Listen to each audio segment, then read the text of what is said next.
Welcome to the Daily Wrap-Up, a concise show dedicated to bringing you the most relevant independent news as we see it from the last 24 hours. Saturday, November 30th, 2024. Thank you for joining me today. Got quite a bit to get to, a lot to discuss today. I decided to put off the main part of the foreign policy conversation until tomorrow.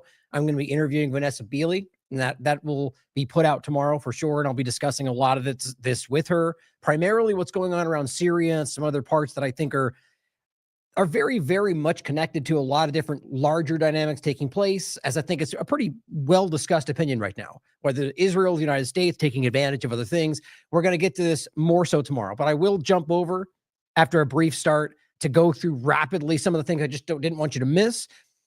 I decided today it was much more important to focus on what the title's discussing. And I'm really finding difficult, especially with how much more is going on behind the scenes for me and not getting to shows as much as I like. It's becoming very difficult for me to decouple this because it's really the same conversation. That's what's really difficult and really important to understand. That what we're discussing, it's not just what Israel's doing in Palestine, but the larger conversation of what Zionism is, its influence around the world, and its overwhelmingly obvious and overwhelming influence on the United States government. Not just Trump's administration, but the U.S. government. And but the point is to discuss the larger foreign policy dynamic. It's the same story. What they're dealing with, how it overlaps, the influence, the reactions, the things that are doing in regard to influence and power, but also in a distractionary sense, like we're going to discuss in brief parts today, but more so tomorrow. And so the problem is just hard because there's so many points that I'd like to make, but that I'll still make in the show, that it would be very good to show a demonstrable point. Like, so here is how this foreign policy points connects with the artificial intelligence, with the idea of Bitcoin, with all these different parts that are more so today in the conversation of Trump's administration, or more specifically, well, I guess technically more broadly, but more to the point, just the U.S. government. And the reason I keep stressing that is it's not about left versus right, which is the only thing a lot of partisans can kind of wrap their mind around, and that's part of the manipulation. But it's about the government and it's whatever you see it as. Occupation, influence, bribery, blackmail, just that they've, over the long period of time, politically manipulated it to the point where Zionism is more important to them than American interests, or just the constant reality of AIPAC funding people into power. I mean, so the point of today, I guess also I just remembered this. The way I wrote the title is very specific. And I rarely, as you guys know, make it, just this is the case. Which is not even how often titles can be specific and stated that we'll go through the nuance. But usually it's like, is this the case, right? Is this a coup of these two entities over the U.S. government? And the reason that I stated it that way is that I don't see how I can look at this any different. I could definitely be wrong. That's always possible. Something we could be missing. But if you come through this with me today and you look at the information we're seeing, overlapping this with this great panel we just had with Catherine and Jason and Steve, and the overlapping problems of the artificial intelligence, the technocracy, and how those dovetail undeniably with Zionism in Israel right now. And then that completely overlaps with the influence on this current administration, but just the U.S. government at large. I don't see how you could see this differently. The obvious influence. Now, it doesn't have to be as blanket statement as that might sound, that this government has now taken control of this government. But ultimately, that's what it would amount to, just vying power structures. But recognizing that there are entities, just Zionism in particular, let's say, maybe there's parts of the Israeli government that aren't involved or don't want this, just hypothetically. The point is that Zionism as an entity, without question, has very clearly influenced U.S. policy, influenced people in positions of power. Then we can see the technocratic side of this and how obviously you can see, which again, don't forget that I think Zionism is in technocracy or technocrats are very one and the same right now in this conversation. From the technocratic side of it, you see the Donald Trump administration, the Peter Thiel influence, the Elon Musk overlap, the Vance point, all these different, or Vivek even, but all the different overlaps between the two and the obvious influence that has on what's happening right now. And I just want want people to at least ask the question, is this something much more alarming than just a shift in the winds? That Americans want this, or this is even what our government decides to do, or is it something that is being driven against what we want? And that's what I have a really hard time getting around right now. with the idea of the artificial intelligence overlap, the direction with Bitcoin, how you can see these things coming together in a very alarming point that we're all highlighting. The next technocratic step, the digital ID, the social credit, the idea of all the biometric elements, all of this coming together to put us in a place where it really won't matter anymore what we see and what we acknowledge. I think all of us really hope that we're wrong in that. So if you walk through this today with me, I think it'll be very clear what at least I'm seeing. And I hope you'll be able to share this with people and recognize how problematic this is. And I think that this is bigger than just this current dynamic in this one topic. And I think as we're going to go through, you'll find that this is something that has its threads through damn near everything we're talking about. And I think one of the major things to get into is this idea of this, and this is what really brought it to my mind, of the ethics, basically what we just recently covered, the one entitled Trump Team Barred from Agencies. The idea that there's multiple documents or processes they're supposed to go through. One is the White House transition aspect of it, which apparently just happened. The other two are an ethics pledge and a transparency pledge. Now, my point before was I frankly care very little about those because I don't think any of these people are ethical or transparent. They sign them anyway. So the point is that obviously, regardless if we can legally require they do that, they're all dishonest in my opinion anyway. So it's not necessarily about him doing it or not and what that shows, but it's about what the legal openings are with not doing that. And it really concerned me when I found out that there's very specific points that I'll go over more today that without these being signed, and again, it could mean that in 2 weeks from now, he decided to sign them. The point is still the same. What's happening right now? And the idea being without these being signed, they don't have to cap their donations at $5,000. They can take donations from anyone, including foreign entities, including foreign governments, and don't have to divulge that. And on top of that, there's no pledges around conflicts of interest. There's no insight into whether they have lobbying issues that may conflict with their interest with the U.S. government. Now, all of this will hopefully, maybe not with where this seems to go, but hopefully eventually come to pass. But right now, I'm worried about that exact point. So that's where this all comes together. Are we literally witnessing? Now, let's, for the sake of conversation, if it may cause you to just revolt from this, remove Israel from it. Pretend it's China. Because frankly, it shouldn't matter to you if it's about America first. If let's just say it's any other government. This opening allows a potential avenue for anybody to be puppeteering what's happening, and we wouldn't even see what was happening until it's too late. And at this point, also, I'm wondering why the Biden administration or Democrats at large are not crying foul is what I was going to say, but there's a lot of articles out there that discuss this, as we'll go into. But you'd be thinking there's a lot more openings to go after him. Aren't we being told this is about destroying Donald Trump, that they hate, taking every advantage they can to bring the man down, which there are very clear elements of that from both sides. But for example, Donald Trump and even Elon Musk, apparently, a lot of it coming through Alex Jones reporting that I can't verify. I don't think anybody can. But that arguably I think there are clear provable elements of dealing with foreign policy, especially with the pledges we're just discussing. This has not happened yet. They do not have legal authority to do that. As an individual, of course, but we're talking about Trump or Elon reaching out to foreign adversaries, nuclear armed, currently hostile adversaries, and making and apparently conducting negotiations. And on top of that, the pledges that we're talking about, because they haven't been signed, means that they don't have access to whatever insider information that the Biden administration may have or the State Department in regard to who they're dealing with. So all that's to say, maybe they have good intentions, but obviously there's a legal problem there. So why aren't the people who are supposed to be going at every possible avenue to destroy Trump, why aren't they screaming about that? Obviously, my point is I think it's just the plan. Your government. All of it is a means to an end, but you can decide for yourself.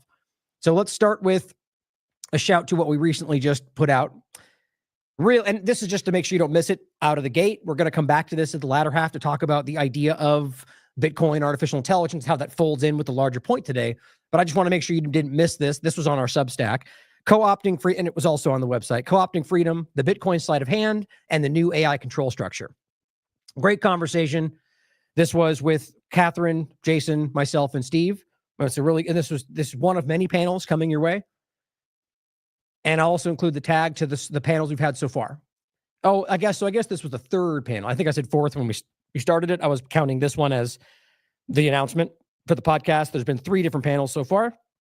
And I did want to shout out so this was the one that's on BitChute right now, has about 3,300 views. The one from before, the digital ID panel, has over 50,000 views on BitChute. which I think is pretty cool. So it is getting reach in places that are not artificially manipulating data, which I think is important. On that note, I shouldn't say it like that because I don't really know what's happening. I just wanted to highlight that's frustrating that on Rumble, for some reason, our video that we did yesterday is kind of stuck at processing. We're at 33%. It's been that way since yesterday. This has happened to me before. And the last one we screamed about, we tagged them, nobody responded. It took I don't forget, a while, well past the relevance of the information for it to be seen.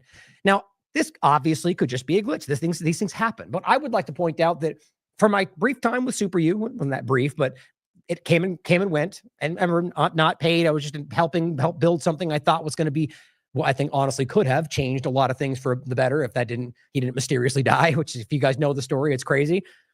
The point though, is that I remember from that side, from the back end of a platform, these things are they stand out, right? When you have this problem, somebody in this process is aware this thing is stuck and stalled and they could do something or they could not. My point is if this was Tucker or Jimmy Dore, I find it really hard to believe that these would just sit. Sure, of course, they have, let me call Rumble real quick and let them know I have a problem. In any case, reach out to them. If I think it's frustrating that this continues to happen to me. It's not the first time. And it's just like the old YouTube problems where this would happen and nobody would care. Well, co-opting freedom right now is paused at 33% processing for Rumble. I wonder how long that will take. I've also tweeted about it. I'll push this back up in the top of look at that. There you go. Hey, Rumble, for some reason, our panel from yesterday isn't processing. Little help. Reach out to them. I'm not suggesting I know what's going on. Just shoot them an email. Say, hey, something's wrong. Help me out. This shouldn't be frozen this way.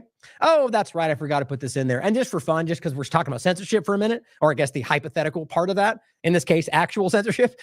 I haven't had these from YouTube in a while. And so I randomly I was bringing up one of my pirate channels to use today. And oh, look, it just got a strike. And guess what it's for? Murder by malfeasance, dioxin contamination, and the ongoing cover-up under literally medical misinformation. I guess they were just dying to throw that one at me again. This is crazy to me. It shouldn't be because we know that they don't care. There's no guidelines. They do whatever the hell they want. That's not hypothetical. We know this today. What's crazy to me is that this of all shows, and here it is for you. Check it out for yourself. Murder by malfeasance, dioxin contamination, and the ongoing cover-up.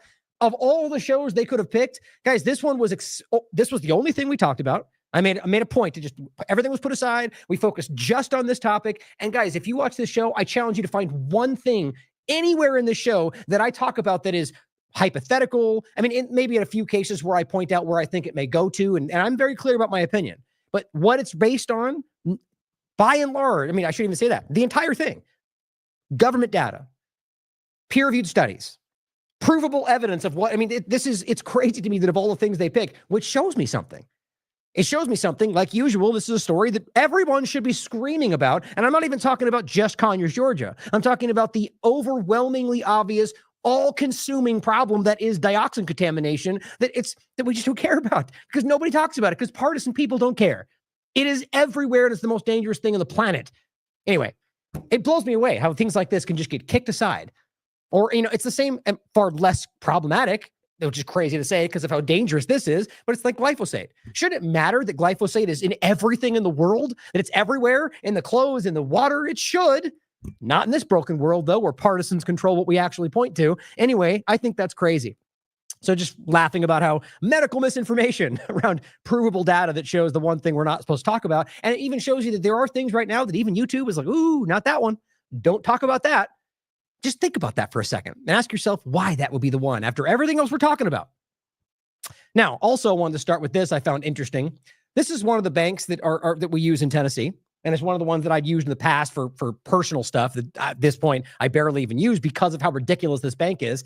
Go ahead and call them out for how this is probably the worst bank I've ever worked with my entire life. I don't know what's happening here as well. These are things that are popping up today. But I thought it was interesting in the context of what we're about to get into about debanking and how prominent that seems to be right now.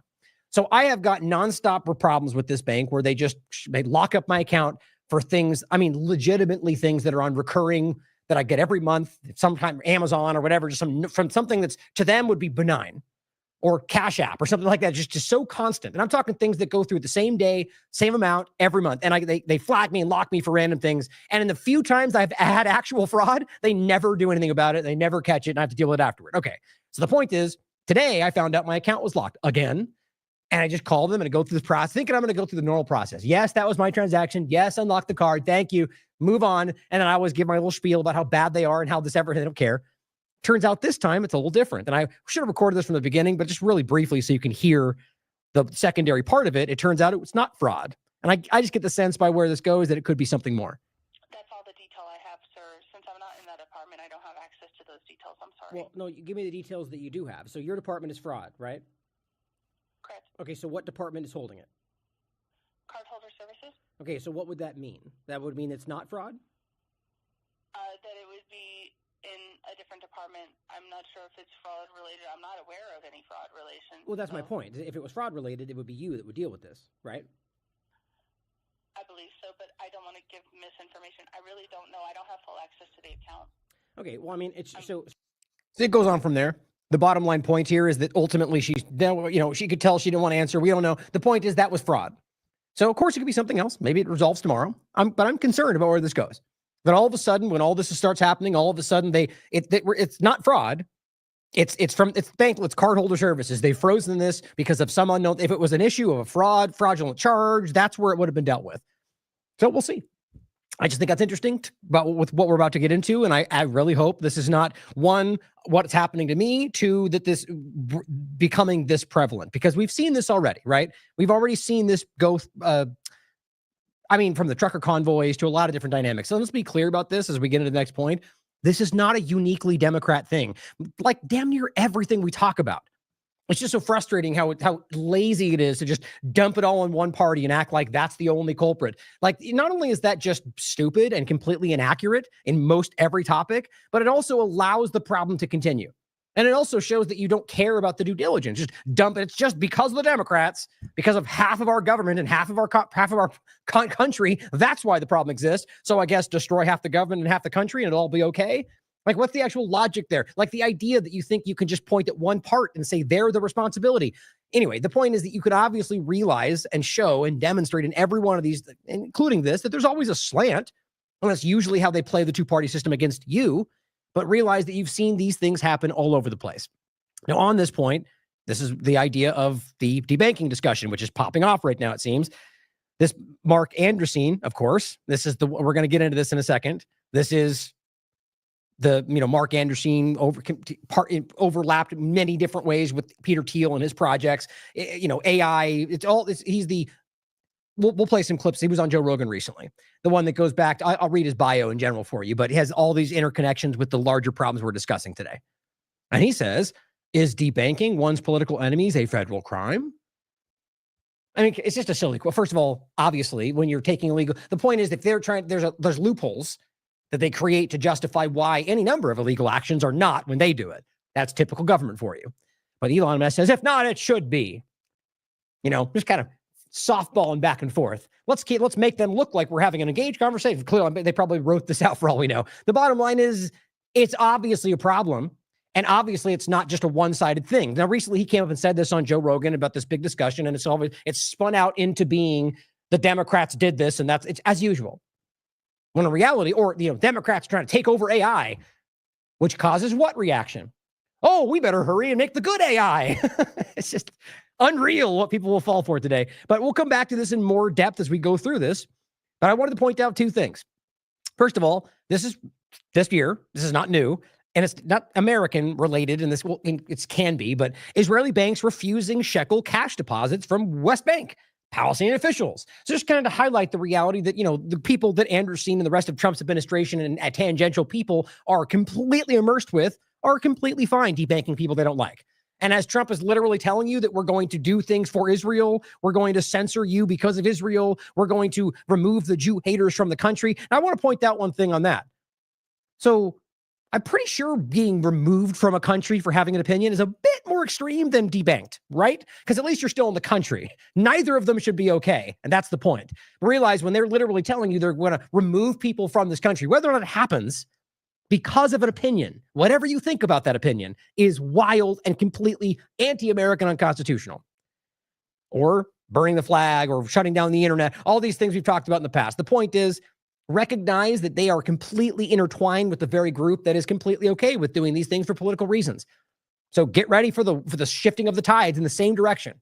Either way, the debanking part is obviously important, guys. It obviously matters. Now, we're going to come back to that in a point where we're going to come back to this and get into a conversation about Ukraine and how that relates to the larger conversation. But those are things I just want to point out to start. I want to rapidly go through some foreign policy that I think is important just to make sure you don't miss this stuff. And then we're going to spend the rest of the time focusing on the main point of today. And you'll see why even this stuff I do think is important to quickly point out, because really, again, we're talking about Israel here. And in Israel in regard to Lebanon, Israel in regard to Gaza. Let me just do this because this drives me crazy for the podcast. Just stretching the window out. There we go. And just really, again, it's not, it doesn't, just because Israel has a clear perspective and action throughout history in a certain topic does not therefore mean that Trump's administration will do the same. That's not even the point I'm making. But just recognize that we have the kind of influence. I mean, on the surface, for people like Hegseth, Huckabee, openly acting like, or even Vivek, the divine right to exist. That's not a political statement. That's a religious statement. That's terrifying stuff. And so when you see this kind of influence, and we're going to come back to the major point about Miriam Adelson and the funding and the ethics pledge and what this means. Don't forget the point of that. Whether this very entity is somehow influencing, maybe right this moment, what Trump's administration is doing, or having access to potential classified information, whether or not they divulge their conflicts of interest or funding from foreign governments. I mean, a guy literally running the ethics dynamic, I forget his name now, he publicly said this just a few days ago. They could be taking money from a foreign government for all we know. I don't think that was by accident. So really, just very rapidly so you can see what's going on, because we're going to get into this more tomorrow. The Cradle reports there's another bombing for the World Central Kitchen. Palestinians were killed and more of their aid workers were killed without even barely any coverage of this, just showing you where this is going right now. Or the idea that they're sending in fake aid. And this is like the 15th time I've seen this. Guys, this is literally sending in bags marked sugar that are full of sand. I mean, and if you're willing to just reject this, you have not been paying attention, guys. It is not just we want to remove them. This is villainous. It's sinister, malicious.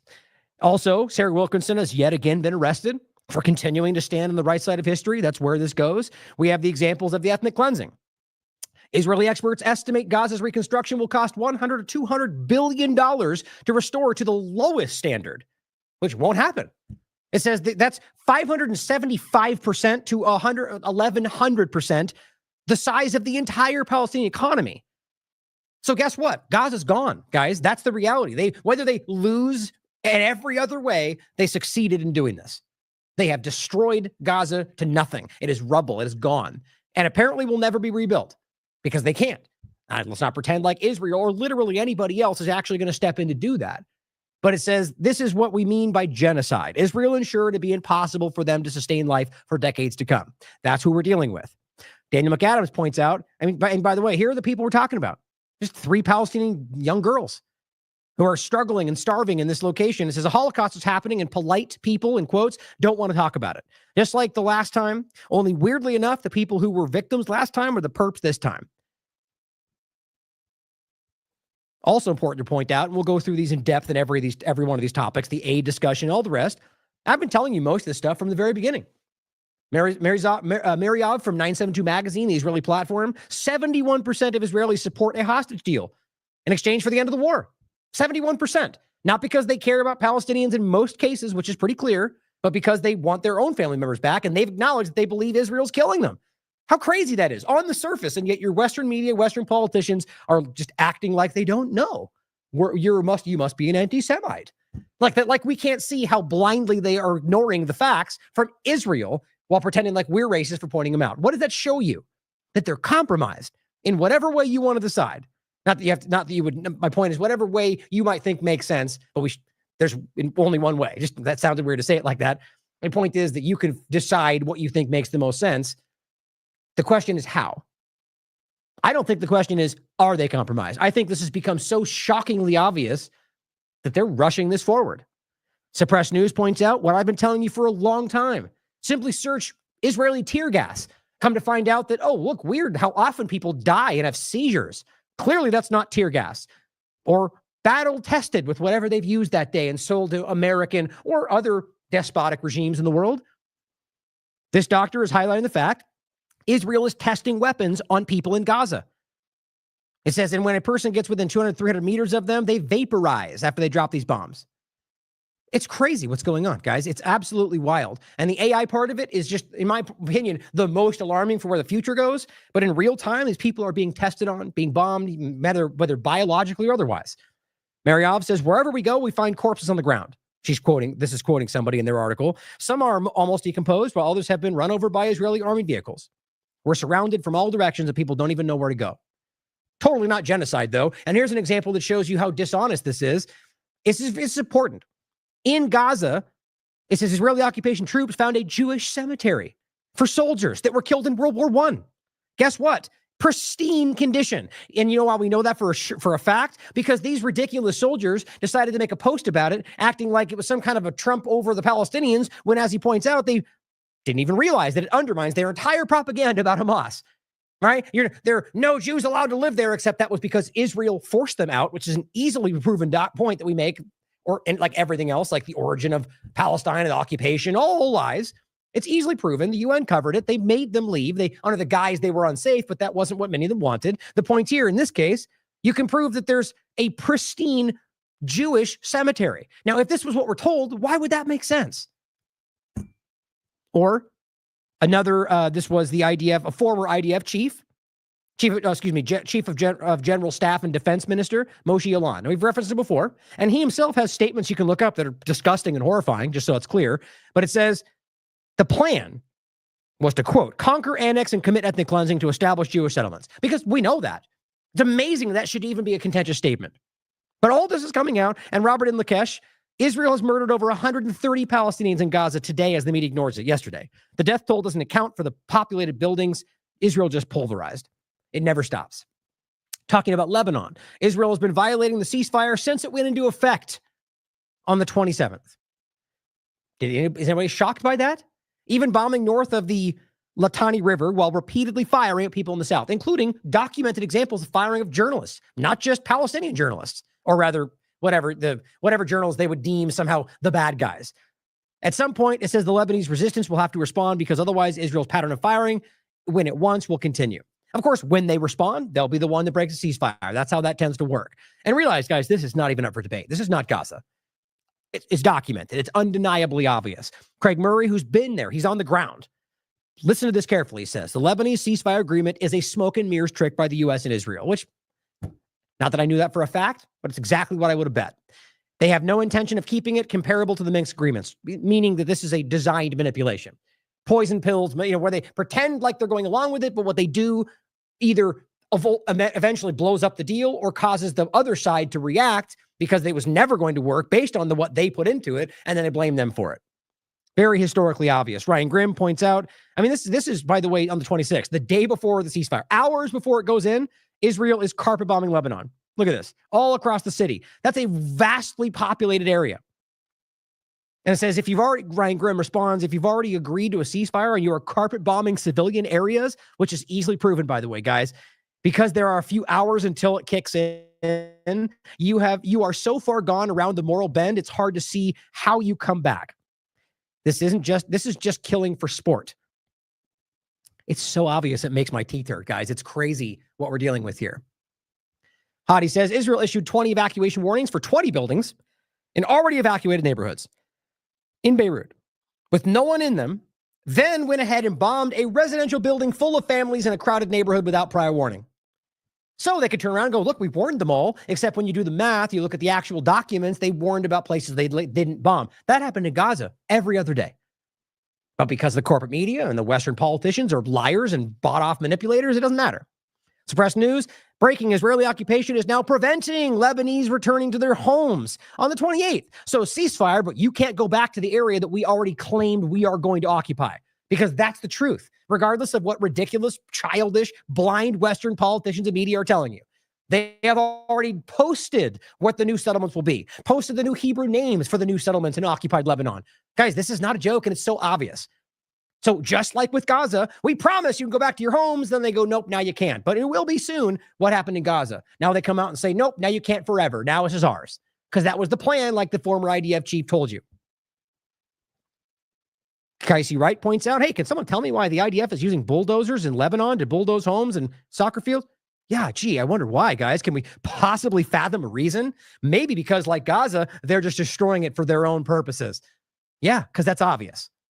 Imagine what you could ignore as a Tom Cotton or a Fetterman or one of these ridiculous people in Congress who act like they're America first while actively working for a foreign government. The Cradle, Israeli army pushes deeper into southern Lebanon yesterday as ceasefire violations intensify. I doubt that will change. On Syria, briefly, we're going to get into this in depth with Vanessa tomorrow. There's nobody better to talk to about this. Just realize that right now, this is spinning off into this is Syria Revolution 2.0, like the false flag dynamic. Same we're going to point out with Georgia in a second. These are all popping off at the same time. And guys, didn't I just talk about this? Again, a little bit ahead of the curve, it seems. Pointing out that it seems like they're popping off all these regime changes all over the place for whatever reason, but it could be distractionary. We just talked about this. Honduras, all over the place. Now with Syria, obviously relevant because of the different crossings, because of the Iranian overlap with the people that they're supporting. That's why they've continued to occupy Syria. They're blocking the different land bridges, the crossings, where they can put in the most effective way transfer weapons to their allies, which is only a bad terrorism thing when it's the people the U.S. doesn't like. Of course, when the U.S. arms the most dangerous people on the planet, that's just defending themselves, right? But Kevork Al-Macy, and you should also check out on this, says it's no shock that the Qatari-owned Al Jazeera openly supports al-Qaeda terrorists attacking Aleppo. These are the rebels, apparently, according to the Western media. After all, Qatar stands as a key non-NATO ally of the United States and hosts one of the biggest American military bases. Aaron Mate says the former U.S. ambassador to Syria, Robert Ford, acknowledges that, quote, obviously, the U.S. armed insurgents collaborated with the al-Qaeda Syria franchise. Now, what's happening right now, in a lot of ways, is them starting to admit things that we've been talking about for decades, right? Now, this is happening all over the place. I'm going to get into this with the Trump overlap as well. Or Elon Musk, for example, where I think a major ploy right now is to give you a bone to get you to believe the good thing are happening. And that is what is used to trap you. Think of like a piece of cheese on a rat trap. That's what we're seeing right now. And I think that's my opinion, obviously. And even though it is a trap at the end of the day, it's still a positive that something's being divulged, but just be skeptical of how that could be used. We're seeing it all over the place with the news dynamic. We'll get into it in a second. In this case, suddenly we're having this conversation about Syria. Now, many examples have popped off where they're saying, yeah, Al-Qaeda is basically a proxy force for the U.S. or basically we funded them here. You guys should know this by now. It's public and easy to prove. Why now are they putting it out there? But he says, al-Nusra has since renamed itself to Hayat al-Sham, which that's moderate rebels for you right there, which has just launched a major offensive and that threatens to capture Aleppo. Now realize this is Idlib, guys. As McGurk told you, the biggest hot spot since 9/11. This is what the U.S. controls. And with Turkey, it's obvious. And Al-Tanf and the rest of them, these are hot spots that they allow to fester. And he says a better question is why Syria has been unable to defeat this insurgency, one of the most well-armed in world history, which according to U.S. officials killed over 100,000 Syrian soldiers. Says I would suggest a different question. That was what he asked Ford. Why did Ambassador Ford and his colleagues knowingly cooperate with al-Qaeda-dominated insurgency? And do they feel any responsibility now that al-Qaeda is gaining more territory? Of course not. Because again, this is a proxy element of the United States. This is part of the agenda. Kevork says, I contacted my friends in Aleppo and they told me that militants of al-Nusra Front began dismantling decorations and destroying Christmas trees in the city. Oh, you mean the trees that we're not supposed to believe exist, right? The lies they spin about how this is totally a Muslim, anti-American, anti-Christian. Nope, not even remotely true. Syria had one of the third largest Christian population in the Middle East before what was happening, and they still have a pretty prominent one. By the way, Gaza too, there's churches. They just lied to you about all this stuff. The point is the people that the U.S. and Israel are pumping into Syria are the ones destroying Christian things. Just remember that. Scott Ritter, I'm going to jump through this. I'm taking more longer than I wanted. Richard Medhurst points out, what a coincidence. Just as a ceasefire begins in Lebanon, bringing it back into the context of that, Al-Qaeda, meaning Israel, spring back into life and launch a major offensive in Aleppo. That's how this stuff works. To spin up more anti-Arab, anti-Muslim sentiment, which then gets mobilized into stopping the ceasefire because they're fighting against terrorists. That's how this works. Israeli officials have openly admitted to working with al-Qaeda to destabilize Syria. They want to destroy it because it's Lebanon's logistical lifeline. Vanessa Beeley, information on Aleppo from the 25th Brigade soldier now in New Aleppo. Quote, it says, 1, videos were made by terrorist sleeper cells already in Aleppo. That's important. Different conversations coming from others. I would question everything, do your due diligence, but I would hold her information in higher regard than anybody else. The 25th Brigade under General Saleh al-Abdallah are reassuring Syrians in Aleppo that the few terrorists who managed to enter will be killed or expelled. The breach was a result of a collapse in the line of defense at one point. I would argue probably some internal manipulation. Aleppo is safe and will never fall. So that's the important part to remember. And this was at least on the 29th, at least what they're saying anyway. Rester Medhurst also points out Turkey and the infamous Syrian rebels turning Syria upside down again. Funny how they were nowhere to be found during the last 13 months, yet we're always ready to serve Israel's interest. Same thing we're always pointing out. The biggest threat to our democracy until suddenly it's not interesting, and then we'll look somewhere else until suddenly they just kind of patiently wait to be pointed out again. Think about that. How obvious and often that happens. Here's a representative of the United States government, or so we're told. Millions of Syrians have suffered unthinkable atrocities under a regime that survived only because of the war criminal Putin and terrorist Khomeini. Oh, you mean the people that stopped an illegal occupation and destruction of an entire country that would have led to the balkanization and more of exactly what you guys are selling to the world? Yeah, what a bad guy. Now, again, it's not good guy versus bad guy. Putin and Iran and Russia are governments like any other location that we should be very skeptical of. And with the same power, I would argue it would end up in the same place. Regardless of all of that, there's truth and there's falsehood. What's happening in Syria is in every possible way an illegal action from outside forces like U.S. and Israel. That's an objective fact. They're still occupying it, which is an illegal thing that Trump proudly told you was illegal, or at least explained it, and which made sure that it was seen as illegal. We're there for the oil and everything else. The point is that he's trying to reiterate this same broken narrative that Putin, the only reason Syria exists today is because Putin, specifically with Russia, stopped the continuation of the agenda. Did Putin swing in and take control? No. So at least in this conversation, and pretty much all the rest of them, you can see that they're lying about what they're projecting what they're doing. That doesn't make him good guy, but it makes them lying about this dynamic. And it says they do not want to be refugees. They want their homes and communities that Butcher Assad has stolen. Oh, now we're talking about stealing homes and land? Gee, Joe Wilson, when's the last time you pointed at what's happening in Palestine? When's the last time you pointed out what the U.S. government's doing in occupying Afghanistan, which, by the way, is still part of the story I'll point it out in a second, or in Syria, or in Iraq, or in anywhere else they're currently illegally occupying and stealing territory from, or about Prospera and Honduras and stealing more territory there. We'll talk about that too. The point is that there are obvious discussions to be had about the people that are no longer in Syria because of the U.S. government.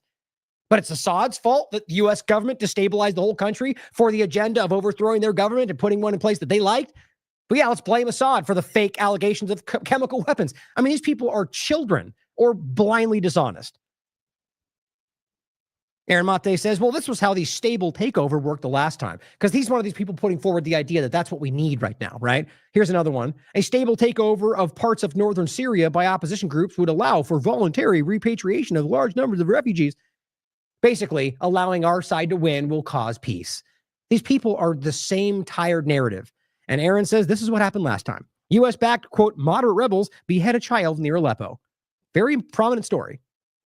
Lastly, in regard to the obvious point of the U.S. funding these elements and Israel, Rachel Blevins points out Iran's foreign minister reportedly described the attacks by the Islamist group Hayat Tahrir al-Sham on northwestern Syria as, quote, an American Zionist plot. Because that's what it is, noting that they followed a ceasefire deal with Hezbollah. Now, I'm not saying that because that's what Syria, and that's because it's objectively the reality, whoever said it. Meanwhile, the West is trying to make Syrian rebels happen again. As well, and the main point here is that it seems to be stripping out all over that these are proxy elements. Now, this is specifically about Ukraine, but it's the same point. Boris Johnson here saying, let's face it, we're waging a proxy war. What? It's the truth, but why are they saying this right now? And Caitlin says, for years, it was Kremlin propaganda to call it a Western proxy war against Russia. Now the line is, well, this is obviously a proxy war, so we need to give our proxies weapons. Like they're desperate. That's what that shows to me. We see it. It's falling apart. No one's buying it. So they just take a step further. Well, they're on our side. You can't let them die. They're our side because good side. 30 seconds ago, you weren't involved. And a proxy war means it is the United States. It is the UK. It is Israel. That's the point. And now they're telling you that. It's just crazy. So the question is why? And the bigger point, and this is an older article, but this is what's happening right now, as I'll play for you in a second. But the Squirrel points out, Times of Israel from 2019. IDF chief finally acknowledges that Israel supplied weapons to Syrian rebels, as well as gave them medical treatment. These are all very public. This is from Israeli media. So whether you think they're created by them, they're very clearly arming them. Wyatt Reed pointing out the same thing, giving you multiple articles to demonstrate the fact that we know this. Syrian Girl points out, Al-Qaeda terrorists tell Israeli Channel 1, quote, "We are grateful to Israel for targeting the positions of Hezbollah and weakening them." This is on Israeli TV, by the way. Or Lord Bibo, again, why all of a sudden that this is okay to point out from these kind of Republican main influencer channels, which before wasn't, it's interesting to me what is being allowed to be dripped out through these kind of platforms. The point here is that we've shown you, which it says, yes, but the person says down here, wait, are we playing There's No Nazis in Ukraine again? And they go, yes, but now it's called There's No ISIS in Idlib. Yeah, you mean like the story that's been going on forever? I get so frustrating with these partisans that sort of like, this is not a new story. And this is not an adaptation of the Ukraine story. The Ukraine part was an adaptation of this from before. Either way, the reality is, guys, look, there's ISIS patches all over these people. It's the same thing in Israel. It's the same thing in Ukraine. Why? Because it's all part of the same agenda. Because the Israeli and U.S. governments have been funding and radicalizing these elements for as long as you can look. They have been funding the most radical elements of everything they claim they're fighting, and you can easily prove this stuff. Here is Richard Black, former Virginia state senator. Here's what he has to say. Now ask yourself, why in the world this is suddenly being stated? Qaeda has always been our proxy force on the ground. They, together with ISIS, have carried out the mission of the United States. We are supporters of Al-Qaeda today, where they're bottled up in Idlib province. We wanted to starve and we wanted to freeze to death the people of Syria. We wanted to take the wheat away to cause famine among the Syrian people. There was a campaign of rape. It was an organized campaign of rape across the nation of Syria. The highest prices went to the youngest children because there were a great number of pedophiles, and the pedophiles wanted to possess small children. We cut off the medical supplies so that the women in Syria would die of breast cancer because they could not get the medications.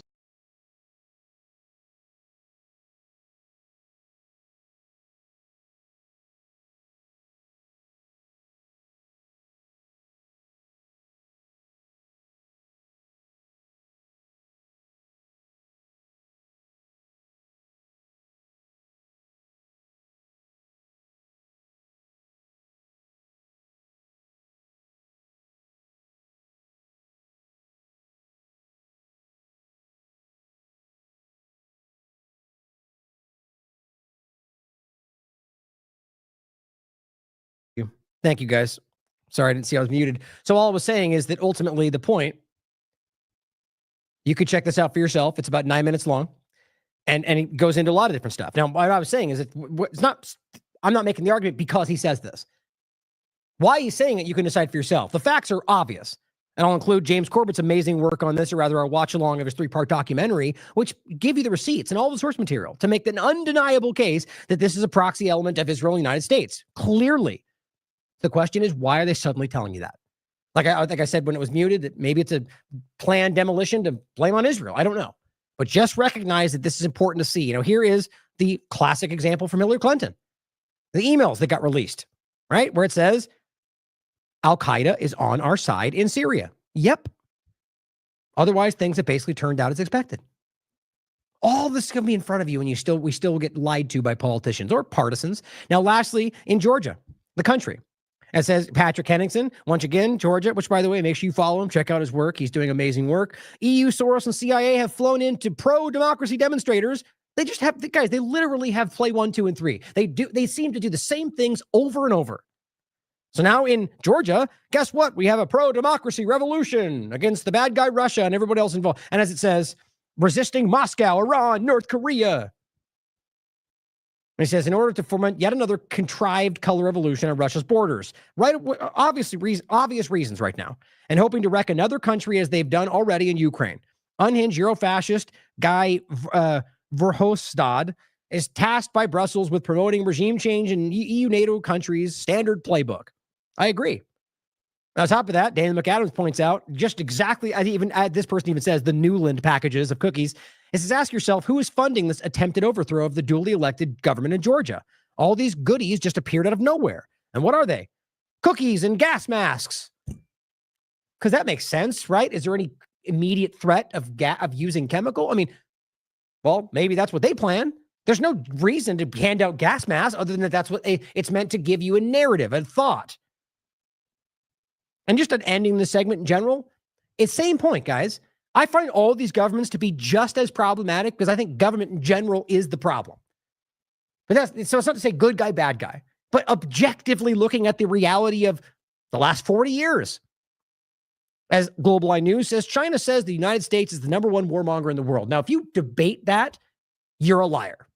You can argue China is just as bad and would be if they were at the level. I mean, you could argue. The point is that objectively, you can see the amount of death, the amount of occupation, the amount of bombing, the amount of rape, torture, and destabilization that the U.S. government has been committing as far back as you want to look. That doesn't have to be a all-encompassing argument. I think there's plenty of good things in even with earlier aspects of this, but specifically with the people of the country.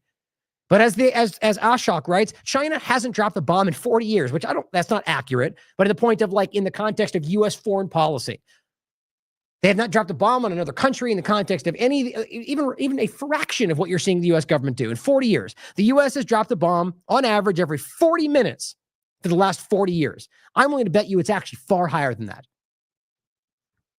So the point is to just sit back and recognize, or rather just to acknowledge that we have a government that rules in your name that is actively the most destructive force in the world. It's important to make sure we're honest about that, like we are with the rest of these conversations. Lastly, Insurrection Barbie says, can someone please explain to me why we have $48 billion in Afghanistan since we pulled out of there? They've sent that much money? How long have I been telling you this, guys? And he goes, wow, we spent that much? Wow. Yeah, because we're still invested and involved. What's going on? My God, I think it's crazy that we can't acknowledge the obvious nature of the U.S. government does not remove themselves from anywhere. Like Trump, we defeated ISIS. We pulled out of Syria. No, none of those actually happened. Same point here. A lot of narrative was spun around. Look, troops are removed, but you think for 1 second the U.S. government did not maintain some level of influence and control of what's going on? That's what they do. And whether it's mercenary groups like Blackwater Academy, whatever, guys. So just think about the willful ignorance of a lot of this conversation. And Patrick also points out the notorious White Helmets. The theater group is back in business. Looks like their production budget has been cut, but not many extras. The point is that back in Aleppo, all of a sudden the White Helmets are back on the scene. Can we not piece that together? Syria didn't stop existing over this time period, but suddenly now they're back. There's been other disasters. It's because the U.S. propaganda machine is back, or the U.S. Israeli propaganda machine. So I think those things are important to make sure you saw. We'll go into more depth tomorrow. Let's get back to the main point of today.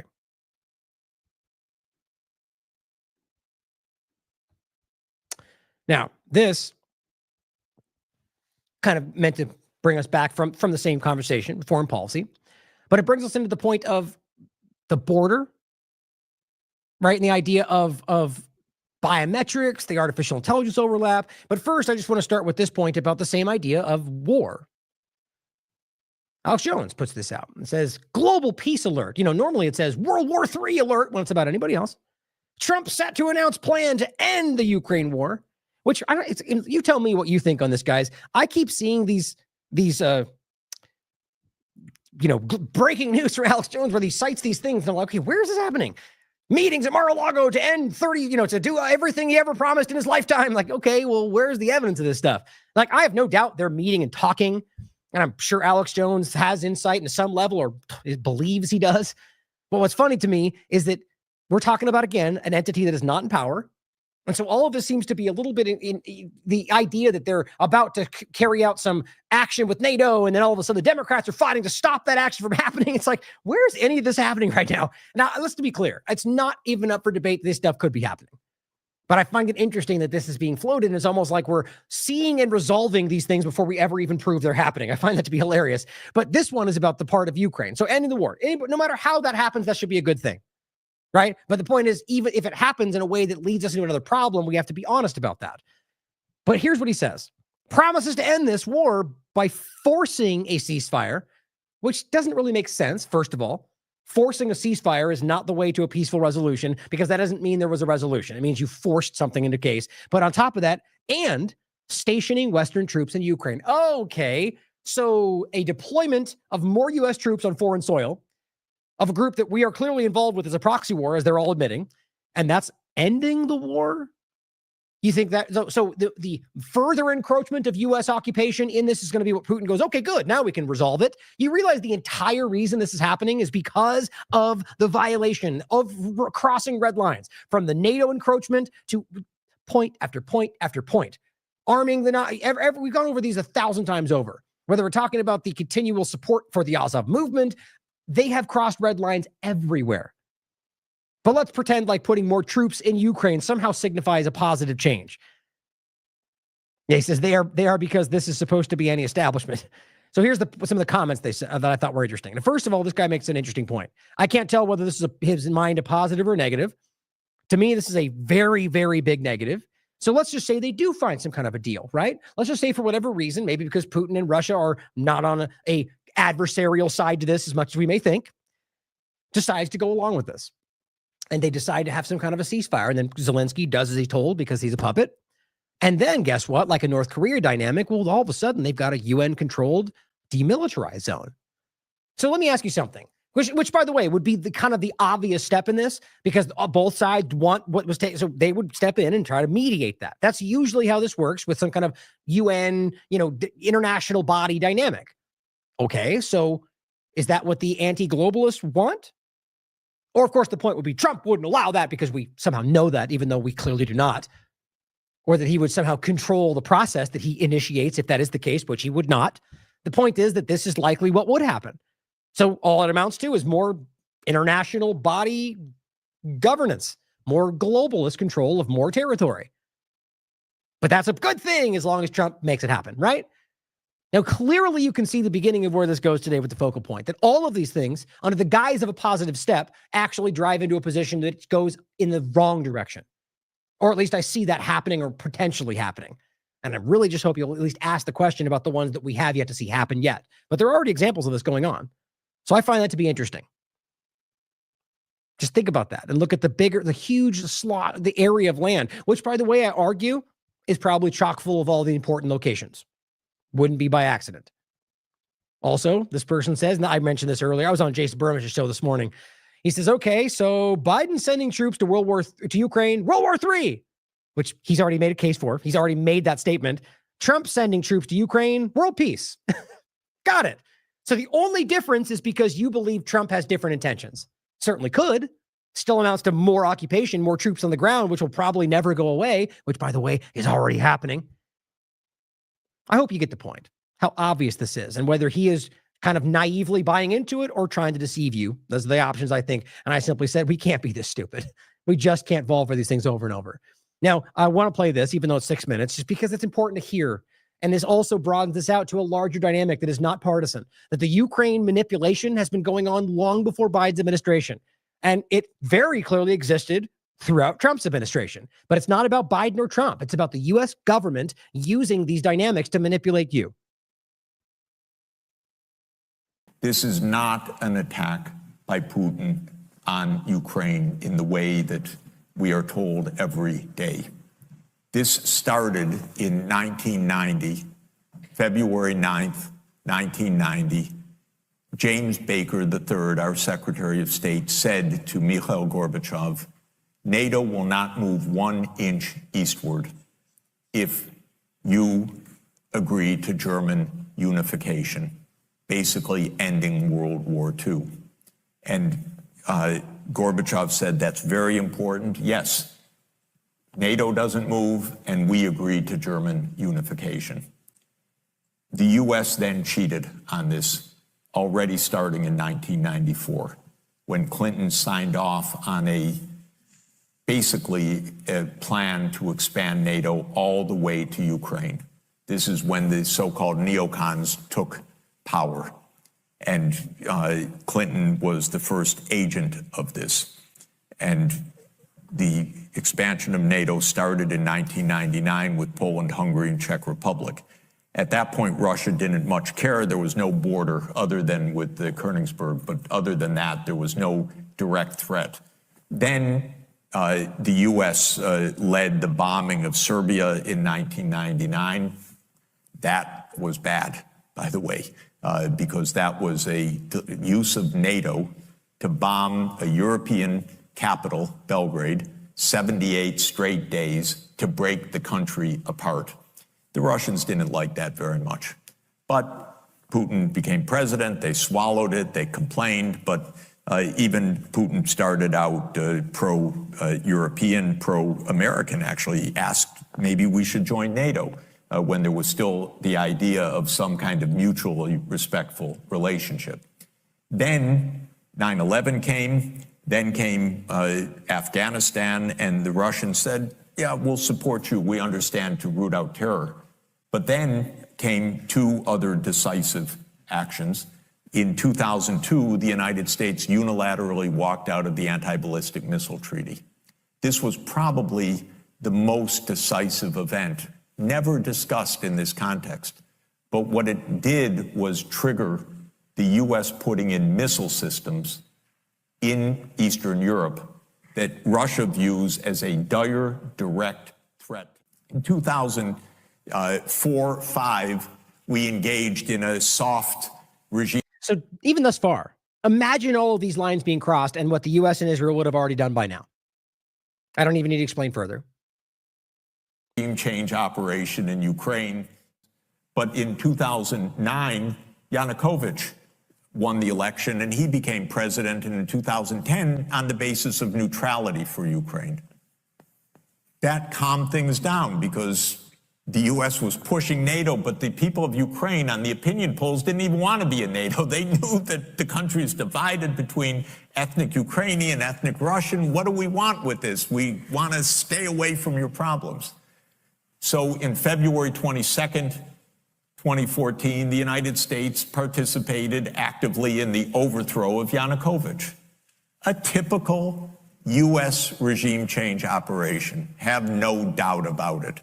And the Russians did us a favor. They intercepted a really ugly call between Victoria Nuland, my colleague at Columbia University now, between her and the US ambassador to Ukraine, Jeffrey Piat, who's a senior State Department official till today.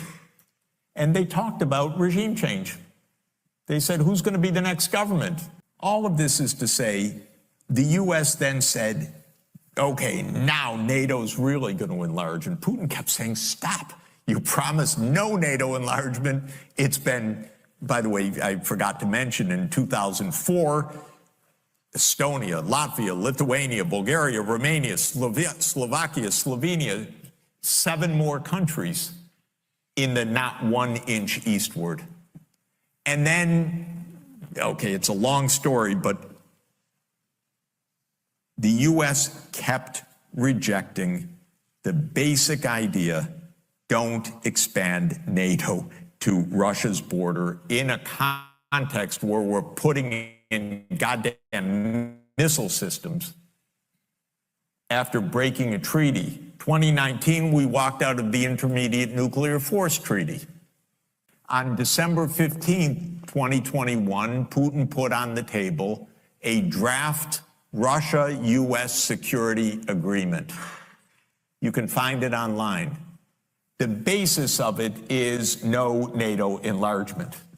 I called the White House that next week after that, begging them, take the negotiations. Putin's offered something, avoid this war. Oh, Jeff, there's not going to be a war.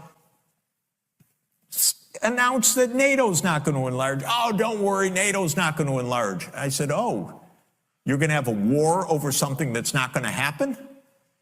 Why don't you announce them? And he said, no, our policy is an open door. This is Jake Sullivan. Our policy is an open door policy. Open door for NATO enlargement. That is under the category of bullshit, by the way.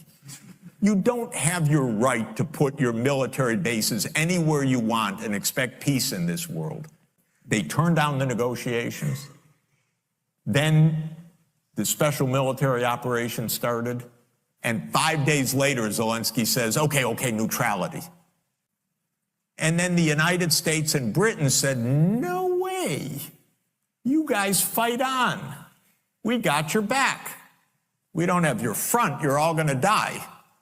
But we got your back as we kept pushing them into the front lines. That's 600,000 deaths now of Ukrainians since Boris Johnson flew to Kyiv to tell them to be brave. Here is a clip, before I read what Patrick said, of a Ukrainian general in 2014 telling you, now I'll read the parts that I think are relevant, but for the podcast, just make sure you check out the video of him telling you that Israeli involvement, all the things we've talked about. Для тех, кто смотрит, будет смотреть эту информацию. Господин Турчинов, господин Яценюк, господин Чернобог и же с ними. Я это заявляю открыто и достоверно знаю, что это проплаченные агенты Центрального разведуправления США. Ведь мало кто знает, что основной беспредел творил господин Ахметов Ринат Леонидович, господин Коломойский, глава Всемирного еврейского конгресса, господин Фирташ и же с ними. Все вот эти олигархи. А теперь это просто прямая оккупация Соединенными Штатами Украины через подставных лиц. All there for you. Now, as Patrick writes, we can all agree that Ukraine is a disaster for the West. Hence, question one, why hasn't Jeffrey Sachs been on a short list for a top cabinet position for the Trump administration? You know, there's plenty of criticisms I would have about other points, but realize that if we're talking about choosing the best, right, not the lesser of evils, which is this game that we play, right? It's actually a great point that Jason made in our conversation today is that somebody argued that no matter where you go, you're always going to be in a position of lesser of evils. And again, I argued very clearly that's ridiculous. That you could argue that we have the person who may have less conflicts or problems or issues, but you're talking about people that are simply not as good versus people at the bottom of the spectrum that are not as good, that are, like as he said, between benevolent and evil, there's a huge chasm of people in there. And argue that all we can pull from are these swamp creatures that are just not as bad. It's just, I think it's one of the most obvious manipulations we've ever fallen for. And so right now you have Jeffrey Sachs, who's clearly saying things across the board that most of the Republicans seem to agree with. Where's he? Or any number of other people that are objectively better than 99% of who he's picking. Question two, can you name one of Trump's picks so far who have at least half of the foreign policy IQ of Sachs? You can't. Now, just like other examples we made, this is another example from the media perspective, right? Using the idea that we want something different. The media is broken, the corporate media, as well as the mainstream alternative media, which is just an extension of the mainstream media, very clearly a propaganda tool, very clearly not what we are always pretended. That does not mean then what we need to do is shift it into some broader, like to make the point, using that we want, that we see as a problem, because now the state, and ignoring it this entire time until suddenly now there's a next step that they want as the controlling factions. And so now they point at the problem in order to coax you into the new control structure. Elon Fax says, Elon Musk is the future of the media. And he quotes, and you've heard this everywhere, even though this has been a statement by independent media, genuine independent media for a decade now, right? That you are the media. Anybody out there who wants to be the media is the media. Not just because you're on Twitter with Musk high-fiving you, but that anybody anywhere that wants to be, you're a journalist. That's the First Amendment. The Supreme Court has roundly ruled that. But he writes, quote, the cumulative voice of the people should decide what is newsworthy. Oh, okay. So isn't that mob rule? Isn't that just democracy, which we shouldn't want? Yes, that's exactly what he's highlighting, but he says it good, right? The idea being that what we should do is bow to the mob's opinion, which, by the way, is exactly what we currently deal with, because the mob is easily manipulatable, like he's demonstrating for you. So no, it should not be what the mob decides. It should be what you decide. Who cares what your neighbor thinks? Who cares? I mean, in some context, it matters. I care what people think. But in the context of deciding what you believe is true or what you think is newsworthy, are we really pretending like that's a binary thing? Or rather, not binary, but just static thing? It is constantly, everybody has a different opinion. So it's always, and this is what this new ploy is meant to hide from you, that it's not about what the mob or anybody else thinks, but what you think. You decide. You do the research. You do your due diligence, and you come to your own conclusions. They're so afraid of that. Why? Because it leads to where we are right now. That's why people objectively, nonpartisan stuff is it is the most shadow banned out there. The cumulative voice of the people should decide. Individually, you should decide what you think is correct. Whether you find it on Twitter, on MSNBC, or Fox News, it's up to you to decide based on what you can prove, what you can do your due diligence around. But this is the game of shipping you away or manipulating you away from the current mob rule dynamic into the illusion of the new positive mob rule dynamic. In other cases, like they keep hearing that you are the media now, or like Twitter is the media. No, Twitter is just a platform. It is a medium. You can share cat videos, or you can share something you think is news. That doesn't make X the media. That's the way they keep trying to frame this. It's like saying your microwave. You know, I've made these jokes many times. It is just a medium for it, and anything can go through it. So important to consider that is about wherever you want to post it. You are, not Twitter. And in this case, it's not what the mob thinks. But another example, the artificial intelligence point, which is one of the most transparently obvious in all of this. Elon Musk shares this, and he didn't explicitly say this, but I thought it was a good point to make on the back of it. He says Grok versus Chat GPT, right? So that's the kind of fake binary, as always. And that's one of the early panels we did with the IMA, the fake binary, fake duopoly, whatever term we used. And he goes, the difference is revealing on so many levels. And of course, this is from the, our side of this is good. Their side is partisan liar stuff. When really it just means our side is slanted to the right, theirs is slanted to the left, and we like our right side better. So you're both ridiculous. The point is, clearly, it is all about what gets put into it. And the data they put in is the data they like. So the return they get is what they like. It's a self-fulfilling prophecy. I only like the news sites that tell me what I want to hear. Yep. Well, here's the point. I said, as you guys already know, it's coming. I said, yeah, guys, we better demand the good artificial intelligence created by the good Zionist technocrat military contractor billionaire. Otherwise, we are doomed. Hashtag we can't be this stupid. Let's get that going. Because realize that if we're really trying to pretend like it's how about we don't want any of it? How about we recognize the very clear pitfalls of technocrats and billionaires and oligarchs and Zionists creating this technocratic panopticon around us? You can decide for yourself about what this is. My point, though, is using what we want to trap us into a new manipulation. Derek put out an excellent article today. Meet the spyware companies preparing to unleash their tech during Trump's second term. Now, obviously, this does not have to mean that Trump is the culprit or responsible or aware. So first, just recognize this is what's going on. And if Trump's in the position of power, then this is either whether he's unaware of it's happening, which I think is impossible, or as a part of it. Either way, it's not about Trump or Biden, or it's about the U.S. government and what they continue to do and has been happening as far back as you want to look. We're watching the technology finally meet the technocratic agenda. As he writes, in late September, the U.S. and what this overlaps with is the border, the conversation of using, and really the most terrifying part for me in all of this is the very clear overlap of Israeli spyware and Israeli intelligence apparatus and ICE. So as we're continuing to talk about this border, possible weaponized immigration, manipulation, and we're talking about Israeli influence and propaganda and like Israeli intelligence psyops everywhere, if you haven't realized by now that they have multiple contracts through Israeli tech startups with ICE and wonder whether that could be at least in some way driving to the manipulation or allowing, it's amazing the blind spot that has to do with Israel. But it says in late September, the U.S. Immigration and Customs Enforcement, ICE, signed a $2 million one-year contract with controversial Israeli spyware vendor Paragon Solutions. Whitney's written a lot about in the past around NSO Group and Pegasus. There's a lot of these.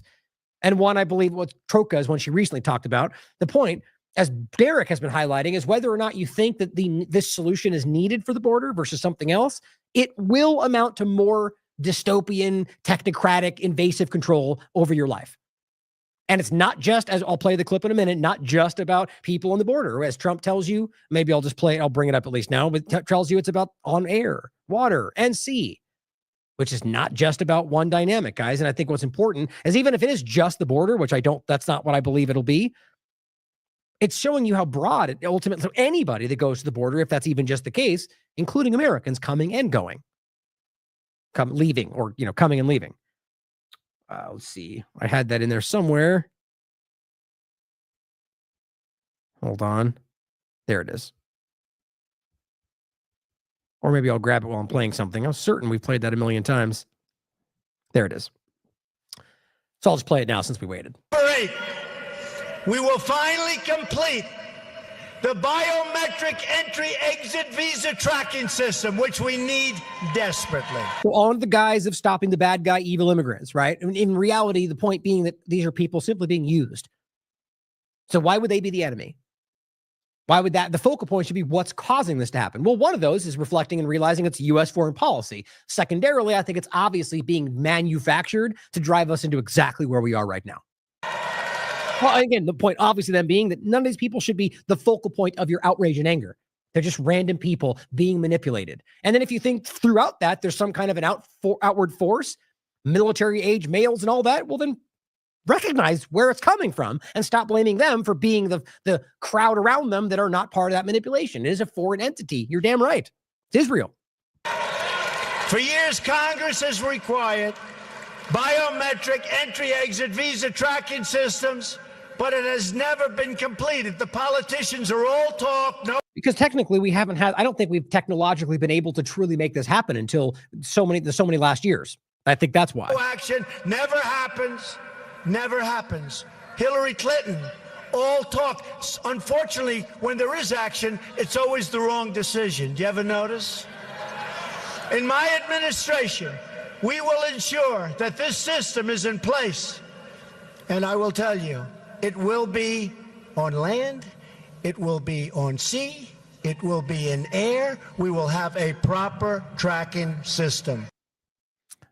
Yeah, pretty sure that's not what Republicans want.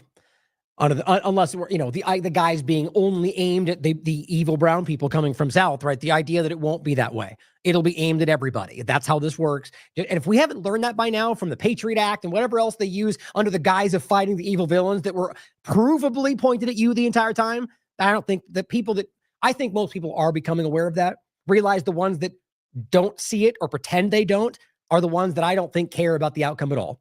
I think they're fighting for their status quo benefits in the moment, or are invested in the agenda at large. But it says to continue the contract with Paragon Solutions involved Paragon's U.S. subsidiary based in Chantilly, Virginia, and ICE's Homeland Security Investigations Division 3. It says Paragon claims its tools can help law enforcement and governments remotely crack encrypted messaging platforms like WhatsApp, Telegram, Signal, and Facebook Messenger. So ask yourself even this. So just because this person may be here illegally, why does that give them the right to hack their phone or their not even just their phone, their apps to find out what they were saying? I mean, guys, you have to realize, and I've made this point so many times over the years, even an illegal immigrant here against the law is still in many ways protected under the U.S. Constitution. This has been roundly proven by the Supreme Court. I could bring up 40 articles about it, even though you usually get the pushback from people that say that's not true because they don't want to see they see them as the outside.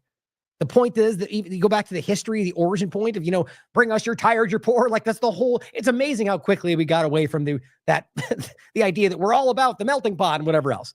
Whether you ever believed in that, the point is that was clearly the narrative.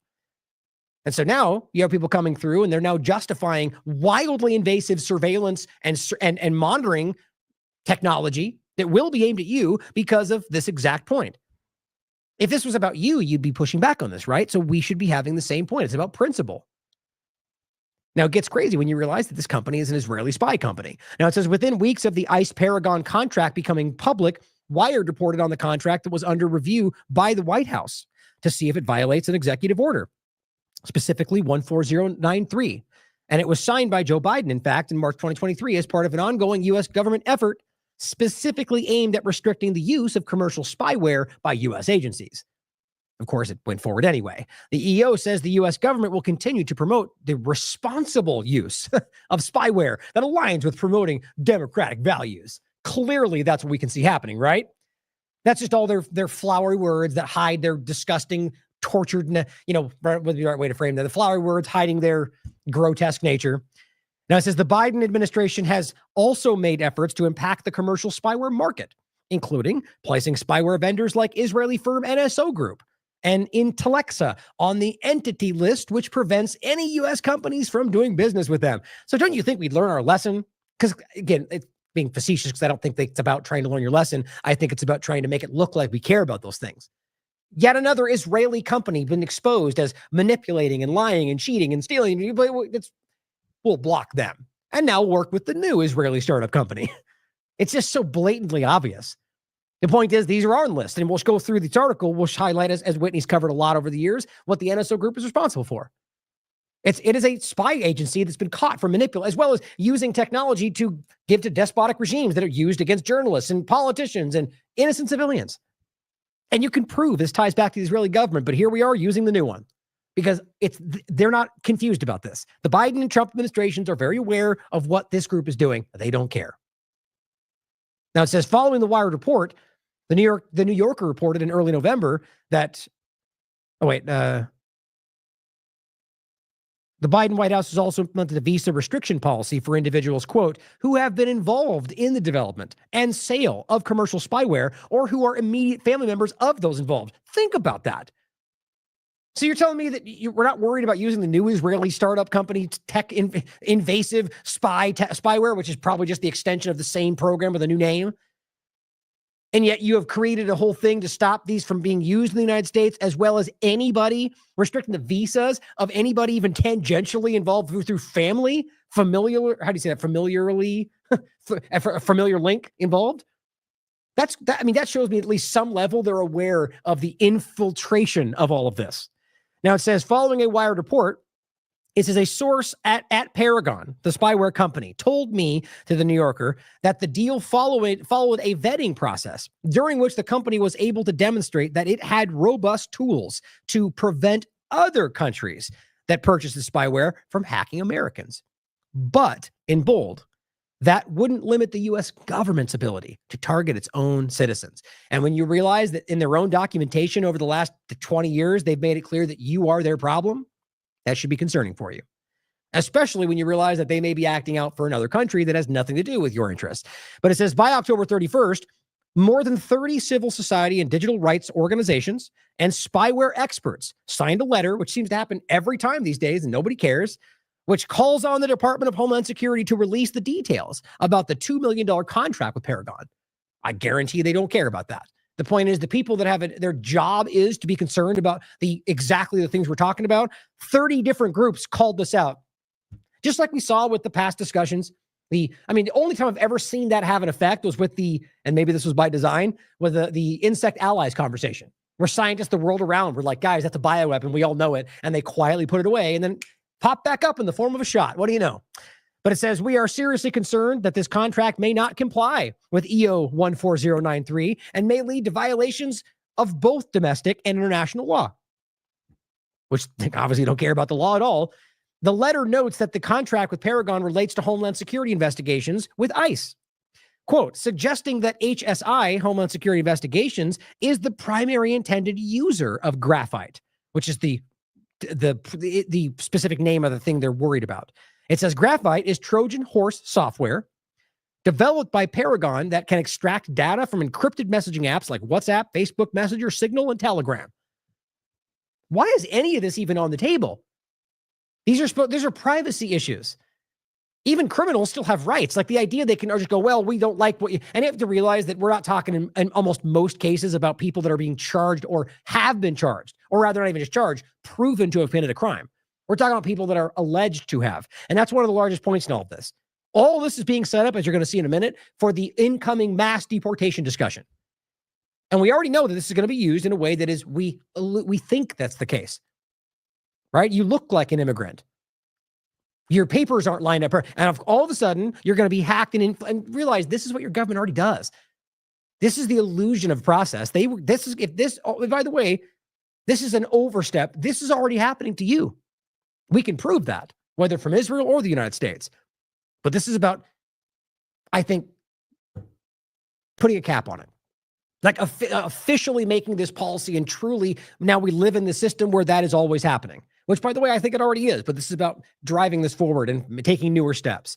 The New York Times reported in December 2022 that the US DEA had already made use of graphite. That's the point. It's already happening. This is about driving you into a new stage of this under the rationale that it's the bad guys coming in from other places. Now it says Paragon claims that it limits the distraction of information from targeted devices, quote, to conversations on chat apps, and that it, quote, works solely with police forces and intelligence agencies that meet the standards of an enlightened democracy. We should all chuckle at that, which includes only 39 countries. Right? That's the world agrees is the ones they like, right? It's like usually, by the way, that's not even the majority. Let's make sure we understand that. So the interesting point, the enlightened democracies, you know why they say that today? Because it's been so thoroughly exposed that the groups they would love for you to believe are just like barbarians in caves are now they call them limited democracies. Well, if you want to understand the overlap and look at what the US and Israel are, it's a flat out laughable joke that they even pretend that these groups are democracy at all. And whether we even want that is the secondary point. But places like Iran, for example, or others, they're as much a democracy as you would claim anybody else is. And that's the point, is I don't think any of them are fully what we describe. But the enlightened democracy, what does it even mean? Enlightened in what way? That you see things the way you want them to see them? Well, that's what that ultimately means. And then realize, I'm pretty sure it's not enlightened to be committing and gaslighting for a genocide. So let's put aside the lie that these 39 countries are the ones. Mostly those 39 countries are the ones that are blind supporting a genocide right now. In 2021, Forbes first reported on the existence of Paragon. Oh, wait, sorry, I jumped ahead.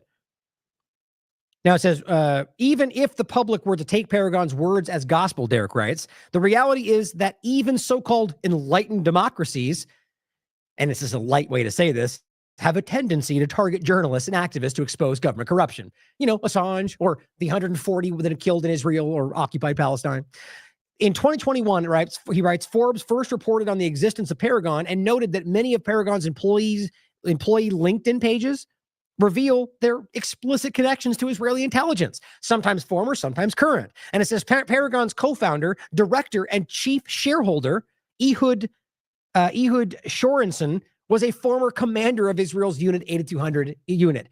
Guys, this is such an obvious continual point. You have to realize you're not going to find Unit 8200 in just everything you look at. Isn't it interesting how almost explicitly you find, oh, we're the leader of this tech company, Unit 8200. Why? Because this is what it looks like. This is what we are discussing is what you're seeing, that the Israeli startup companies have infiltrated damn near everything.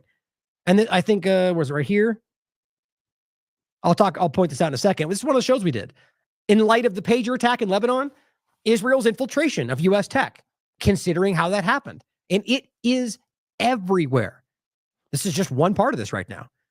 But just think about that the leader of this group is Unit 8200 and realize how often that ends up being the point. Now it says Paragon's CEO, Idan Nurek, and CTO, Igor Bogudlov, are also former members of Israeli intelligence. I mean, it's a finite number, guys. And weirdly enough, it seems like they populate all of these positions. Now it says former Israeli Prime Minister Ehud Barak is also listed as a co-founding director and investor. Barak is known for his connections to Israeli firms, Toka and Carbine 911. Toka is one that Whitney wrote about. I believe it's right here. Meet Toka, the most dangerous Israeli spyware firm you've never heard of. Pretty common. And Carbine, which she wrote about in The Spy, The Prince and the Spy, which I'll include as well, since we point to it. And this is one I've referenced many times.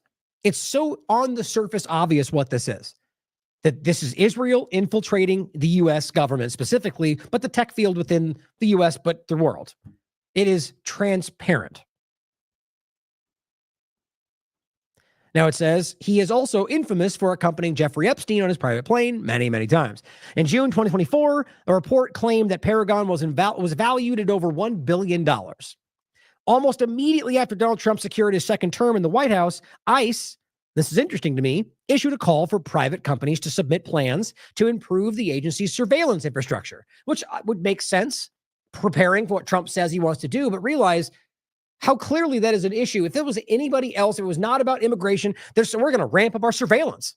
That's something we should all concern ourselves with. That's a privacy issue. And we're talking about biometrics. That's what they make clear.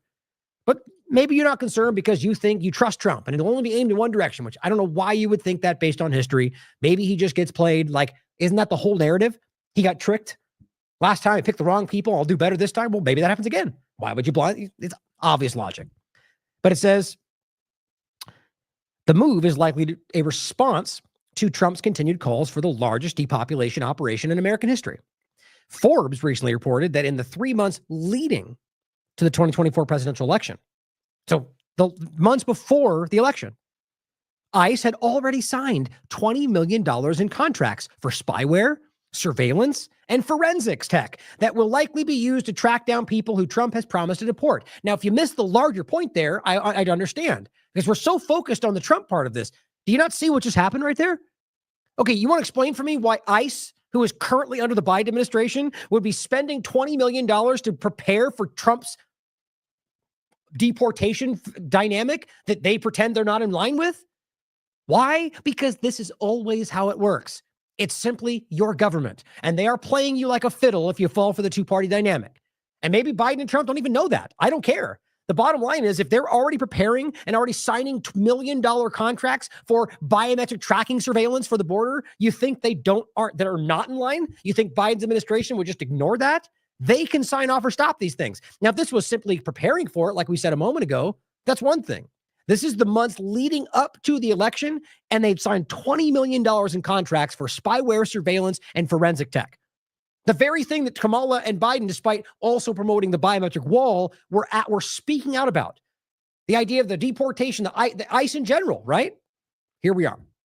If you can't recognize what that proves to you, that it shows you that there is only one thing happening here, and it's all about giving you the vying narratives to get you somewhere in the middle, I don't know what else I can do. Forbes reviewed numerous ICE contracts and found agreements to purchase technologies that can surveil phone calls, texts, and social media activity, as well as identify individuals through facial recognition.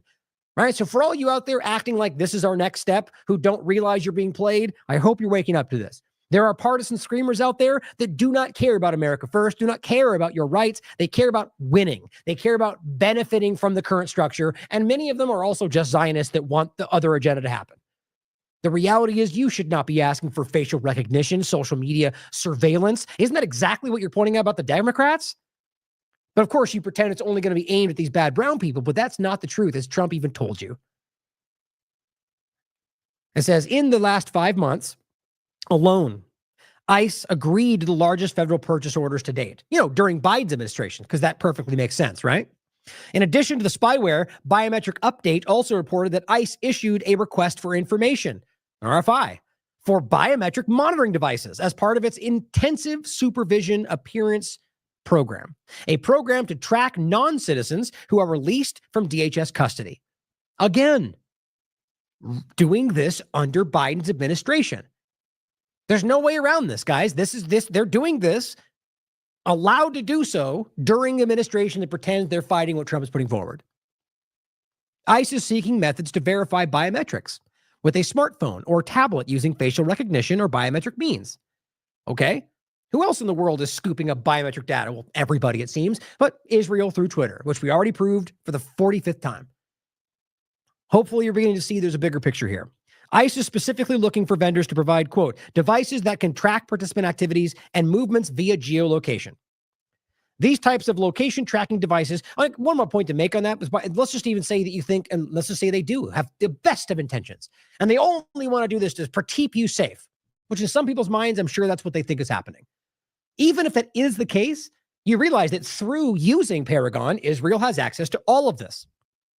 That they log and access this when this is the reality of where this goes. So even if this is a good intention thing, Israel will still manipulate that like they have in every other situation we pointed to. These types of location tracking devices are useful not only to ICE, as Derek writes, but to private prison companies. who stand to benefit from an increase in holding facilities for illegal immigrants. The CEO of Geo Group, one of the biggest private prison contractors, recently estimated that the company could make as much as $400 million a year under Trump's presidency by filling beds with individuals accused of illegal immigration. Pam Bondi, of course, wild, Zionist, we've gone over all of them. Trump's pick for Attorney General is a former lobbyist for the GEO Group. What do you know? Paragon is not the only company getting in on the lucrative contracts, by the way. Here's a few of the examples Derek plucks out. There's a lot more. Bold End, their only customer is the U.S. government, which usually stands out to me as a cutout of something else. That same report notes that a presentation from defense contractor Raytheon included a slide which claimed that Bold End was backed by none other than Peter Thiel via his founders fund. Thiel is a Bilderberg steering committee member who co-founded private surveillance firm Palantir, who is basically string puller of Trump's administration, it seems, funding through Vance and the rest of it, but really just a concerning figure that seems to be a very influential part of Trump's administration that, guys, just might as well represent technocracy. And is actively, seems to be, his fingers seem to be involved in damn near all of these overlapping parts. You keep seeing this pop up. Now you can see that these different groups that they're driving forward for the under guise of an immigration problem for Israel's benefit just so happen to be funded by Peter Thiel. Now it says 2 sources familiar with the company confirmed to Forbes that Bold End was funded by Thiel's company. Now there's Cellbrite. Cellbrite is another Israeli firm, of course, which signed a contract with ICE worth $9.6 million. So there's more than one that they've signed contracts with. Clearview AI, we've talked about, also backed by Peter Thiel's Founders Fund. In September, Clearview AI partnered with ICE for its largest federal contract at $1.1 million. That's for Clearview AI. In January 2021, Derek reported for TLAV that Clearview AI's technology was being used to identify and locate individuals who participated in the January 6th riots, which obviously that's the way they're framing it. The point is clearly, well, we know the history of this and the reality of the lies around what January 6th was. The point is that this is a group that Thiel funded that explicitly went after January 6 members for being present. And he seems to be a chief member of the direction. Does that concern you? Anyone out there wearing a red hat or believing in NAG or a thing? It's incredible how we can't see the red flags here. And I keep saying that I'm pointing at the partisan level. As you guys know, I'm of the mind that most of you actually see this. It's about trying to take action. Even if you don't know what the right step is, the right step, first of all, is to stop going through the same motions. But it says, it is extremely likely that this technology will be used to pursue illegal immigrants. So that should bother you if it was used to go after you. Magnet Forensics is another one that he mentions. PenLink is another example. There's a lot of these. These are different companies that are building out this whole surveillance apparatus, which seems to be largely funded through Israel. And that's the point he makes here.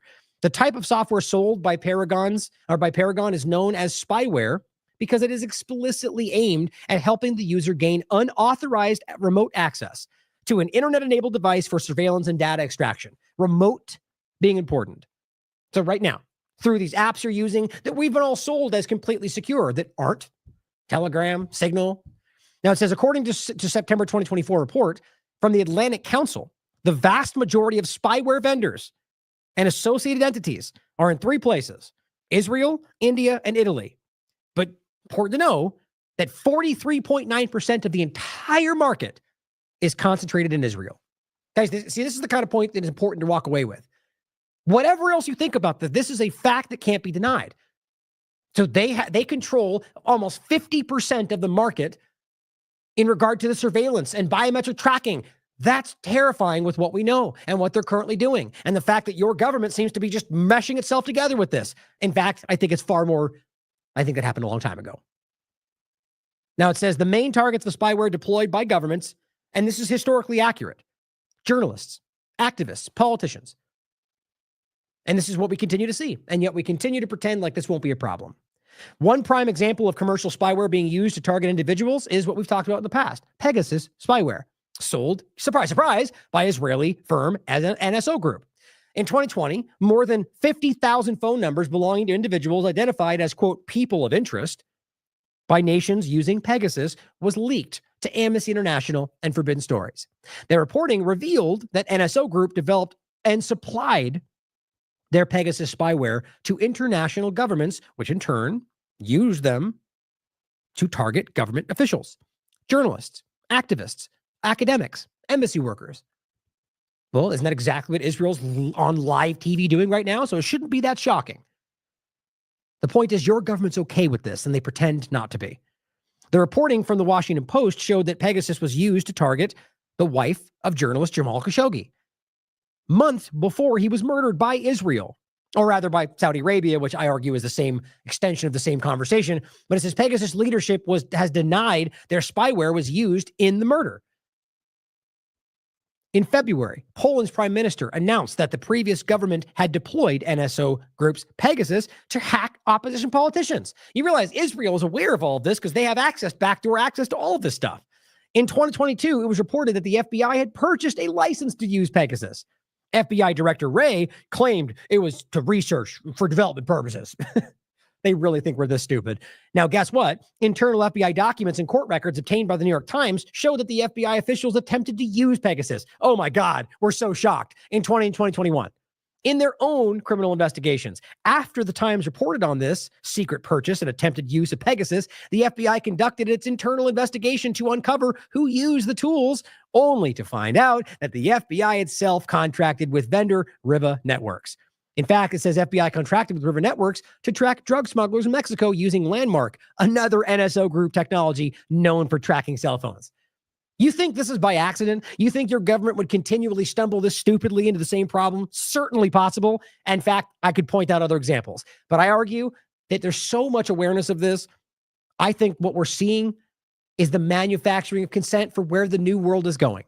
The new world order that Elon and the rest are telling you is going to go in a good direction. I certainly hope you're right. But everything on the table shows you that they're Pied Pipering you right into your own demise.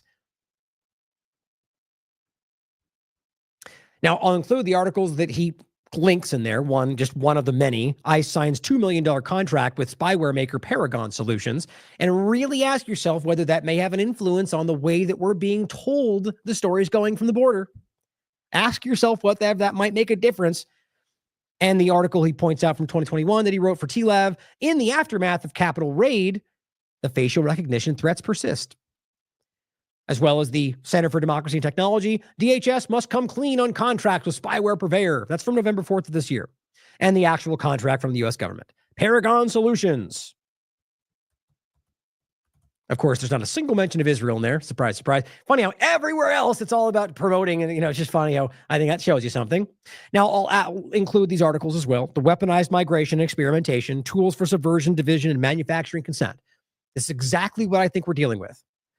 Or the Save Act dynamic, which we're already telling you, this is a Trojan horse dynamic. They're using the border conversation to drive you into not just accepting, but calling for your own subjugation, demanding your own digital ID in a different name.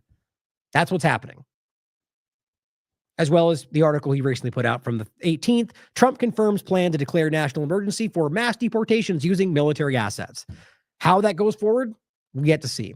But a national emergency coming off the COVID discussion, I can't believe anybody on the Republican side would even accept that for a second. On top of that, mass deportations. I mean, all of this stuff seems so outside like what we would ever accept as normal. Or military assets internally, when he even referenced a point from bringing them in overseas. I mean, we're talking about posse comitatus. Now, I go over all this in the show.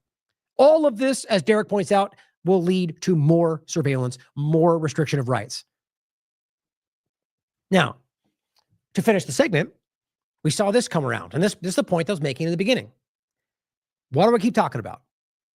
This problem has been hyped and discussed and batted back and forth for a long time. One of these classic wedge issues that always seem to be used to manipulate and hide the larger stories, even though they're important in their own right. Now suddenly they're going, oh, okay, guess what? UK comes out and says they were always doing this and they were experimenting on you. And yes, it was open border policy, which I don't know if that's exactly accurate, but I think the reality is we all see that they were messing with it's a two-party game. The point we saw with Texas recently, where the Republican went 30 feet down the road, was like, guys, there's gates swinging open right here. Why are we all circled around this one gate, acting like we're demanding that when these gates are all open? If you don't see how crazy that is, it shows you that they could be going through any of these gates. We were being played, and a lot of Republicans called that out. That's not to say that there's not an issue with the border. My point is that both sides that was a Republican governor. are using this. And in this case, as this has been going around, Starmer says, this happened by design, not accident. It's a rule running an open border experiment, he says. They pretended it wasn't happening.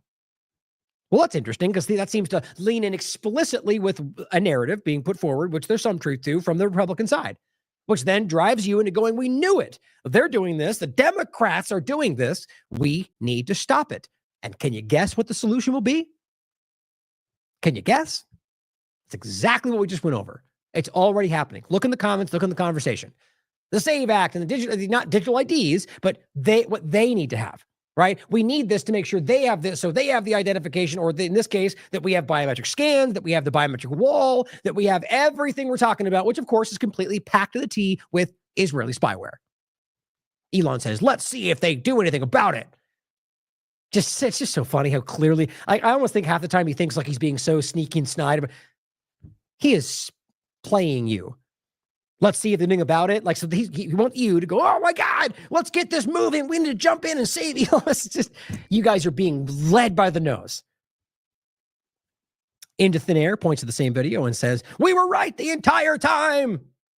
See what I'm talking about? Open border was a deliberate experiment. Why? Because a government person said? Wait a minute. So now, to be clear, that's clearly what they've been saying and thinking, but it's their opinion based on what they see, or arguably they think that's the provable fact, and maybe it is. But now you're saying we're right because a foreign leader of a government said so. Don't governments lie to us? Couldn't he be lying for his interests? My point is, it's just because it's what they want to hear.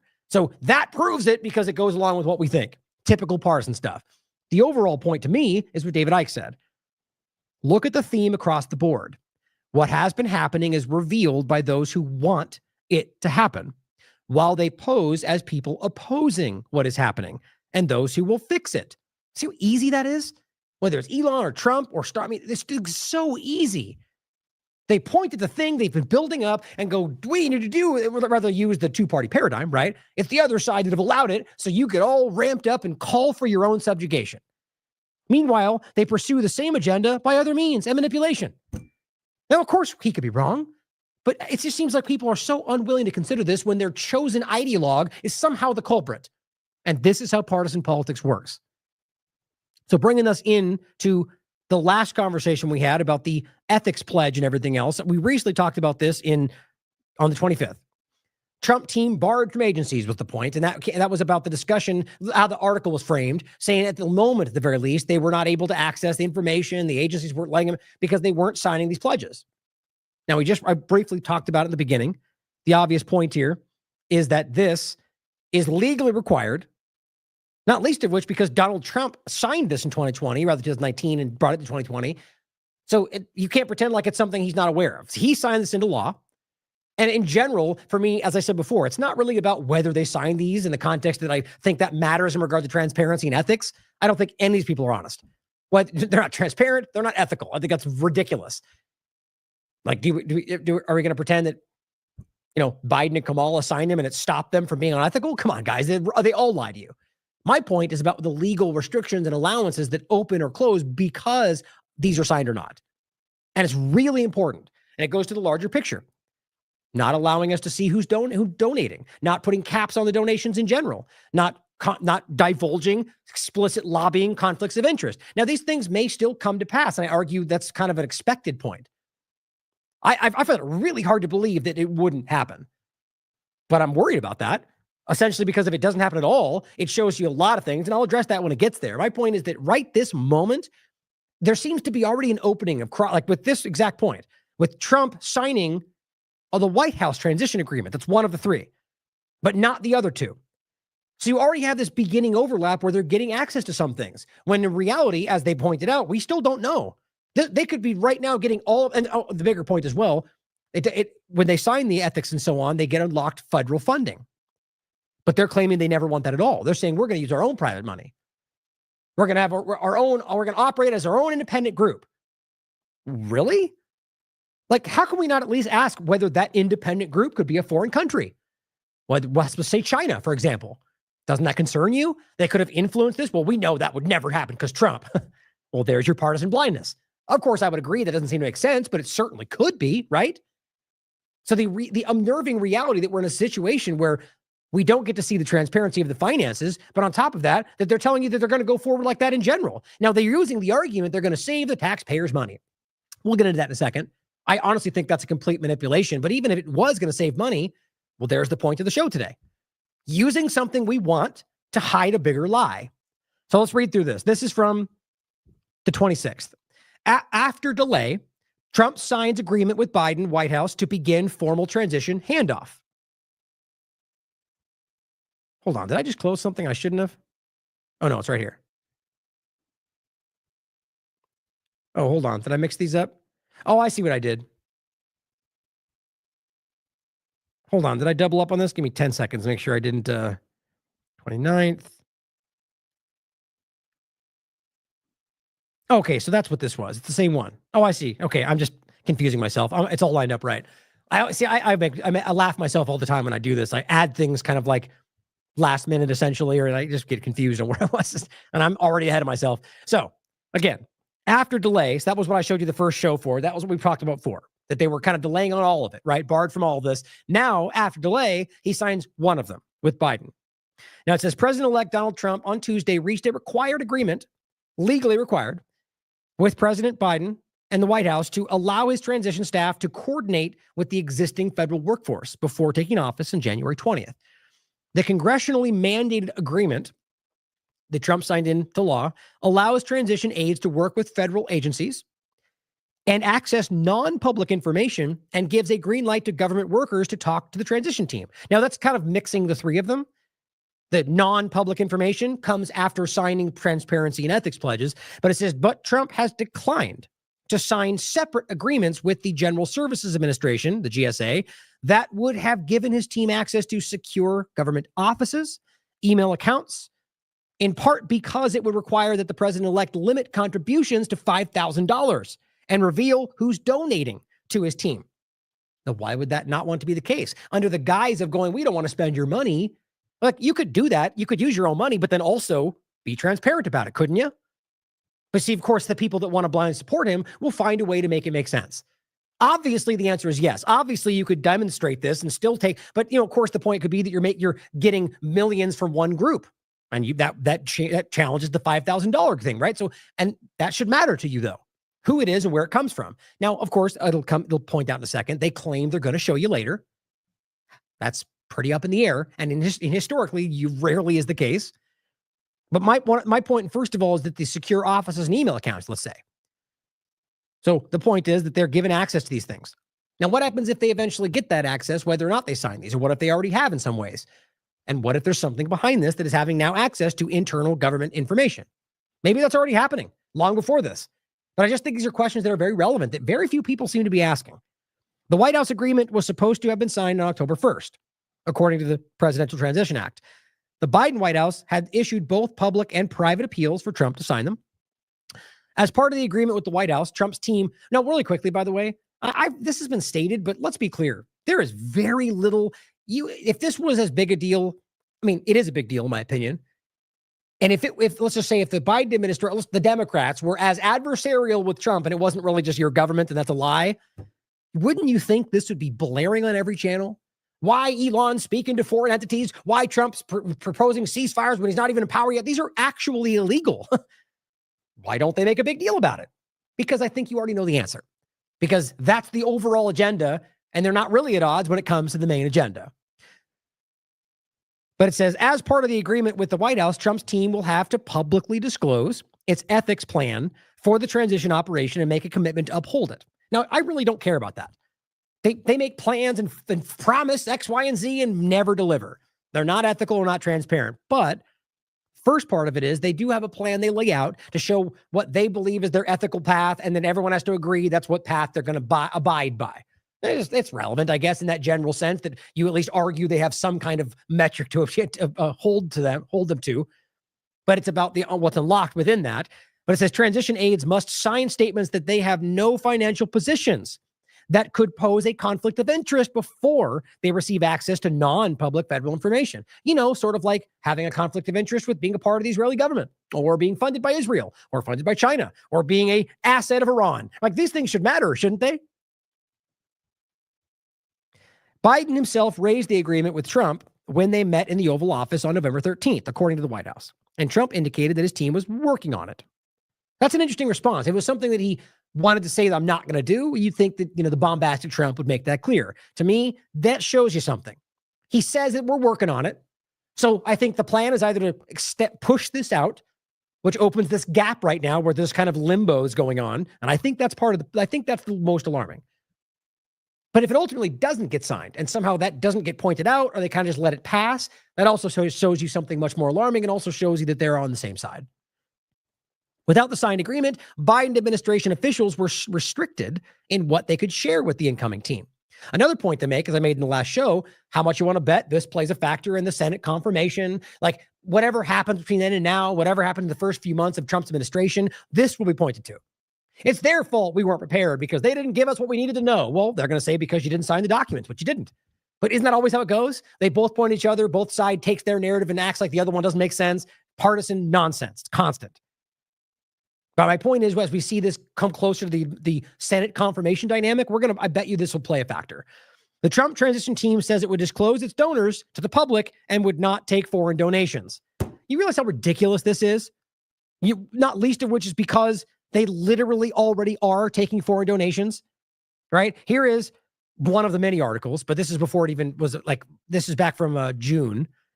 Trump is desperate for Miriam Adelson's cash. So that's the wife of the deceased Adelson. Her condition? Illegal West Bank annexation. Realize this has already happened. It's very public. She gave him about $100 million. Not the first time, by the way. And Miriam Adelson was born in Tel Aviv, which, by the way, was mandatory Palestine in 1945. That place that never existed. So what's funny to me is that she's literally whether she's also got American citizenship, she was born in Tel Aviv. She is an Israeli oligarch. That's what she is. And she is openly funding Trump's administration. So what do you mean you're going to not take foreign donations? Now, of course, he could argue, I just meant now. Then what's the difference? If you already did, why now is it different? Game is to make you think they're not, but also that you're just saying that. I don't believe that for a second. And what do you consider foreign? How much you want to bet they don't look at Israel as being a foreign entity? There's all these weird caveats. Bottom line is the reason we don't know for sure, that I argue I can almost prove that he's lying, because, first, I showed you that, but because they're in this limbo where they're not letting you see it. They're refusing, they're dragging their feet on something that Trump wrote into law that he already did last administration, and now is saying he's working on it. What's the holdup? It's a signed document. It's not that difficult. And it's something they've already worked on. I can guarantee it. There's a reason this is being stretched out. Probably to hide the fact that they are taking donations from foreign entities. A separate agreement with the Department of Justice to coordinate background checks for vetting and security clearances is being actively worked on and could be signed quickly now that the White House agreement is signed. That's at least what they're saying. That's the same point. They're saying we're putting this together. I don't see why the signing of the White House part of it makes that any more rapidly completed. I don't know. The agency has teams of investigators standing by to process clearances for Trump aides and advisors once that document is signed. So the longer this stretches out, how many people are sort of going, well, you're already going to be president here, have access to this, or we already see this happening in some ways. Is that part of it? Are they gaining access to things they didn't have before? Are there more people finding more access? I mean, we can't hide the reality of Israel's on the surface influence and infiltration of the U.S. government. But again, the point should be, doesn't matter what the foreign entity is in the context of the point. You should care that this might be happening, that the evidence seems to back it up. It says that would clear the way for transition aides, signing of that document, and future administration appointees and nominees to begin accessing classified information before Trump takes office. Now, look, even if they sign this document, let's realize the alarming reality of the Zionist administration he has.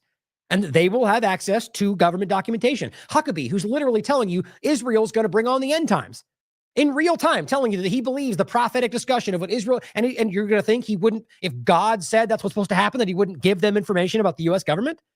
Guys, it's already happening. It says some of the Trump aides may hold active clearances from his first term in office or other government roles, but others will need new clearances to access classified data. There you go. The point is they all will, and that's going to be concerning, seeing as how they're all Zionist manipulators. Trump's team on Friday formally told the GSA that they would not utilize the government office, the space they're providing, from the White House reserved for their use, or government email accounts, phones, or computers during the transition. So look, on the surface, to the average person, looking at what's been going on, it's very easy to couch this in, well, they are concerned about, because, they're the good guy, right? They're the outsider, despite being packed with literal insiders, technocrats, billionaires, oligarchs, like the literal deep state dynamic. But, they're the outsiders because we say that. So the point is that because of the outsiders, we don't want you to use your offices or government because you're going to spy on us. Yeah, maybe.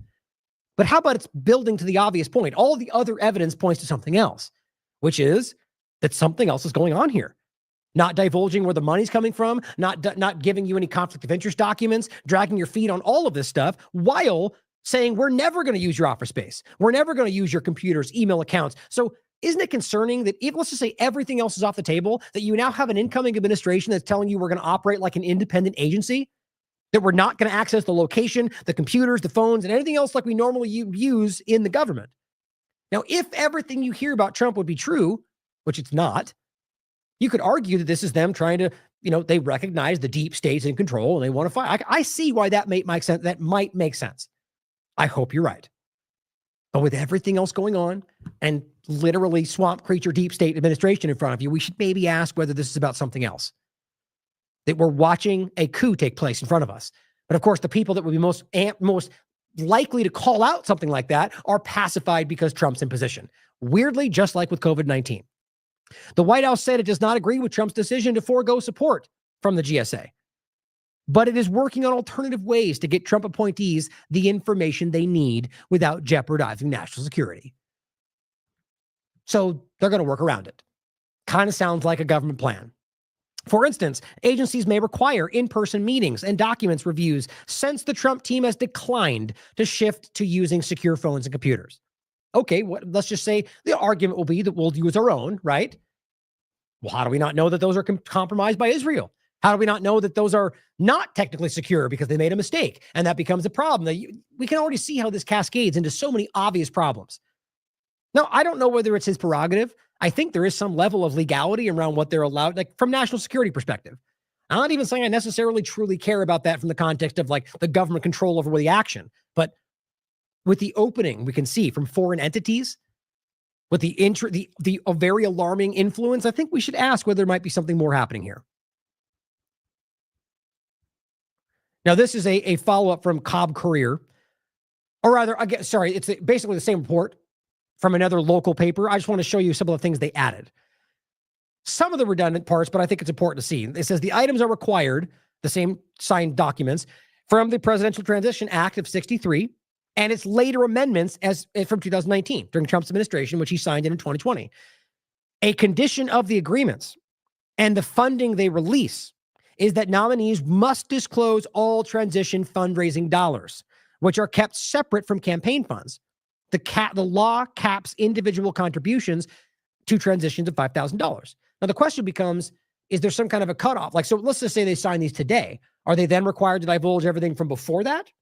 Or is it only from when they signed it going forward?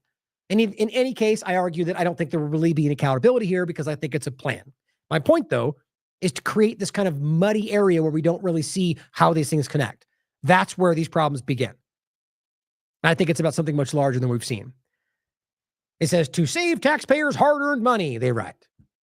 Which, again, I'll read something somebody else wrote, but the point is I don't think that's even how that... I mean, realize your taxes are being taken, okay? They don't take more tax that year because they do spend more money. The point is they tax you like they tax you. They then use this money as they see fit to pretend like him not doing this somehow reduces what your money... They still took your tax dollars.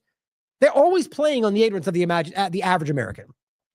Trump's team also announced it will not use government buildings or technology available for transition operations and instead, quote, will be a self-sufficient organization. Now, yeah, that may sound like a positive change, but realize with all of the influence from the Zionism from Israel alone, but plenty of other dynamics that we should, I mean, like, again, the technocratic side of this, with the which we'll get into later in the show, the idea of the Prospera, the rise of technocracy governance we're seeing around the world. Maybe that's what you're looking at. Maybe we're talking about Peter Thiel and his technocrat buddies literally taking over the government right now. I mean, these are not far-fetched ideas. I think that's a bigger thing happening in the world in general right now. So that's why I framed it today as a technocrat Zionist coup in this country. I think this is what we're looking at right now, whether it's a soft idea or I think it's already partially there from what we can see from everybody in this government being paid off by AIPAC and lying about what's going on, but something deeper than that right now that goes into a much larger, the COVID-19 on the tail of this. The president-elect and his personnel have been conducting meetings and announcing cabinet positions from his Mar-a-Lago estate in Florida. So you've got a Mar-a-Lago personal residence. You've got their own personal devices. You've got no signed document. This seems like a rogue entity right now. You can make that about Trump or not. Frankly, it's about the data around it, no matter who's there. If Kamala was doing this, I'd be making the same argument. By law, the ethics plan must be publicly available and must disclose whether lobbyists or foreign agents are part of the transition team. We'll look at that. Doesn't that matter? It should. Now, the point is right now, there's an opening. So what if right now there are parts of this transition team that are being given access to things because they're included in the group that 3 days from now, when they sign the document, they're no longer part of it? See what I'm talking about? There is a gap right now that is being exploited. What is being done is what I'm trying to find out.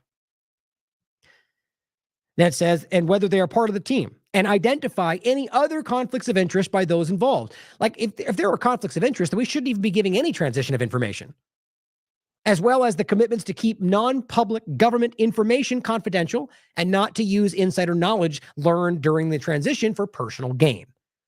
The transition team did not respond to request for a timeline of when they will make these things public. Surprise, surprise. Now, this goes into yesterday. Trump signed the law to require presidential ethics pledges in 2020. Now I don't like the way they frame this. Of course, I lost my highlighting, but I've got it right here. It says now he is exempting himself from it. That's a bit of a stretch, seeing as how we haven't gotten past this point yet. He could just be dragging his feet, right? To be objective about it, be honest. But again, part of me thinks that that's why they're framing it like this. So you get the immediate pushback from people that's not the truth. That's not even accurate. Who want to believe Trump. And you give them the smallest gap, they'll take advantage of it. That's what partisan mindset will do.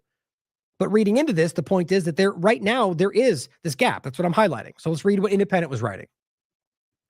It says that a bipartisan bill to boost transparency and make sure incoming presidents stick to an ethics plan was so uncontroversial that it passed the Senate by a voice vote in 2020. Donald Trump then signed it into law, which is interesting, I think. Trump appeared to have excluded himself from those same ethical guidelines I'm talking about right now, after speaking with Joe Biden. Trump missed 2 months of deadlines before finally signing off on an agreement with Joe Biden and beginning the transition process. See, right there. What exact process are we talking about? There's going to be some level of access to things that weren't accessible to the normal person, that now suddenly people that we don't know are having access to this. Foreign entities could be having access to this. People could be funding them. You see my point? Now it says, but the agreement does not appear to include the president-elect's pledge to avoid conflicts of interest while in office, despite requirements under a renewed Presidential Transition Act he signed into law. Trump's team is turning down federal funding and office space for his transition team, as well as an official government checks and security checks for his staff. All these things seem to be very important to national security. Why wouldn't people be pulling their hair out right now? The president-elect has rebuffed agreements with the Department of Justice to process security clearances to access classified information during the transition. It says, quote, the reliance on private donors to fund the transition, which is what's happening, is nothing more than a ploy for well-connected Trump insiders to line their pockets while pretending to save taxpayer money. It's not too far off, in my opinion. Now, whatever the reason is, I don't believe for a second this is saving you any money. Your money's already being taken. It's about whether they use it now or give it to Israel or spend one war or whatever else we're talking about. You build the biometric wall. Overall, though, private funding to conduct a transition for a new power, doesn't that seem uncomfortable? Can you imagine if this was Hillary Clinton doing the same thing? Or Kamala Harris or Joe Biden or anybody with a D by their name, literally going into transition without ever divulging who was funding them? I don't even need to make another point. You guys already know. Most of you are already probably connecting the dots. That doesn't make sense. It should bother you. The team said it is turning down federal support, quote, consistent with President Trump's commitment to save taxpayer money. Easy as that. But accepting the money, of course, would have put a $5,000 cap on individual donations to the team and require public disclosure of those donors. That seems to be the obvious point here. Trump's team merely said it would not allow foreign contributions. and would be disclosing its donors, but did not reveal any guidelines for those pledges. Okay, so there's what I said before, obvious being already getting foreign donations. That's already proven. That they'll eventually disclose them. But what happens if they get elected or already there and end up in power? And then all this point we roll out about where this is going happens. And the point is, once you know, it's too late. Especially if we're worried about this being some sort of end game in all of this. But it says by turning down $7 million in funding from the federal government for the transition process, Trump will be able to raise unlimited private donations for the transition. This is the Independent. This is exactly what I'm talking about. Now, how about if this is taxpayer money, take the $7 million and give it to us. Give it to the American people. Of course, that's not what will happen. But he goes on to say, the team will operate as a self-sufficient organization. And it's, quote, organizational autonomy means a streamlined process, Trump's campaign said. So this is going to overlap with a very concerning conversation, specifically about these, freedom cities and this direction that it's going that I think is very concerning. And also with the general point of Prospera and what this is showing you, this technocratic rise in governance that is circumventing government. Which, by the way, I'm the first person to say we don't want government, but I don't want some new technocratic version of government taking its place. All right? See how that's the whole point of today. Using something we don't want to drive you into accepting something worse while believing it's the solution to the problem you're fighting. Goes on to say, the Presidential Transition Enhancement Act, which Trump signed, requires presidential candidates to, quote, create and release an ethics plan. We already talked about this, some redundancy. The plan requires teams to avoid both actual and apparent conflicts of interest and to safeguard classified information and non-public information and other information that is not readily available to the public. So right there, classified is the line for you have to sign these pledges, but they're already getting access to non-public information right now. It also blocks team members from lobbying activities and prohibits them from serving as registered foreign agents. So, in other words, right now, they can. Shouldn't that bother you? Doesn't have to mean that it is for sure. But if we don't know, it could be. So when they sign these, they won't be able to obviously act as a registered foreign agent. But people right now could be in this administration who are registered foreign agents, and we wouldn't know because they haven't signed these documents. Without thorough reviews of the incoming administration's financial withholdings and interests by the Office of Government Ethics, those nominees could be in a position to benefit from their proximity to power, which, by the way, is what every government in every situation and every side has done as far back as you can look. Without the crucial review, which is mandated by law, nominees may enter office with conflicts of interest, obvious or hidden, that they are not ordered to remedy. Those power holders could manipulate the government for their own personal benefit while facing little to no consequence. Make sure I didn't miss something at the bottom here.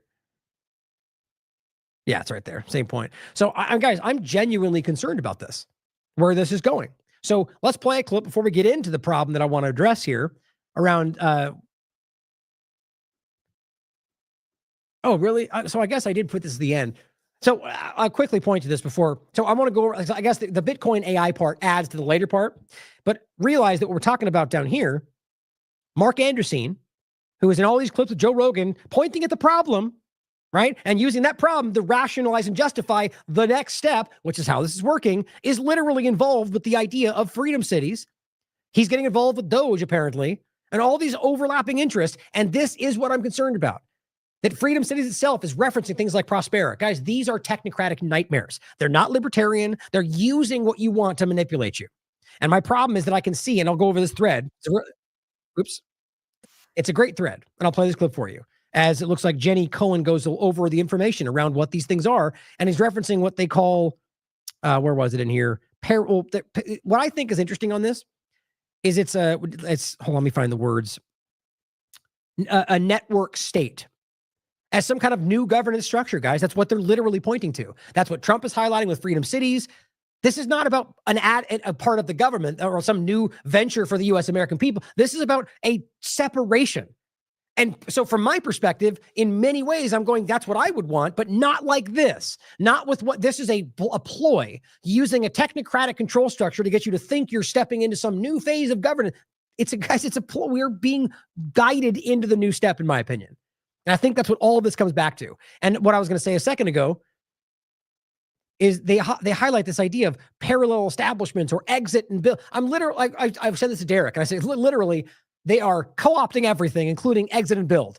Now we're going to exit and build and drive you into a new AI-controlled power technocratic. That's the exit and build society, parallel economy. No, it's the ploy. It's like pretending Bitcoin is now a strategic reserve as opposed to being something that challenges the dollar. We're being led into this structure. Now, I want to play a clip from Loki. Some of it anyway, it's a longer one that goes over the reality of his own investigation, most of which you've already seen, of the influence of Israeli government entities, Israeli Zionist entities in Trump's cabinet. And this should matter more than anything with what we just discussed. Trump has assembled the most pro-Israel cabinet in the history of the United States. I've investigated his funders. It's not looking good. Donald Trump will repeat the mantra, America first. America first. America first. but when you look down his list of funders, it seems like it might just be Israel first.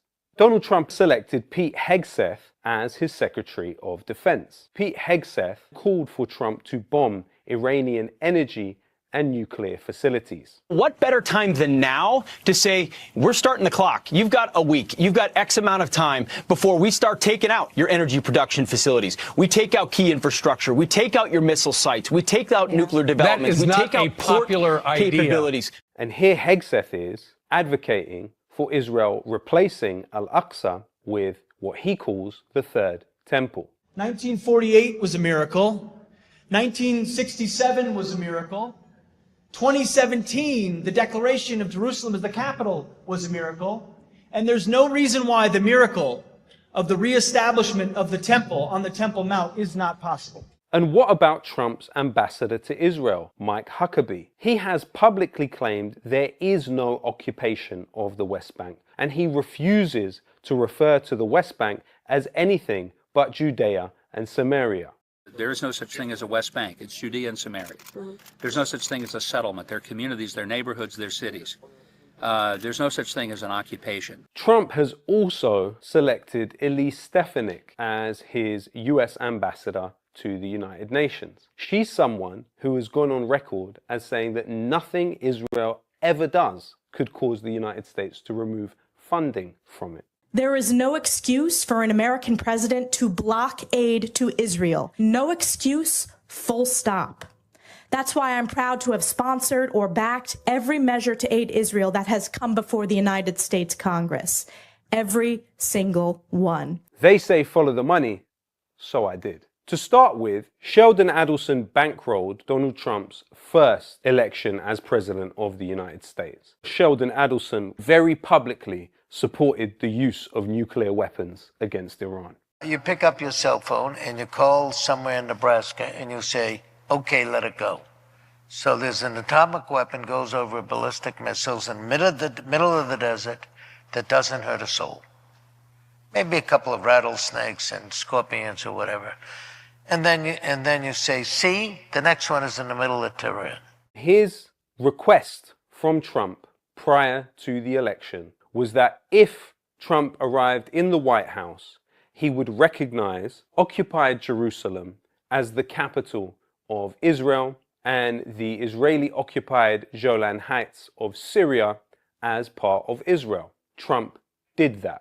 I gave them Golan Heights. I gave them the Abraham Accords. I recognized the capital of Israel and opened the embassy in Jerusalem. And most importantly of all, I terminated the Iran nuclear deal. I was there 4 years, gave them billions and billions of dollars. I was the best friend Israel ever had. Today, one of Trump's largest funders, giving him $100 million, is the widow of Sheldon Adelson, Miriam Adelson. He promised to recognize Jerusalem and to move the embassy to Jerusalem. Promise kept. He promised to withdraw from Iran nuclear deal. Promise kept. And Golan Heights, that was a big gift.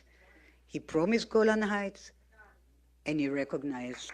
Adelson requested from Trump prior to this election that once he was in the White House, he would recognize, quote unquote, Israeli sovereignty over the West Bank. Donald Trump has given the signal that he will support this move to annex the West Bank and establish Israeli sovereignty over it. Smotrich, the Israeli finance minister, has come out and stated very clearly that 2025 will be the year of sovereignty for Israel over Judea and Samaria, the word that he uses to refer to the West Bank. אני מתכוון בעזרת השם להוביל בהמשך החלטת ממשלה שקובעת שממשלת ישראל תפעל מול הנשיא החדש מול הממשל החדש, של הנשיא טראמפ, מול הקהילה הבינלאומית, להחלת הריבונות הישראלית ביהודה ושומרון, והכרה אמריקאית ובינלאומית. When we look at not only Miriam Adelson as one of his key funders, we also see other individuals who are likely to be pushing Trump in the same direction. Isaac Perlmutter and his wife have also bankrolled Donald Trump's presidential campaign. Isaac Perlmutter is a former Israeli soldier and the former chair of Marvel Entertainment. The same family foundation of the Perlmutters that funded Donald Trump's ascent to the presidency also funds the Friends of the IDF and illegal Israeli settlements in the West Bank. Isaac Perlmutter's wife was on Donald Trump's inauguration committee last time he was elected president. So there's a good example, right? Literally talking about the inauguration. So is it not possible that we're already seeing Israeli entities packed in right this moment? Obviously. Another important source of funds in this presidential campaign has been the company Uline, headed by Richard Uline, which contributed over $10 million to the Trump campaign. Richard Uline has a history of funding organizations which docked Palestinian and pro-Palestinian students in the United States. The companies backed by Uline put the pictures and personal details of pro-Palestinian students on the side of trucks. They sought to get these students expelled from their universities. Another key funder of Donald Trump's presidential campaign was the Andreessen Horowitz investment firm. Now, Andreessen Horowitz is so deeply integrated with the Israeli occupation that it funds the United States. The companies backed by Uline put the pictures and personal details of pro-Palestinian students on the side of trucks. They sought to get these students expelled from their universities. Another key funder of Donald Trump's presidential campaign was the Andreessen Horowitz. I wanted to make sure you saw that. Okay, this is who we're going to talk about next. That's Mark Anderson. That Mark Anderson, or Andrew, however he's pronouncing it, Andreessen Horowitz is his company. Recognize how concerning this is. That we're not just talking about Thiel, because even though Mark Anderson and Thiel are very much overlapped with all of this, that these people are immersed with what Israel's doing. And they're the ones now making the rounds about how the Democrats were trying to take over AI, and they're trying to use this to take over social media, and AI bad, but Elon's is good. There's a reason this is all being flooded around you right now. I just can't stop seeing how clear this is. Investment firm. Now, Andreessen Horowitz is so deeply integrated with the Israeli occupation that it funds and partially owns several key Israeli intelligence companies, like Toka, which was founded by the former head of Israeli intelligence and former Prime Minister Ehud Barak. Toka claims that it is a one-stop hacking shop, which can hack not only smartphones, but also smart technology within homes and fridges of individuals which governments may want to know more about. Another company partially owned by Andreessen Horowitz is Wiz, founded by Asaf Rappaport, a former high-ranking officer from Unit 8200, the military intelligence signals section of the Israeli occupation forces. Whoa, I'm totally surprised by that. Crazy how that almost never happens, right? If you're just tuning in now, the joke from before is that it seems to be literally every time. You know, so what a coincidence. As I said before, it's a finite group. It's not, it's like the CIA. There's a lot of overlap, but the point is clearly if we keep seeing a Unit 8200 member leading these tech groups, and we're told that it's just it's obvious what's going on. Realize the larger point is that Israel, as well as these very entities, have expressed, actually in the Prince and the Spy article from Whitney around Carbine 911, now just called Carbine, they make that explicit. She has a whole section on that, where they say that their objective is to carry out the interests of the Israeli government, the state of Israel, through these tech companies, whether or not they're current IDF members or current Israeli intelligence entities. The point is that they're still acting that way. And I argue, like with the CIA, there is no former in that dynamic. So here is an organization that is directly invested in Israeli intelligence companies, also funding Donald Trump at the same time. How could we not mention Elon Musk? His company, SpaceX, donated to the Donald Trump presidential campaign almost $120 million. Now, what is Elon Musk's relationship with Israel? What many do not know is that his company, SpaceX, launched several satellites for Israeli company ImageSat International. Now, ImageSat International is not only led by reserves in the Israeli military and former employees of Israel's largest company, Elbit Systems, but it is a key source for Israeli Unit 9900, which is the Visual Intelligence Unit. ImageSat International and the spy satellites, which have been launched for it by Elon Musk. So really quickly, considering the point, well, let me finish real quick. Will be essential to all of its bombing campaigns. So the point right there is that this is exactly the overlap. And this is just one aspect of it, of specifically Elon Musk's influence or connection to the apparatus coming from Israel that's happening in Palestine, that's happening around the world, in Ukraine, and the overlap of what he's doing with Starlink. And realize that all of this is about surveillance and data and what we're discussing. They're literally cataloging all this information and are now watching this administration step in that is driving the support of this group and what they all are connected with, the Zionist technocrat overlap, more than anything I've ever seen before. And with the border discussion, we just went over the idea of using these things to stop whatever they're pointing at, when in reality, they're just scooping up everything from you. This is what's happening. And as always, the Trump administration, whether Trump being in place, is pacifying who would be the most resistant to this. I'm calling on all the conservatives out there that recognize the problem here to have the courage to stand up and point it out. Maybe Trump's being played. Always possible. That's exactly what happened last time, I'm told. So maybe we should consider that. In fact, historically, it's known that ImageSat International have been a key part of Israel's thousands of bombing sorties over Syria. The fact that this was not seen as a conflict of interest for Elon Musk to, at the same time, be running X, formerly known as Twitter, but also launching spy satellites to assist in Israel's bombing campaigns, is quite indicative of a wider rot within our media and political classes. Another key funder of Trump is Primerica Distribution, which contributed $5 million to his campaign. Now, Primerica Distribution also funds the key Israel lobby group, the ADL, which has been found to have infiltrated many political groups and spied on pro-Palestinian and Palestinian Americans. Trump also received another $5 million. The investigation that was done by the San Francisco District Attorney's Office, among the data that came out was that they would spy on organizations that were critical of Israel, spy on organizations that were critical of South Africa, and they would pass that information on to Israel, and they passed the information on to South Africa. This was apartheid South Africa.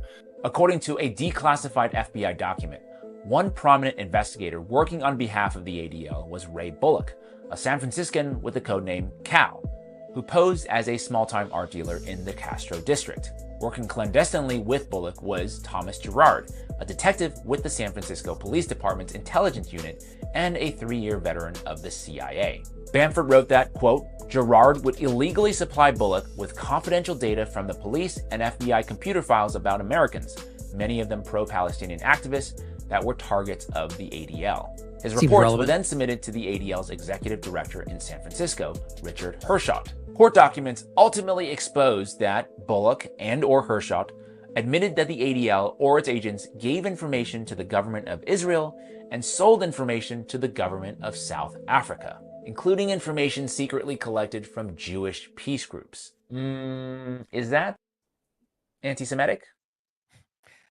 Really quickly, just to point, thank James Lee. We've interviewed him around ADL in general. It does great work. The point is that point around the ADL seems very relevant suddenly to what Low-Key was talking about. And the idea that it doesn't even have to be even though the reality is that ADL, AIPAC, these are extensions of the Israeli government, as he makes clear in James's documentary around that. It's about 23 minutes, I think. It's worth your time. Just look up his name in the search bar of TLAV and it'll pop up. The point being that the ADL, objective, arguably a non-government entity, had access to CIA data. The point is, can't that clearly be part of what's happening now? Maybe even without Trump's knowledge.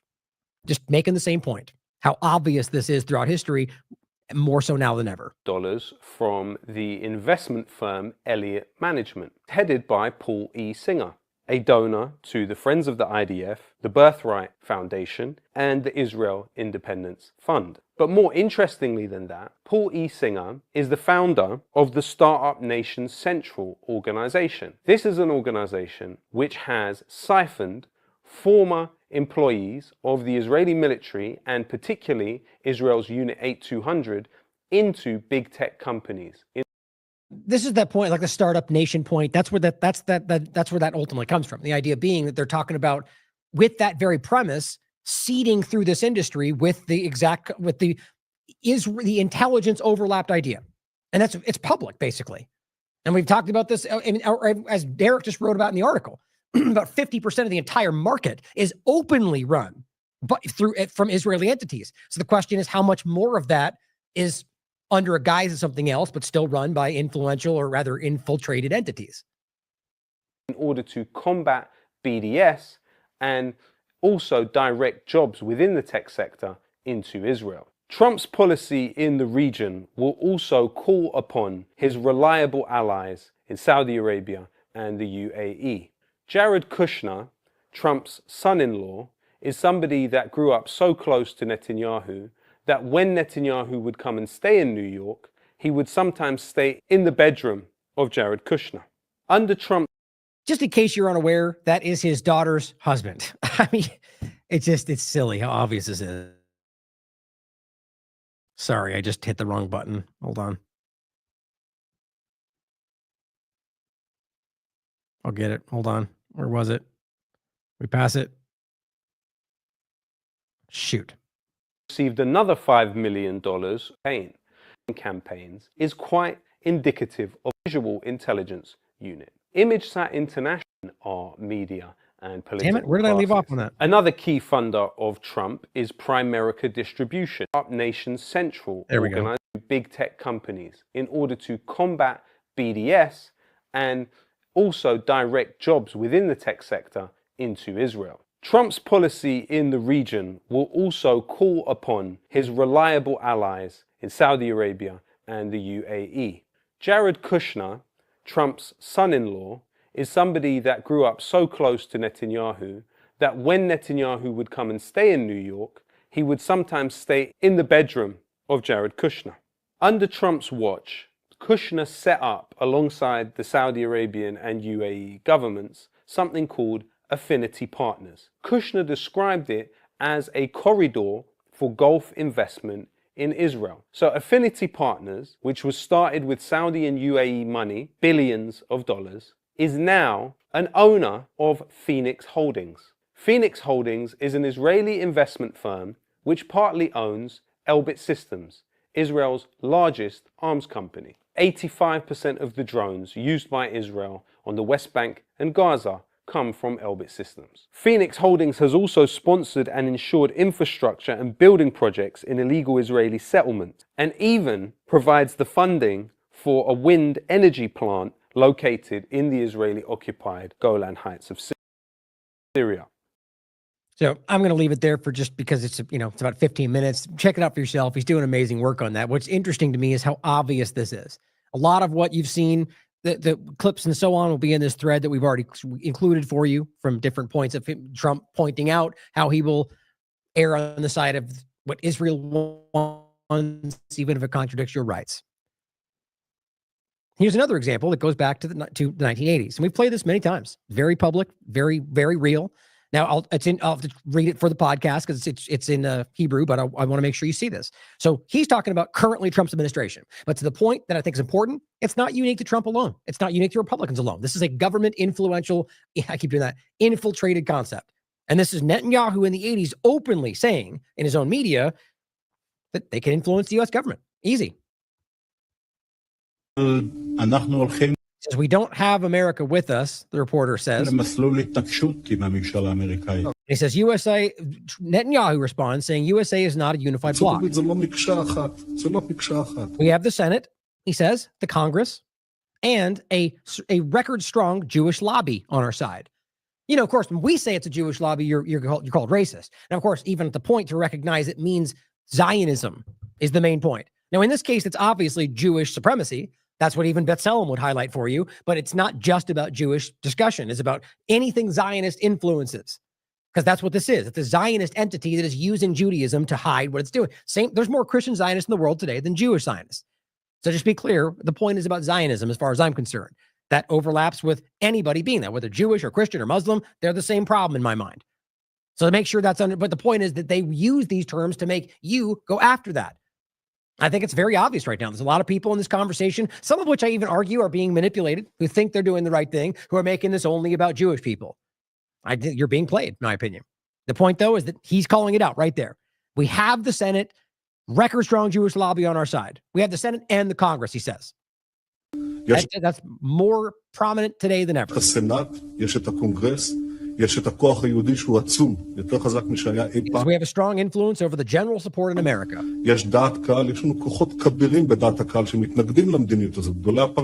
America won't force us into anything. Yeah, we're seeing that pretty clearly today. Really, the question is, how much do you really need? Now I'll include Derek's article from October 28th, election 2024, Zionist technocrats versus Zionist technocrats. That's been the point we've been trying to make. No matter who was chosen, selected by the oligarchy to be the pretend elected president, either way, it went in the same direction. Now, I mean, that's the whole point about this is set up in a way that even if they somehow lost control of the outcome, they still win. That's how this is supposed to work. And the point about the infiltration of tech, which is exactly the point we're making around this. I have the whole point in here about Carbine, and the overarching point we made on August 13th. I titled the Israeli election interference and psychological operation industrial complex. This was a public discussion by Guardian and plenty of other mainstream platforms calling out this one guy, who, by the way, in their own investigation was proven to be an Israeli asset, who is literally proudly discussing how he has influenced, I think he said 23 out of 29 different presidential elections around the world. That means they tried for 29, and 23 they were able to put someone in power that they wanted. And he mentions doing this in the United States, having bought farms and all sorts of stuff. But let's continue to ignore the obvious reality of where we are. Now, to bring this over into the conversation of AI and Bitcoin, and this will be reasonably quick because I want you to watch this discussion. But this is, I think, overlapping points that bring it back to what we're discussing today. And some of which I wasn't able to get in because when you're at a panel, it's so funny. I was thinking this earlier. I'm so used to being able just to go and just run with what I'm thinking about for 5 hours, just jumping on here, and then it connects with this and it goes to that. And as you guys know, and so it's hard for me sometimes when you're in the middle of, I really do have to temper myself because it's important to have, decorum and show respect when you're with other people. Earlier in my career, I think I had a harder time with that. More so now, I think I'm getting better with, whether it's interviews myself or being involved with other people. It's important. You can't just be about your discussion. The point is that there's things in that panel that I wanted to interject, but I wanted to make sure we all got our own, I can't make it about just what I think, right? But I'll go over some of those points today that just accentuate the point. This was called, if you didn't see in the beginning, co-opting freedom, the Bitcoin sleight of hand, and the new AI control structure. This is a third IMA panel. I think I said fourth when we discussed it. Worth your time. Very interesting. And there's different opinions all over the place. I'll also include the conversation that goes to that same point. Derek wrote this on August 1st, the co-opting of Bitcoin, which is what we're going to get into now. And I want you to really consider how this is one part of what everything else we were just talking about, in my opinion. And it says Bitcoin Nashville, Peter Thiel, Donald Trump, and Rumble. So here's the Bitcoin white paper, which is important to read. It's only 9 pages, but a lot of it's really technologically over my head in some ways, but the main points are about what is the premise around it. And the thing that really stood out to me, it says a purely peer-to-peer version of electronic cash that would allow online payments to be sent directly from one party to another party without going through financial institutions. Basically, the main premise is that in the current reality, we're required to rely on trusted third parties, which that's just what they call them. It doesn't, in many cases, we're talking about people that are not even remotely trustworthy or groups, but that's what the game is, right? So you have to have a bank in between. Well, the whole point of this was to be able to do this without them. Clearly, they don't want that. So now you've got them stepping up and saying, we're going to use it as a strategic reserve and save it. And to be clear, we talk about this in the discussion. And I started out by highlighting it as a new strategic or the reserve currency, which we immediately bring it into the conversation of specifically strategic reserve, which is what Catherine was talking about. But I want to be clear, both have been floated very clearly by Trump and others. And I think right now the conversation has really shifted into the idea of strategic reserve. Not a strategic reserve currency like the petrodollar. But see, they both overlap because the oil aspect is the strategic reserve. The petrodollar is just the dollar through that is the reserve currency. My point, though, is that both were very clearly floated. I was only saying that because it's important to see that it can go. There's a lot of opening conversation, but right now more so goes in the idea of having it in the background as some sort of reserve currency. But the point that's not even remotely what Bitcoin is about, at least on paper, literally, right? The idea that we're talking, or I guess digitally these days, but I don't know if this was originally paper or not. If we're talking about having this become something different than this, well, then why aren't and many of them are, the community should be up in arms. You're taking something that was, it's like pretending that Ron Paul wants you to have some kind of statist conversation, or some kind of a overarching, like he suddenly wants the Fed. Like the point is it's contradictory to the main point. Obviously, what we're talking about is something that challenges the system that doesn't, now it's being used to bolster the system. And I think that's an important point to make because right now, what they're using this for is about trying to insert themselves as the middleman. And I think that's very concerning. And these are just other articles that discuss this, Bitcoin as a reserve currency. And again, as I said, you can look it up and there's others that have talked about it as a strategic, the reserve. Actually, I take it back. So this is the point I'm making right now, confusing the terms in my mind. Here is one of the arguments around reserve currency as opposed to strategic reserve, which was the point of the discussion in the panel. Sorry if that gets confusing. I've mixed the terms up a couple times. The point, though, is that this is definitely part of what was being discussed, whether that's happening now. Trump's Bitcoin stockpile plan stirs debate. And here's what it says at one point that stood out. If elected, it will be the policy of my administration, Trump says, to keep 100% of all the Bitcoin the U.S. government currently holds. Weird how you don't say stole, right? Because that's what it is, or acquires into the future. Quote, the core of the strategic national Bitcoin stockpile. So that's where this became the next policy. The reserve currency part of that, I think, is still out there somewhere. I wouldn't be surprised if that actually becomes the direction. But we're talking about money that's been stolen from you under the guise that this is somehow illegitimate or criminal. But now you're going to use it as a reserve currency. Shouldn't that be immediately given back to the people that you stole it from under the guise that it was a crime? Yes.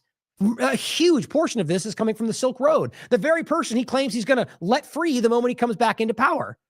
I hope that does happen, but realize how crazy it is. We're talking about the Silk Road. Then it goes on to say the U.S. government purchases 1 million Bitcoin, around 5% of the total supply. R.F. Kennedy Jr. has suggested a government stockpile for 4 million Bitcoin. So right there, we're talking about 4 million on top of 1 million, or rather just maybe 4 in total. We're talking about 20 million in supply in general. And the one that concerns me, and I'm kind of jumping ahead, well, maybe not. Okay, yeah, perfect. This is where the next thing we're going to talk about is this conversation about the controlling end aspect of this. So if, let's say, they get 4 million in reserve, we don't know how much they already have elsewhere. BlackRock has about, now I am jumping ahead. Where the hell was that? Here we go. BlackRock. I guess I'm not. See what I'm talking about? I always jump ahead of myself. I think. So BlackRock, as of November 26th, has, a little bit below 500,000. And that's what we know and can prove of Bitcoin. You combine that with what they just took, about 1 million from the Silk Road dynamic. You talk about the 4 million reserve. I mean, you're talking 5-6 million with 21 million in reserve. Okay, so that's not half, but we don't know what else is really there. So let me make this point for why I'm concerned about this. So here's a study called Blockchain 51. Oh, actually, shouldn't have closed the, shoot, hold on. I guess I don't need to bring it back up again. In the smart paper, or the white paper, it highlights a specific term. Here we go. Oh, I guess I can't search for this. Yeah. Oh, well, look through the white paper. I'll read it from you on the study. The point is that there's a phrase that continually reiterates in this, which is, the system is secure, and this is the phrase, as long as honest nodes collectively control more CPU power than any cooperating group. Now, actually, that's not let me grab what I wrote down. The phrase that seems to recur in the whole thing is, as long as honest nodes control the network. Now, if you don't know what the nodes are, don't worry about that for the context of the point. Well, the point is to argue that if right now the white paper, and whoever Satoshi was, and actually I'll quote Mark Goodwin from Whitney's Unlimited Hangout website, where he argues he thinks this is a intelligence asset. He says, I must unfortunately now conclude that the emergence of this system, Bitcoin in general, immediately after the 2008 financial crisis and the subsequent phase-shifting adoption of Bitcoin by the institutional authors and beneficiaries of the pandemic's financial stimulus, was the work of a modern intelligence community that has merged with Silicon Valley technology, think Startup Nation, Israel, Meridian since at least the 1980s, but unabashedly since the formation of the CIA's venture firm In-Q-Tel just before the turn of the millennium. Okay, so what we're talking about is what arguably could be an intelligence asset in general. Not all blockchain or all cryptocurrency, but Bitcoin potentially. A lot of people have worried about this. I'm not sure if I think it's absolute or not. The point is that in this white paper, it says, as long as honest nodes control the network. So here's what the actual study says, and the study is entitled Blockchain 51% Attacks, which is mentioned in the white paper. Lessons learned for developers and trading platforms. So it says, once purely theoretical, majority or 51% attacks on public blockchains have dealt participants a reality check. The fundamental assumption of Satoshi's 2008 Bitcoin white paper, that computing power will remain sufficiently decentralized in blockchain networks that rely on a proof-of-work consensus mechanism. Now, the white paper does go on to explain why that seems like it's likely to continue, but it says, can, in practice, actually be exploited to enable double spending amongst many other manipulations. Now, it says, and this is quoted, the system is secure from the white paper as long as honest nodes collectively control more CPU power than any cooperating group of attacker nodes. Okay, so the obvious point, what happens if that's not the case? If dishonest nodes or entities control more CPU power? Now, that's not the same as owning Bitcoin. That's clear, but we're talking about an entity that is trying to control the market, it seems, for their own purposes. And that would go along with the mining aspect that Trump already pretends is going to only be in the US, which, as Jason laughs about, is not, he doesn't understand how that works. That you can't control who mines this around the world. But the point would be, obviously, if you're going to make that the case, and you would eventually create a circumstance where you would control collectively the majority of CPU power, as well as control the majority of Bitcoin. And then that allows them to effectively manipulate this, and potentially in a way that we wouldn't even notice, I think the average person anyway. I think that's very concerning.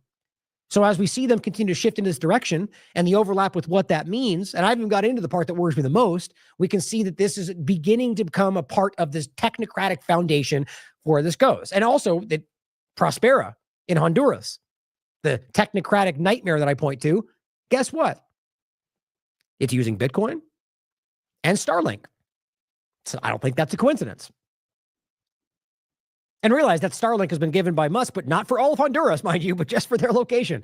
Oh, here's the part that I highlighted. So it says, what is a 51% attack?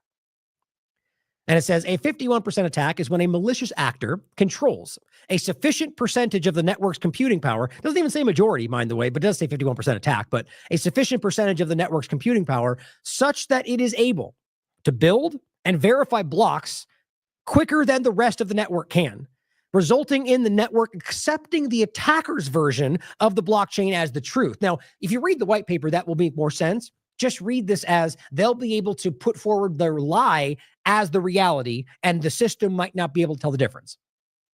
At the very least, you will be able to double spend money, will be able to manipulate what you're putting forward, potentially a lot more than that.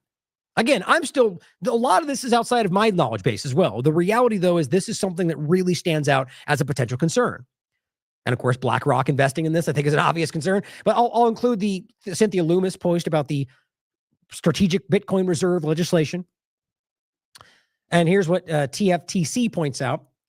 AI company Genius Group adopts Bitcoin as its primary treasury asset with plans to purchase $120 million in Bitcoin. Now, that's dollars, mind you. In this context, we're talking about, where was it? Yeah, this one was talking about 4 million Bitcoin, right? That's RFK Jr. saying that. That's what, and Trump saying the 5% supply. That's not about $1 million. That's million Bitcoin. There's only 21 million in circulation, according to the information. So this is saying that this AI group is going to use $120 million in Bitcoin as their strategic asset. An AI group. I think there's an important overlap there. And it says, we see Bitcoin as being the primary store of value that will power these exponential technologies. Well, it's not meant to be a technocratic entity. It's about something that is, however you want to use it, it is currency that is not controllable by a power structure, except when they do it like this. Now, Financial Times simply says the delusions behind a Bitcoin strategic reserve. So clearly, I think it's obvious. Now, there's obvious. I have concerns. But what I think is obvious is when you come at it from the corporate media part of it, which then I think is easily, right now, a lot of the Republican team sport side of it is, well, if they say it, the opposite is true. How easy it is to play them. So they say this, they go, that's why we need to do it. And it's as simple as that. But there's more to it, obviously. Just one thing I want to highlight. It says they would be held by the Treasury and couldn't start to be sold until 4045. So again, unlike a traditional bank reserve, this would be held by the Treasury. So not the Fed. Okay, so here's the interesting part about this. The Fed not being a part of this is obviously something that a lot of us want, but not because you're transitioning to a new form of technocratic control, but because we just get rid of the Fed because we recognize it's unconstitutional and it's not a government entity, on and on and on. Talk to Ron Paul. To pretend that this is a good step only to lead you into the next control structure is exactly what I'm worried about. And that doesn't have to be the case. I hope I'm wrong. But of course, in 2045, the interesting timing there overlapping with a lot of different conversations, then they start selling it. What does that look like? Can they do it? Can they do it beforehand? Is this written in stone? You know, all this stuff is very concerning. Catherine Austin Fitz on Solari Report. The title is Using Bitcoin and Stablecoins to Expand Dollar Dominance with Whitney Webb and Mark Goodman. Now, Mark Goodman's the one I just quoted earlier. The point, though, is that this is exactly the problem. The idea, in what world should Bitcoin be used to stabilize the thing it was meant to destroy, at least on paper, right? It's wild. Now, this is where it gets concerning for me in two ways. The first step is into CBDC, the Great Reset, all the stuff that mainly Republicans were calling out during COVID-19. Trump calls central bank digital currency very dangerous, which we all agree with. That's easy to say because the problem is, I think what a lot of us are beginning to pick up on is it begins to appear that this is going to be a private coin, which is worse in every possible way. And that's the issue. Using this, what we don't want, driving you, it's the whole point today. After vowing to prohibit the Fed's digital dollar. Right, so we're going to stop the government version and give you a privatized version from this new sufficient organized entity that's not part of the government, like we're talking about earlier. Some new technocratic entity run through Trump's administration that's run out of Florida and is Mar-a-Lago. I mean, with Israeli influence. I mean, I'm kind of just spitballing with that. The point is, that's what I see it as. In this case, fine, we'll just do it our own version. And they're all going to go, yay, the Trump coin, and blindly sleepwalk right into that control structure. Because you know that will happen for a lot of people. As Whitney wrote with Mark on July 29th, Trump embraces the Bitcoin dollar, stabilized stablecoins to entrench U.S. financial hegemony. The opposite of what we should want. And the point is that as they're pushing back on this, right, he's over here going, bad, digital currency, bad, but here's mine. Right? World Liberty Financial. I know we've highlighted this already. It says, inspired by Donald Trump, shape a new era of finance. Be defiant. Sleepwalk right into your totally not CBDC. Now, whether that takes that or not, my point is any of these could play that role. And Whitney's talked about the potential of JP Morgan and Jamie Dimon and that kind of dynamic, or JP Morgan coin. All of these are possible. Just be ready to push back on these things, whether or not it comes from a Trump-Elon overlap, if they go in this direction. If that's what you want, anyway. My argument is that most Republicans are clearly against most of this stuff. Now, this is where the ending point, it gets most concerning for me, and how that overlaps with the Freedom City point, is this artificial intelligence overlap. Now, There's somebody that I met, I told you earlier in Sedona, I had this really great conversation with. He's apparently writing a book about this whole topic right now. Very, very intelligent guy. He's a younger guy. He's like 26, 27. He's apparently writing this book about the two angles of this. The very concerning aspect of Bitcoin itself for this very reason. This is specifically about not just all blockchain, but Bitcoin and its blockchain, and not this article, but what he's talking about. But this article says the UAE and their blockchain-powered carbon tracking. This is one of the things he brought up. Now, but this is on the earliest edge of this. We're talking about basically one of the main points he's getting at is that this is a system and is apparently well beyond what most of us even recognize, that could very well be used to wildly benefit the population, which even myself, I'm like, I don't know, but I'm very on guard about any of that because I'm just, it's like the being afraid to go to hospitals after COVID. It's like, we're like, whoa, I'm going to err on very far on the side away from all these terrible things, even though in some cases that's to your detriment, right? My point is that I'm very, very on guard about seeing any positive in arguing that some kind of crypto blockchain technocratic idea could somehow benefit the future. You guys I need to see results before I ever go into something like that, no matter how good it looks on paper, just because of what I see in the world. Nonetheless, he is very adamantly arguing that this could be applied in a way that could create utopia. At the same time, and again, I don't know if I agree with that, but at the same time, he's also showing me the worrisome parts of it, saying that, look at how dangerous they can go. So that makes sense to me in a lot of ways. The same analogy of a hammer or the internet, right? The hammer could build a house or it could bash your head in. It's about the application in most cases. So what he's saying is that what we can see is stuff like this on the early side of it, using these kind of blockchain powered ideas to using artificial intelligence and algorithms start to track you in every way, carbon tracking being an early aspect of this, which wouldn't make sense to a lot of Trump supporters, but that's going to be a part of it. I mark my words. But on top of that, the larger concerning point, that simply Bitcoin in a way just becoming artificial intelligence, or in a way already sort of that. And it's being applied in a way like it's not just about the currency, if at all. That's simply the gateway part of it. Now, this is all what he's floating. Like I said, so my point in saying all that is that I'm planning on interviewing him coming up next month. I think we put it off a little bit.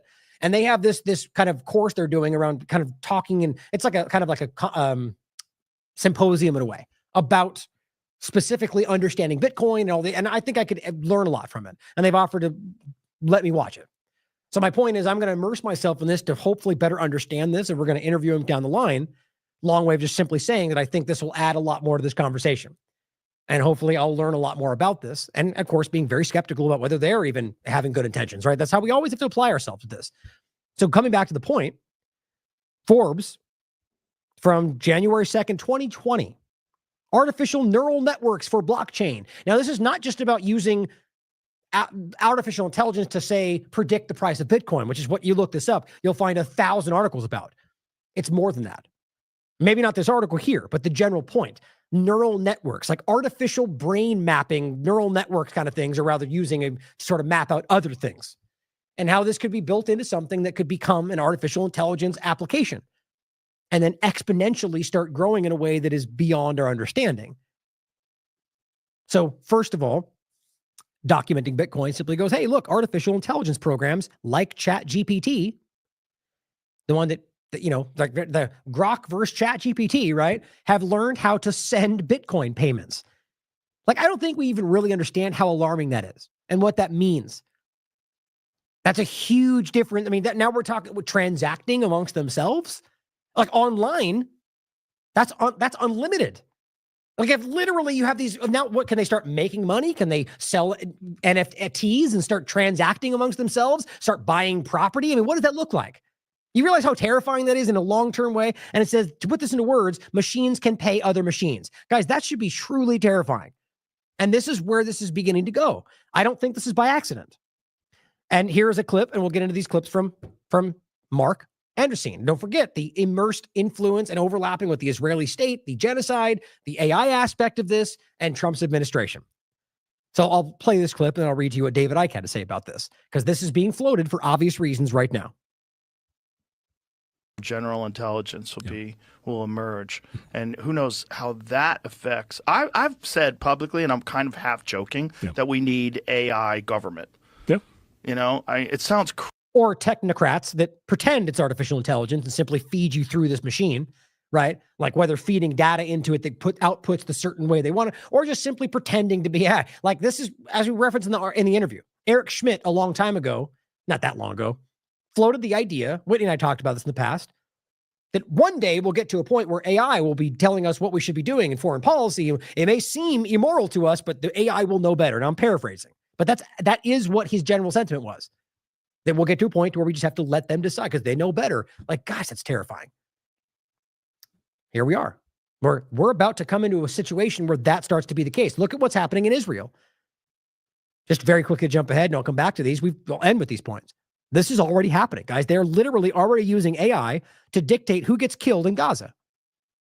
And they're now using that as sort of a sidestep to say, well, the AI chose, and Catherine makes a great point about that. You know, we've said this a long time ago, actually, when this first came out. This one right here. In October 9th. Or excuse me, November 30th. I was like, that doesn't make sense. November 30th. We talked about it at the time. And we said, look, right now, you can tell that they're starting to act like, well, the AI decided. So we're not accountable. We were just following orders from the AI. At some level, you could still claim the person who instituted it will be accountable. But this is a huge step away from accountability for their genocide. And that's part of what's happening here. Easy to say, but instead of, I've said publicly, and I'm kind of half joking, that we need AI government. You know, it sounds crazy to say, but instead of having this like alpha chimpanzee that runs the tribe, earmark in the back, of course, of humans, how about we have some like really logical, fact-based, program that who dictates that, who makes it, right? Who gets to decide whether it's logical? Who we vote on that? How's that work? Like, how do we not think? I mean, look, I'm sure maybe he has thought about this. This is just an idea he's floating.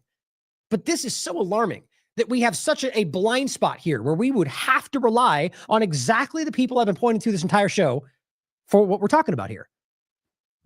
I would much rather have something that I can literally look at and shake a hand, or, you know what I mean? Like, we're talking about something that is so far beyond what we think we can, what we know, like, we can't control this. We're talking about hacking. We're talking, what happens if someone hacks the president, right? I mean, it's so ridiculous. I can't even give this honest engagement. The problem is that this is not what will happen, I think. It's about trying to use this to get you to think that's the case. Makes it like really reasonable and equitable in a way that we can all agree to. Right. Let's govern things in that manner. Right. So you can actually simulate this today because you really quickly, by the way, isn't the point is right now, the team sport politics side of this, they already think that we're the right reasonable side and they're the crazy ones. Do you think that we all just acknowledge that we're crazy, but we're okay with that? Most people convince themselves that their lunacy is okay. And that's not, mostly I argue, not because they would organically be that way. It's because they've been propagandized since birth, like in Israel or the United States, to be very specific types of manipulators. So the idea that he's saying that we can eventually get to a place where it's just so reasonable, we all agree. What world are you talking about?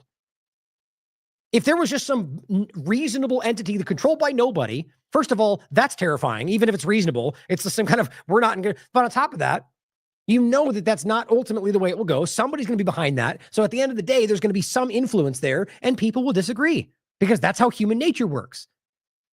But it seems like a very alarming way to float this idea as some kind of benevolent AI ruler. Wake up, Republicans. This should be concerning to you, especially if it was Kamala Harris saying this.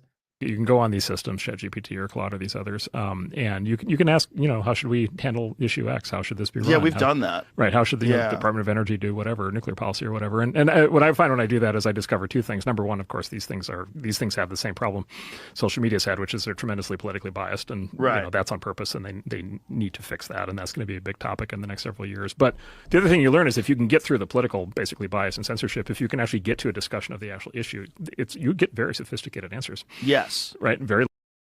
But think about what he just said. Think about what he just said. Intentionally biased, and we have to fix that. Fix it how? So the people that chose to use biased information, or worse, didn't know that, are going to fix it? You realize it's not a technological problem, that's a person problem. So you're going to fix it by what? Having new people do it who you think are better? What if someone disagrees? That's not a problem that can be solved. You see what I'm saying? There will always be personal opinion influence on that unless you create something that makes its own mind up. And that's terrifying. Logical, very straightforward, and it will explain every aspect of the issue to you, and it'll take you through all the pros and cons.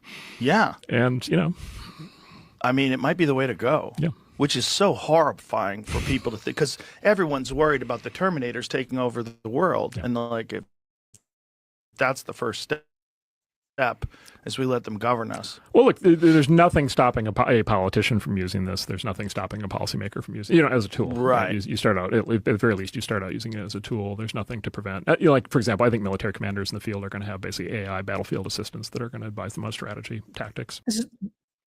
This is already happening.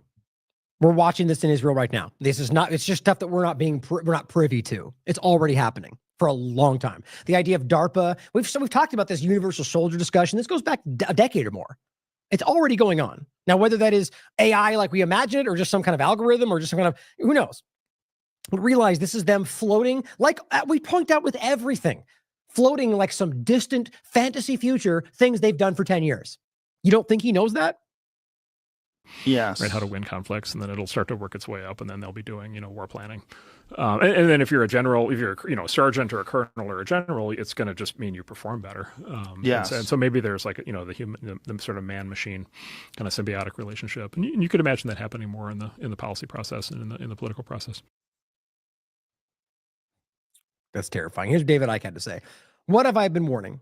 Rogan and AI billionaire Mark Anderson, who have blocked me on Twitter for whatever reason, both big mates with Musk, agree on the need for AI government to replace politicians. This is straight off the pages of the cult agenda, and Musk is going to press for AI to make government more efficient. Now, that's already happening, guys. Like this. Now, realize he's not talking about, who knows, maybe right out of the gate, but I don't believe he's talking about proposing AI run the country. But what you're going to see, which is almost impossible to miss, is using artificial intelligence to make government more efficient. And there you are again with the premise of today, pointing to a problem that we all know exists, that they created, that they're going to solve by using the next step. And maybe that, quote, solves the problem as you perceive it in the moment, but now you're stuck with an artificial intelligence who's dictating what you are and aren't allowed to do or say. That's where this goes. And again, whether that's them inputting it from behind with what they want you to think or not, it doesn't change what your life will be like. That comes along with digital IDs, social credit, internet access. We all see this coming. If you think somehow magically it's only going to be applied to people that you don't like, you're going to falling into the same trap that we've always fallen through in everything we've ever talked about. Censor them. They're the bad ones, and it swings right back around and gets you next time. AI to make government more efficient is already on the table. Can you start to see why these people, including Rogan, have been given such a profile? So transparent, yet so few can see where they are being taken while thinking we're winning. Over and over and over. This person just simply highlights some of these points. Anderson, in the interview, he revealed that the government is kicking people off banking networks. Oh my God, breaking news. Guys, this has been happening for a while. Now, yes, there's more examples, but what I find interesting is what he points to. Where was it? Yeah, so this is the same. I'll scoot this one over. Insurrection Barbie again. It's just so funny, these people, they love to, highlight. Like, okay, look at this following now. 741 million followers, for 741,000 followers. Like that's, you realize from when they took over and these people were pandering, everything Elon does. Oh my God, you're so great. You're going to save everybody from everything. And boom, they 5 times over have increased their following. Well, maybe they believe it. I don't know. But I think it's funny that the people, these pandering circle of him, he loves the yes men. As he surrounds him, he's like, yeah. And maybe that's why he has to fail 45 times before he can succeed. But it says she says, Mark Anderson recently told us, the AI technocrat, 30 tech founders, many of whom were heavily involved in cryptocurrency, were debanked. How strange that Sam Bankman-Fried was never debanked. My point is, guys, we don't have any context around. The point is, debanking is clear. That's around. These 30 tech founders. So, of course, it could mean that they're trying to do something that counters the government agenda, but realize that he is the government agenda. And so he's pointing at other tech founders that were debanked without really giving you context. And all we're talking about is people like Elon Musk, Bill Gates. Those are tech founders. Those are Silicon Valley entities. Do you care if they're debanked? Not to say that obviously we should. I care that's happening in general. My point is, without the framing it like this makes it sound like some kind of like startup entities. They're fighting for your freedom and they got debanked. It just kills me. They're literally presenting the insider deep state as the people fighting the deep state. Of course, Elon says, that does seem odd. Given that unlikely, at least the way he responds is so funny to me. Unlike the founders Anderson referred to who were debanked, Sam Bankman-Fried was massive fraud. You mean the entirely constructed story that we all saw play out in front of us? Are we going to pretend like he's not equally involved with fraud? Or you, for that matter? That does seem interesting. Let me ponder on that for a moment, and let me reiterate your point back to you. 700 million followers. It's just so funny how this works. Now, here is a thread of all these. The main one that's made here is about social media and proposing as the future that this will be the way it works. This is very concerning. According to Gemini, Hitler had an excellent DEI policy. Yeah. Now, in reality, he did not. And it's important to understand that in reality, he did not. But yeah, Gemini happily threw up Black Nazis because they programmed it to be biased. They programmed it in a political direction. Yeah, and that's not the algorithm's fault. That's the person's fault. So you don't change that. There will always be that. There's this guy, David Rosado, who's been doing these analyses on the social media side where he shows the incidence rates of the rise of like all of the woke like language like in the media. And there's similar studies that have come out. Of course, he only means on the left, even though there's woke politics on both sides of the paradigm that end up in the same position, censorship, suppression, and so on. For the AI, where there's studies that have been done that basically show the political orientation of the LLMs because you can ask them questions. You can ask them questions and they'll tell you. And they're just like 9 out of 10 of them are like tremendously biased. And then there's a handful that aren't. And then there's tremendous pressure. This is one of the threats from the government is the government basically going to force our startups to come into compliance, not just with their trade rules, but also with all of their, essentially a censorship regime on AI that's exactly like the censorship regime that we had on social media. Wow, that's terrifying. So, by the way, I love how this guy seems to try to like absorb the soul of the microphone. But the point is that you're talking about some kind of structure, right? Personally, I don't know how. I obviously don't like the idea of any government dictating what you can and can't do. And honestly, I don't even know where I stand when it comes to this. This is the Wild West about where AI goes. But think about the alternative of either side of this, right? So on one side of it, you've got the idea that you're talking about AI being rolled out by Israeli startup companies, by people like this, by, basically with no guardrails. Like he's just right in, and yet over here you got him saying, well, they want to apply their metrics and framing it through the idea of social media manipulation, as if that's just a Democrat thing. You realize these people are leaning into the bottom barrel narratives because this is being used against you. That's what I think. The point is, he's not stupid. He's well aware of the fact it's not Democrat. He probably is well aware of the fact that that's all BS anyway. Clearly, I can prove to you 40,000 different ways that Republicans have censored just the same as Democrats. Now, the game is to pretend that that was their censorship model. It wasn't. It was the U.S. government model that was applied in 1,000 different ways that crossed the paradigm barrier. So to frame it as they're going to use it the same way, what that does is makes Republicans in this context push back on controlling the way AI comes out. Now, again, who knows whether we should, it's a complicated point for me, especially. Because I'm going to say right now, I'm not going to side on the idea that the government should be dictating what you can and can't do. But I do argue that these things were coming, the AI part of it that government is employing, well, yeah, then we do have a right to point it out because they're supposed to be acting for you. They're supposed to be your representatives, not the other way around. So that's my point. It's not about individuals playing fun AI out in the world. It's about how this is being built for your control structure. And you're damn right we have a right to dictate how it's used in your life. See my point? So here we are, where he's trying to convince you that we shouldn't have guardrails on how this goes out because, Democrats and censorship and so on. Is it really that easy? Yeah, exactly. And yes, and this is my belief and what I've been trying to tell people in Washington, which is if you thought social media censorship was bad, this has the potential to be 1,000 times worse. Oh, so you're talking to the people that literally censored us, right? If you thought that was bad, that you did, this is going to be worse. They're going, hooray. All right, perfect. And the reason is social media is important, but at the end of the day, it's quote, just people talking to each other. AI is going to be the control layer on everything, right? So AI is going to be the control. Is that what you want? You realize we don't have to make this the case, guys, but this is how this works. We can't let the Democrats make it the way they want, so we have to hurry and get it out the way we want it.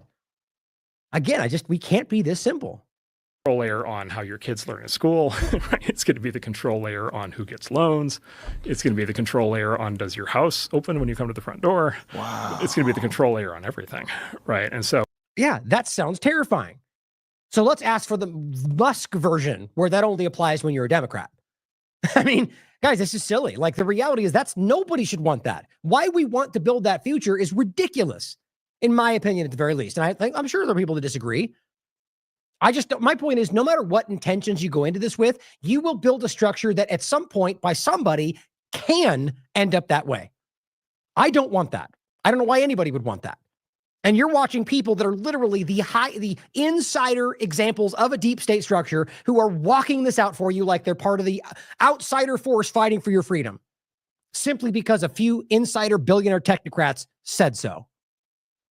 If that gets wired into the political system the way that the banks did and the way that social media did, like, we are in for a very bad future. He breathes on this thing. Give us guys some mic training. So I think what's crazy about it is that this is here's Vivek just stressing this. He says, this is how the deep state works, pointing to the deep state. When they can't censor your speech or freeze your financial transactions directly, they pressure private companies that they regulate to do it through the back door instead. Well, yeah, you're right. And you're working with all of them.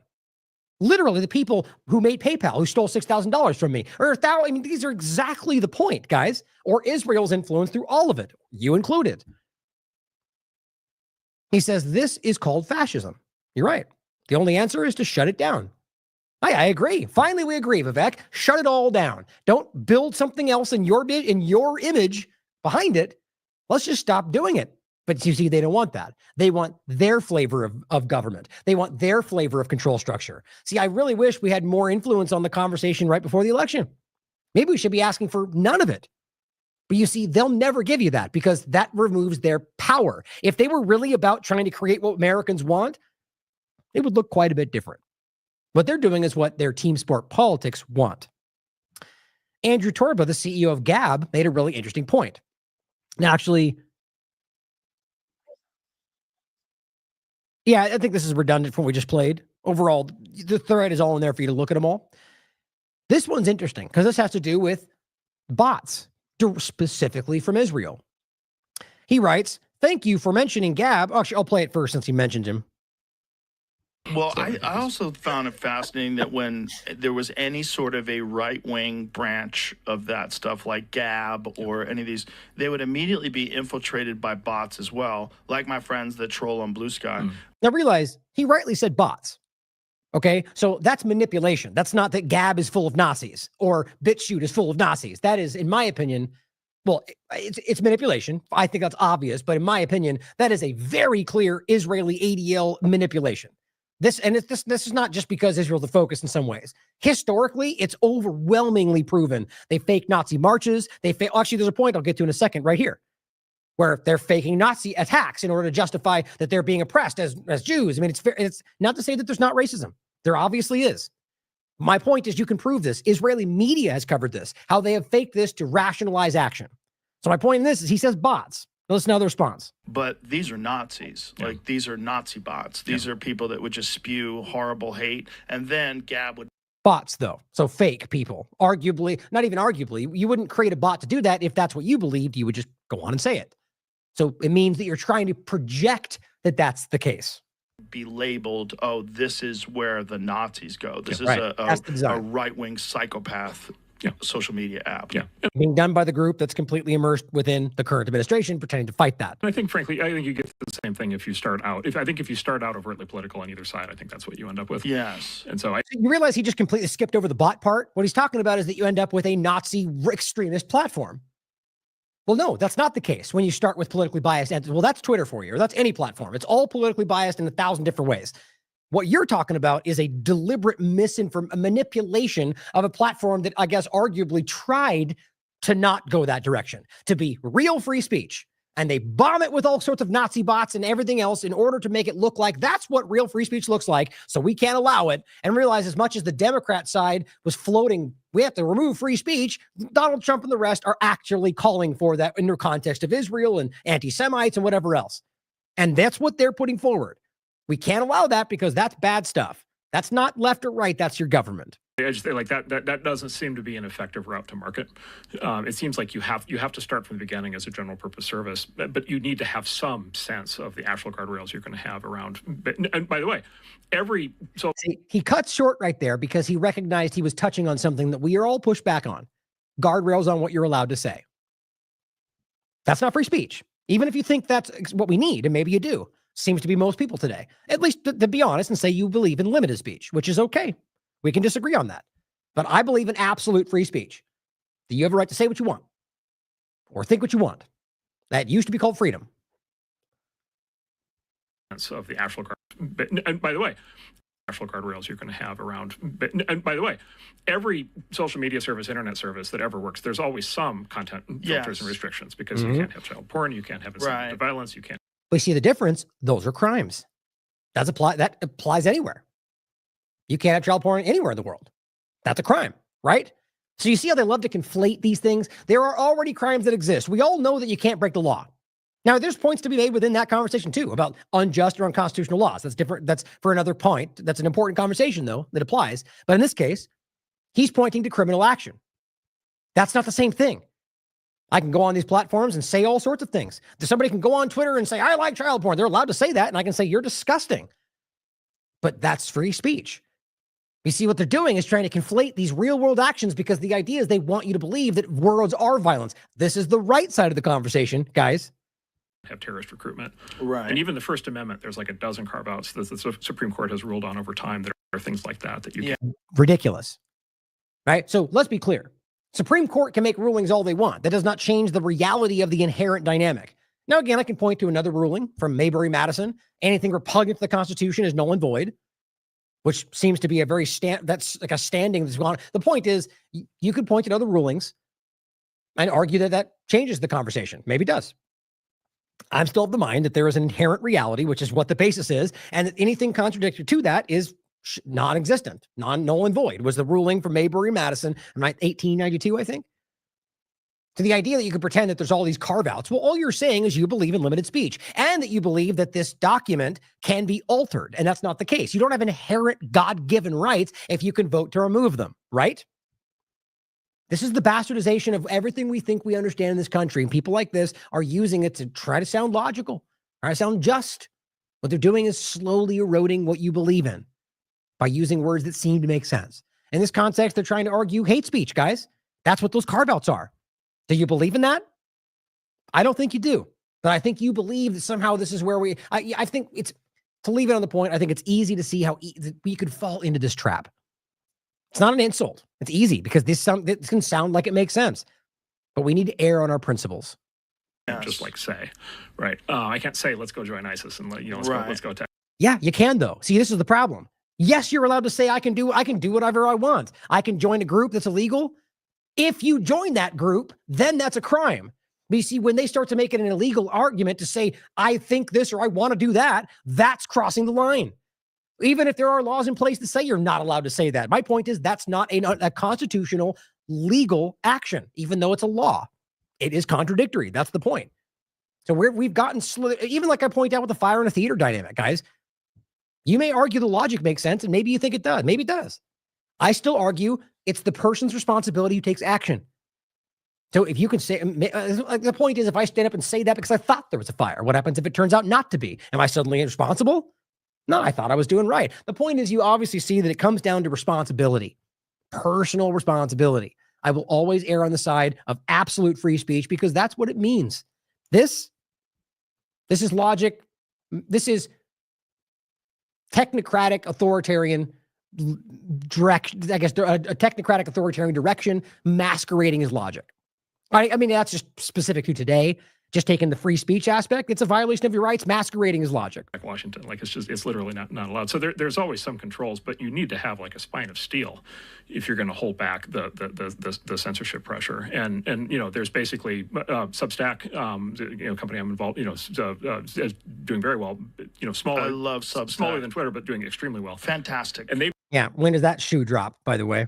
Done a great job, I think, of holding the line on this stuff. And then obviously. And it's an amazing resource. There's so many brilliant people on Substack. So here's what the CEO of Gab had to say. So thank you for mentioning Gab, Joe Rogan. You might be surprised to learn that once we banned Israeli IP addresses, the vast majority of this bot behavior you described stopped because that's where it was coming from. Now, whatever your thoughts on that, I don't agree with blanket bans of any country because that affects people that are just Israelis. They have nothing to do with this, whether Jewish or not, by the way, because they exist there too. What's interesting, though, is to clearly show why that's relevant in the conversation of today. That Israel has an oversized role in the tech field in regard to the startup dynamic. And not even just the tech world, by the way. That's even bigger, but just the spyware focus, almost 50% on the record. So when we can see this kind of overlap, or the censorship, or what is it, the election interference industrial complex, that's what we're talking about. These bot armies and their influence, their manipulation of outcomes of elections. So when they banned IP addresses from Israel, boom, just like that, the problem stopped. I'm sure you can connect those dots. It says they also tried spamming the site with porn, which we've all seen, which we prohibit. And that ended too. You think so? If Elon cared about where this was all coming from, all those porn bots we're seeing in the DMs, all the other censorship, this would make a difference. I think they know what's happening. It says more often than not, the email addresses behind many of those accounts were traced to Jews LARPing as violent Nazi extremists too. Now, I would simply argue he's talking about Israeli entities, Zionists, but he spoke, so he's specifically talking about Jewish people. You can decide what you think about that. The point, though, is that we're talking about whether Jewish people or specifically Israeli government entities or Hasbara entities pretending to be Nazi extremists. That is the historical reality. Mark is right as well. It says you need a spine of steel with no one better than Gab has demonstrated that spine. We didn't cave to ADL, the mainstream media, Congress, or foreign nation states. To this day, we are the sole social media platform that has no hate speech policy, unlike X, Rumble, and others. Well, not BitChute, as far as I can tell. The point I find is obvious. And he says, as I was saying, here's an example. Jonas Vesterberg is pointing out that a whistleblower, now take this for what you will, a whistleblower who worked closely with Randy Fine for more than 5 years is coming out with highly incriminating testimony. You can listen to it right here, saying she states that he, Randy Fine, uses paid actors to pose as Nazis. These fake Nazis are called up to participate in staged mock attacks and harassment against Fine. He then uses that to leverage for more media attention. Now, you could decide for yourself. It could be just as easy this person would say this because they have he's their adversary. Maybe somebody else wants to win the election. Either way, this is a provable reality that has taken place, that there's Israeli media has covered extensively. Oh, and that's funny. They point, oh, look at that. How funny is that? So, by the way, this is one of these, this is not the Patriot Front. I forget what this one is called. This, in my opinion, these are fake Nazi groups. I mean, it's, in my opinion, there's been 45 examples showing you that they end up revealing themselves. One, not least of which is this guy. It's so funny. This happens to pop up as we're looking down. This is the guy who used to be called Handsome Truth. Maybe he still does. If you don't remember that, this guy was literally the one going through everybody's chats and trying to bomb your chats and saying, name the Jew, and trying to force you to make it about Jewish people. That's not an accident. Now he was, by the way, the entire time his narrative was, I'm not racist. I'm not against Jewish people. I'm just trying to show you that this is, here he is with a Nazi symbol behind him, cheering about kill all the Jews. It's like, guys, it's so obvious that this stuff is being constructed. I just think that's hilarious. And also very terrifying because it does have real world reaction to it. And that your government is probably, there's two ways about it. They're aware this is a play and they're still going to use it against you, or they're not aware. And that's almost more alarming. Either way, this is being driven by foreign entities. Now, Censored Man highlights this back, and this was on June 12th, but it was the point about Twitter. They literally started working with a group called CHEQ. Former Israeli intelligence officer Guy Tunovich is the CEO. Surprise, surprise. Another unit 8300 Israeli intelligence officer. And that is what they're using to stop the bots, or really to flood it with Israeli bots and stop all the others.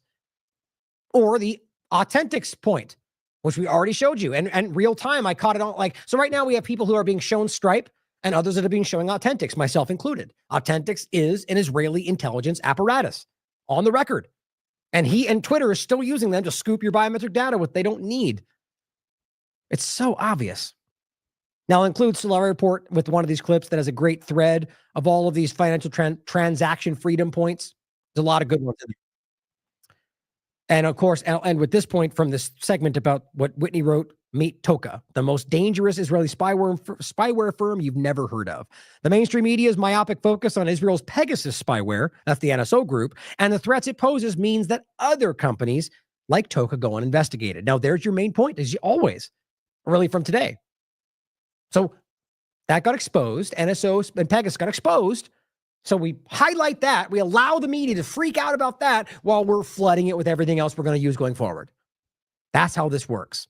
And the point that overlaps with Andreessen, which I think is important, it says, in addition to Entree Capital, Andreessen Horowitz, that's his company, is another Toka main investor. So there's another example of the overlap of Mark Andreessen's investment in Israeli spyware. And he's talking about rolling out this AI. I mean, guys, we just need to see how concerning this all is. The venture capital firm, co-founded by Silicon Valley titan Mark Andreessen, is currently advised by former Secretary of Treasury Larry Summers, he's talked about a lot about him, a close friend of the infamous pedophile Jeffrey Epstein. And which, by the way, let's not forget, as even Acosta made clear, he was working with both. The FBI actually admitted that at one point, but with U.S. intelligence and Mossad. So ask yourself how obvious this overlap is. Early investors in Toka that are no longer listed on the firm's website include Launch Capital, which is deeply tied to the Pritzker family, who she's also referenced many times, one of the wealthiest families in the U.S. with close ties to the Clintons and Obamas, as well as the U.S. pro-Israel lobby. And Ray Rothrock, a venture capitalist who spent nearly 3 decades in Venrock, the Rockefeller Family Venture Capital Fund. But these are the outsiders, guys. Don't forget, they're the outsiders. They're going to save you. Now, for the interest of time, I wanted this to be a lot shorter today, but I'm going to include this, and we're going to go into this more. I'm not going to go over it right now, but I wanted to really kind of dive through this a lot. But for multiple reasons, we're going to wrap this up. But this is Rebel Rouser shares this. Says this thread is amazing. Actually, I should share this from him. And it says, freedom cities, as he writes, digital gulag by the Teal and Doge, transhumanists and technocracy, the wet dream of Agenda 2030. Here's the thread that he's highlighting. Jenny Cohen says, tech billionaire Mark Andreessen is reportedly getting involved with Doge. And I have heard that reported. We'll have to wait and see after January 20th to see what actually happens. But doesn't that seem interesting? So I guess now there's multiple people involved. This is beginning to seem like some catch-all think tank manipulation that they're all just using to funnel through. I mean, who knows what this will end up looking like? But the fact that Vivek and Elon are like co-running it and it hasn't even been established and what it even looks like. I mean, guys, this is especially overlapping that with this weird ethics thing and with the foreign influence. There is something alarming. Look, Mike, the way I wrote the title today is exactly what I think. And it says, getting involved, he's also invested in the network state movement. That's what this is about. So all these come together with him in particular being invested with this movement that is about basically a breakaway conversation from the U.S. government or any government and creating these technocratic new area, which, by the way, or rather libertarian, they frame it as, that are these are technocratic nightmares. It's everything we just talked about, and this is their trial balloon. Led by this guy, Balaji Srinivasan, which I'm sure I mispronounced that, which aims to build crypto-based countries, sort of like the beginning to take over of Honduras, Prospera, within existing states via the creation of parallel institutions like Twitter. You see where this is going? Here's the clip. Media, okay? And so this concept of the parallel establishment, if you take up all of these new institutional replacements on the right-hand side together, that's a parallel establishment. So really quickly, for the podcast, he's showing like government, or rather just like institutional things. Like on the bottom is the New York Times, right? And then to the right, he shows Twitter. So his main premise here, and the tops you can see like, these are companies that are immersed with all the insider people we're talking about. And so he shows you these, building stuff or government buildings, and then he shows you the new version. Now, the real question to ask, is that just by organic evolution? And are we really stupid enough to believe that people that are currently in power are going to allow you to sidestep them and grow? No, that's why up until right now, they've stifled everything, anything that challenges their power. Now suddenly they go, now we want to look at it. Why? Because this is an executed, what's the term they used to use? A controlled demolition, a controlled transition into the new control structure. That's what I'm very certain of. My opinion, though, based on what we went over and plenty of other things. And so what he's highlighting is that this is like a transition to this new structure and why that's concerning and how it's organized. They exist alongside the legacy in parallel. They're gaining strength. They're pulling away users until they become the new thing. Okay. And to be clear, that was what I was saying. I kind of conflated that with, he is not saying it's alarming. I think he's highlighting this as, like a positive thing. This is how we turn that seemingly impossible thing of building a new country, break into a bunch of individual startups, and then aggregate them together.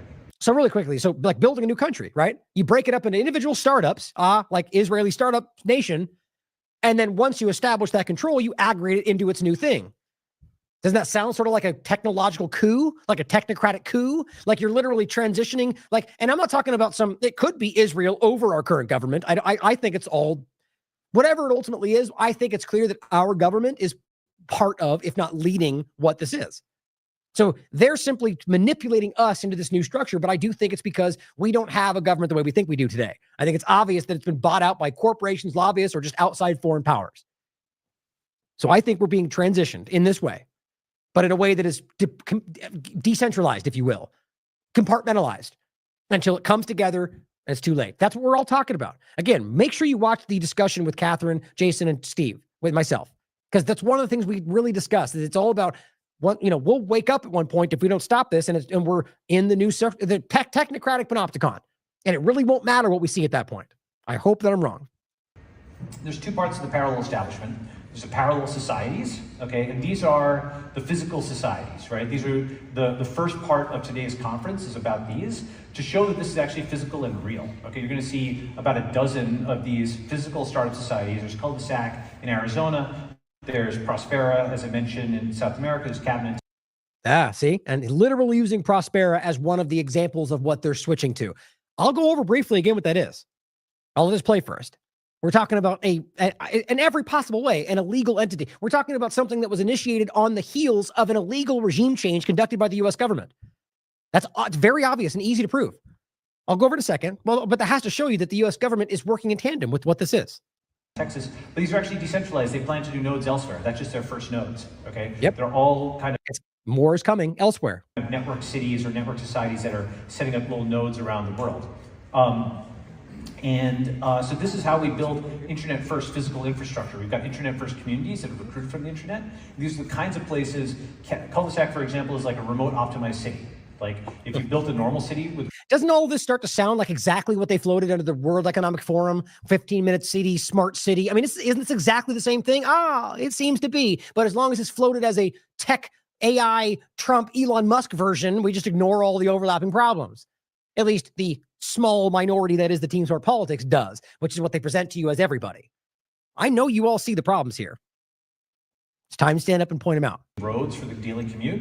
What would a remote optimized city look like if it was built for remote workers? You totally rethink all the architecture. It's walkable, you don't have cars everywhere, the cars are on the outside, they're self-driving. It rethinks every piece of the infrastructure, and these startup societies are doing things like that, okay?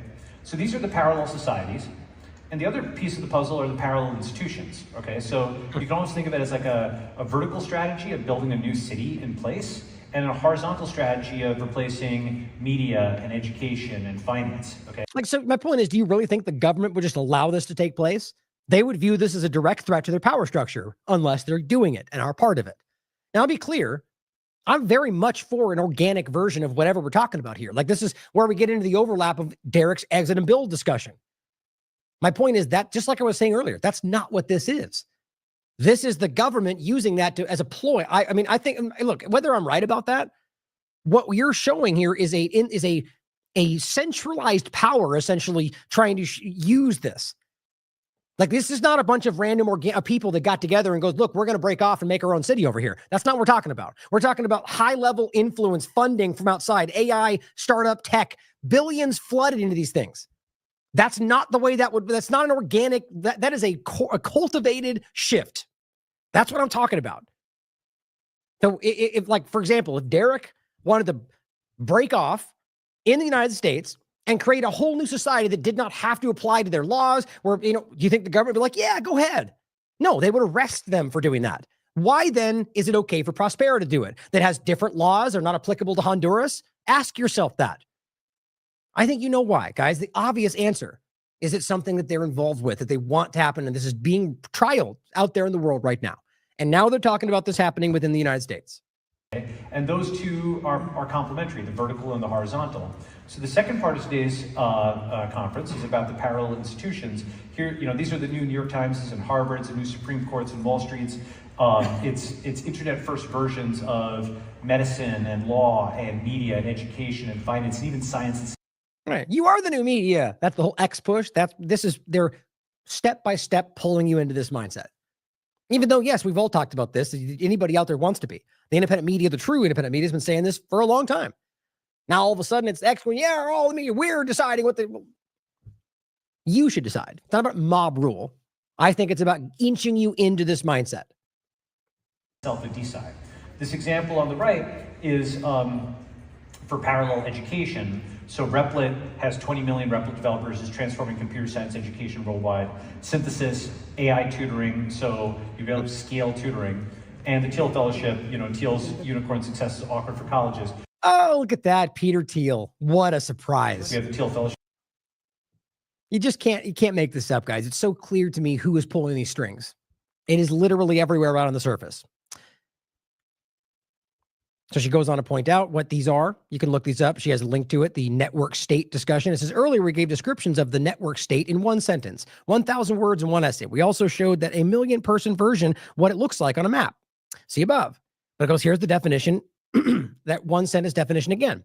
A network state, and again, this is what Anderson is an advocate for, is a social network with a moral innovation, a sense of national consciousness, not necessarily from the nation in which it is created, right? A new national consciousness, a recognized founder, a capacity for collective action, an in-person level of civility, an integrated cryptocurrency, a consensual government limited by a social smart contract, an archipelago of crowd-funded physical territories, a virtual capital, and an on-chain census that proves a large enough population, income, and real estate footprint to attain a measure of diplomatic recognition. So just because it's flavored in a different way, is this not exactly like, if this was floated by Hillary Clinton, would you not be worried about the exact discussion just because you want to believe these people, at least Trump alone, is not in line with this new direction, even though it's clear that they're all overlapped? This is the same stuff. It's like every box checked from the World Economic Forum, the Great Reset, all of it. And this is just framed a little bit differently, and it's the same exact conversation. A parallel establishment, it says. At the heart of the Network State Conference is the idea of a parallel establishment. Now, I am all for this. My point again is that if you decided you were going to do this on your own with your family or an entire community, it would be stopped immediately. It would go Waco style real fast. The point is, this is being allowed to happen because this is not you or individual. This is a centralized effort using your desire for a decentralized future. I'm convinced of that. Now, the problem is I get a lot of people think we just can't take a win when you see it. Yes, we can. You show me that win, and then we can talk about taking it. Right now, I see a bunch of floated ideas. So if you're of the mind that we should be buying into it before it becomes real, then maybe you should think about that for a second. Ask yourself how often in the past floated government ideas, even when they truly mean them, actually come to pass the way we're told, or don't eventually get used by some new power to suppress your rights. The problem is that we tend to want the truth so badly that we believe that they said it. Oh, you're right. You just don't like that he is going to do it. Well, when it happens, we can talk about it. Now, he said, this is the guy speaking. Balaji is a former general partner of Mark Andreessen's venture capital firm, Andreessen Horowitz. So this is the guy speaking. Surprise, surprise, is directly connected with Mark Andreessen. Now, it says in 2022, just the book they wrote about the same thing, Network State, Digital Communities, Crowdfund Resources to Build Autonomous Cities and States. It's just like, in what world is that happening outside of some controlled government structure, even though it should be able to happen? In April 2024, the article for the New Republic, Gil Duran warned against dismissing the network state as an unpopular fringe theory. Well, clearly, we can see that's not the case today. His article drew from a September 2023 podcast interview in which he called for tech-friendly people to seize political power and take control of cities. He said that his plan would include Democrats from areas the techies control. He suggested bribing the police to prevent them from enforcing laws disadvantageous to technology companies. Duran argued that the ideas reveal an appetite for autocracy. Exactly. Now, just because in this case we're framing it as the Democrat side, it's not about left and right. It's whatever flavor they can use to get you to support what's going on. That's what I think. And it goes over what Andreessen's connected to, and he's talking about joining Doge, and it's all very concerning. And then it goes, why do Trump, Thiel, and Andreessen want to build new cities, they ask. The network state movement calls for the creation of private. That did that last time. Hold on. Twitter is always so fantastic. Isn't it ridiculous?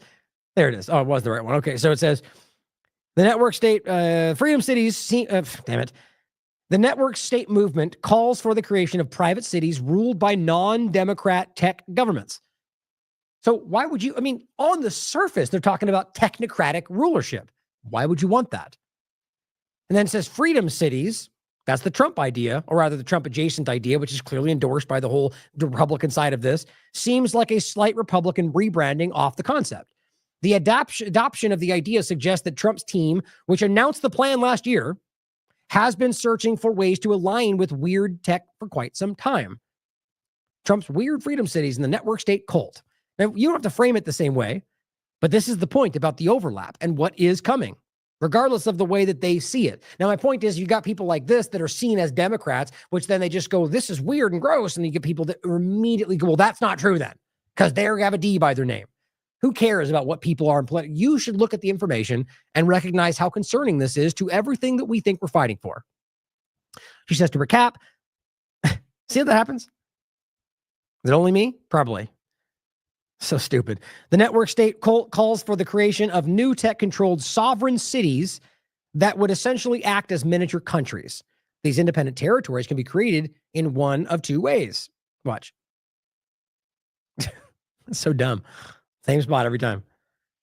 For the podcast, it's just dumb Twitter stuff. Now, I think in general, you can read through the most of this. I'm already going longer than I thought I was going to do right there. The point is that they're simply saying that you can either do this through something called voice, which entails the political system to take over existing city governments through elections.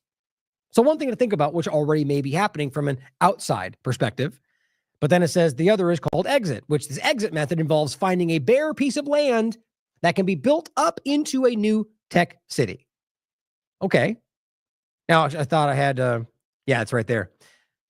Where in the world do we have a bare piece of land? Like, this is not some Israel fantasy where you pretend it's a land without a people. No, there was people there. Now, what's weird is that Trump makes it a reference with that. And when he puts forward the idea of the freedom cities.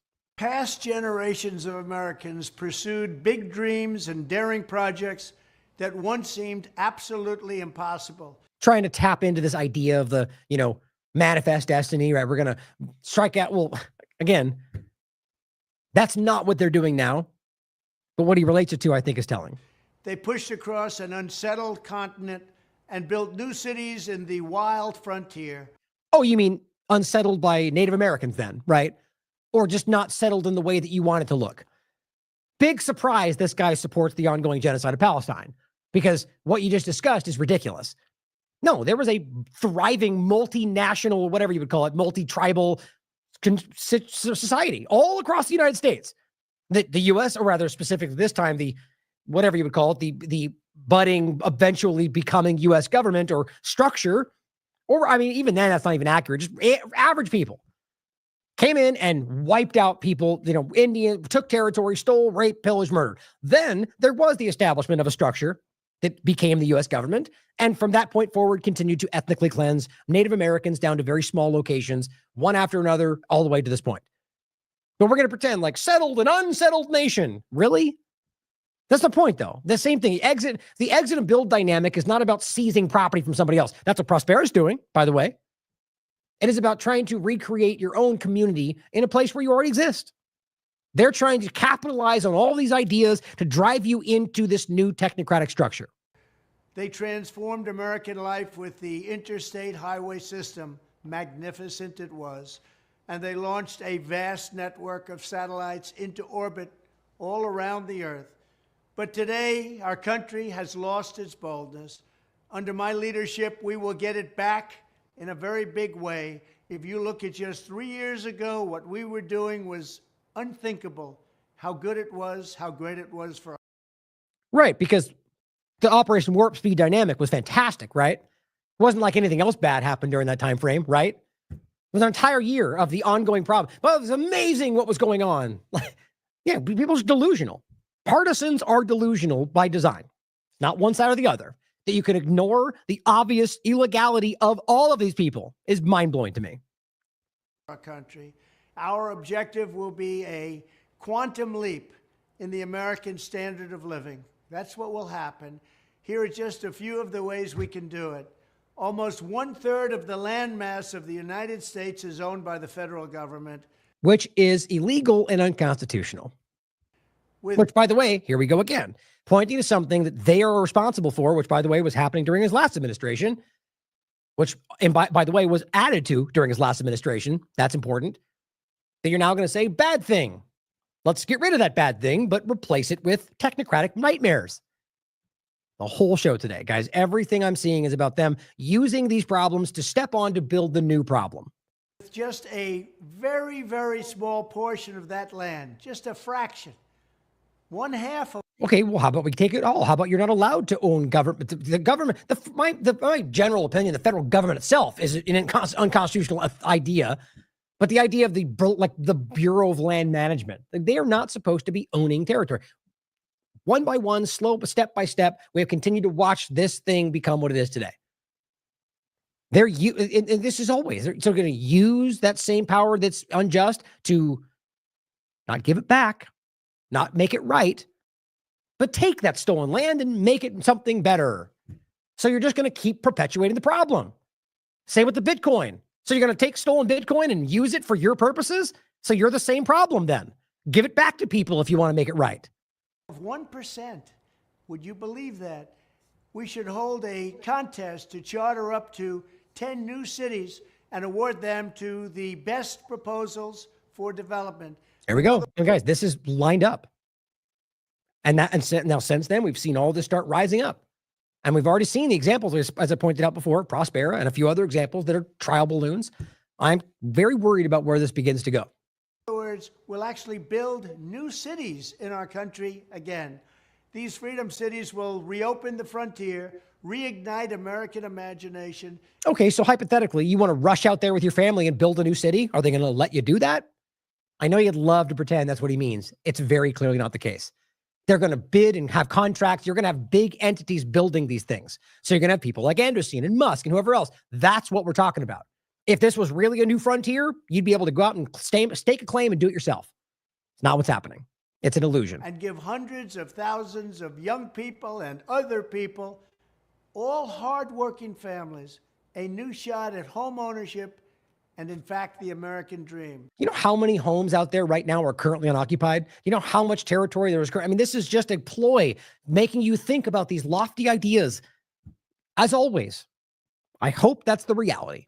I hope that what they're doing is about some unfettered reality, freedom and liberty.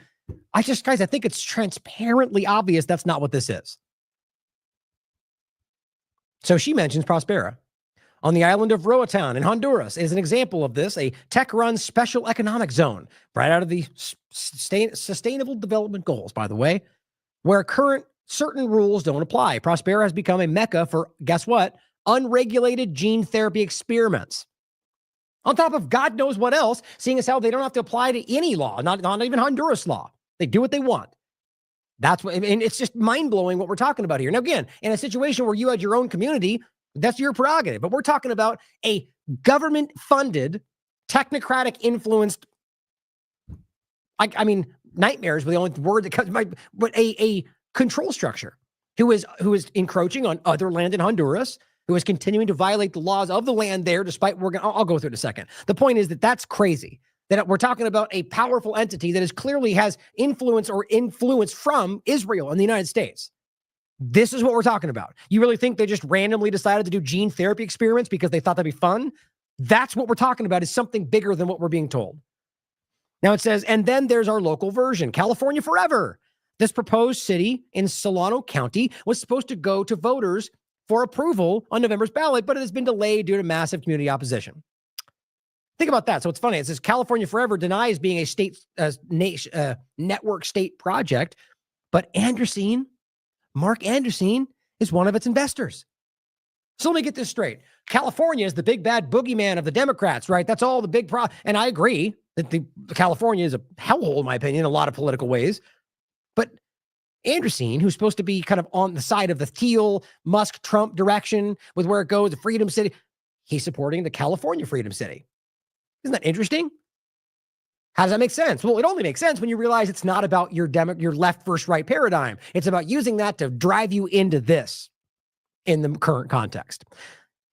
It says this is important because Anderson and Balaji, one speaking above, and Peter Thiel are working closely together to make network state a reality. By the way, quick note. Am I the only one that's no longer... Oh, there you go. Well, now it's highlighting. That's strange. Anyway, never mind. I don't even want to mention it because now it's as always. But it goes on to say that so all of them are involved. Peter Thiel, Balaji speaking, Anderson, with what we're talking about. Rolling out these technocratic nation-state break-off cities that have nothing to do with anything other than a technocratic ruling structure. And it says, these...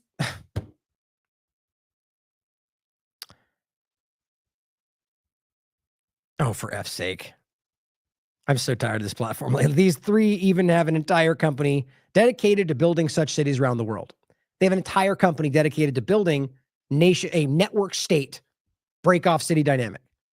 Anderson is reportedly getting involved in Doge, it says. So now, here you have the connection. So now he's getting involved with what's supposed to be government efficiency, which will use artificial intelligence. So what do you think they start proposing these new cities like Trump did?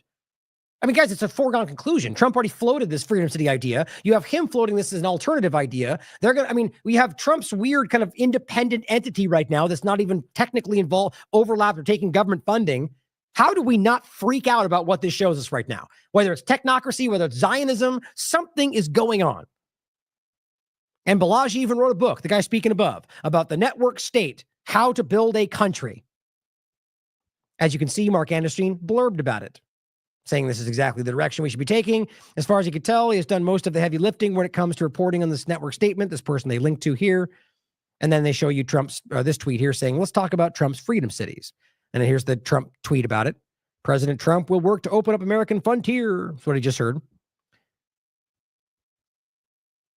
And then ends with the point about Prospera. And we'll talk about that next.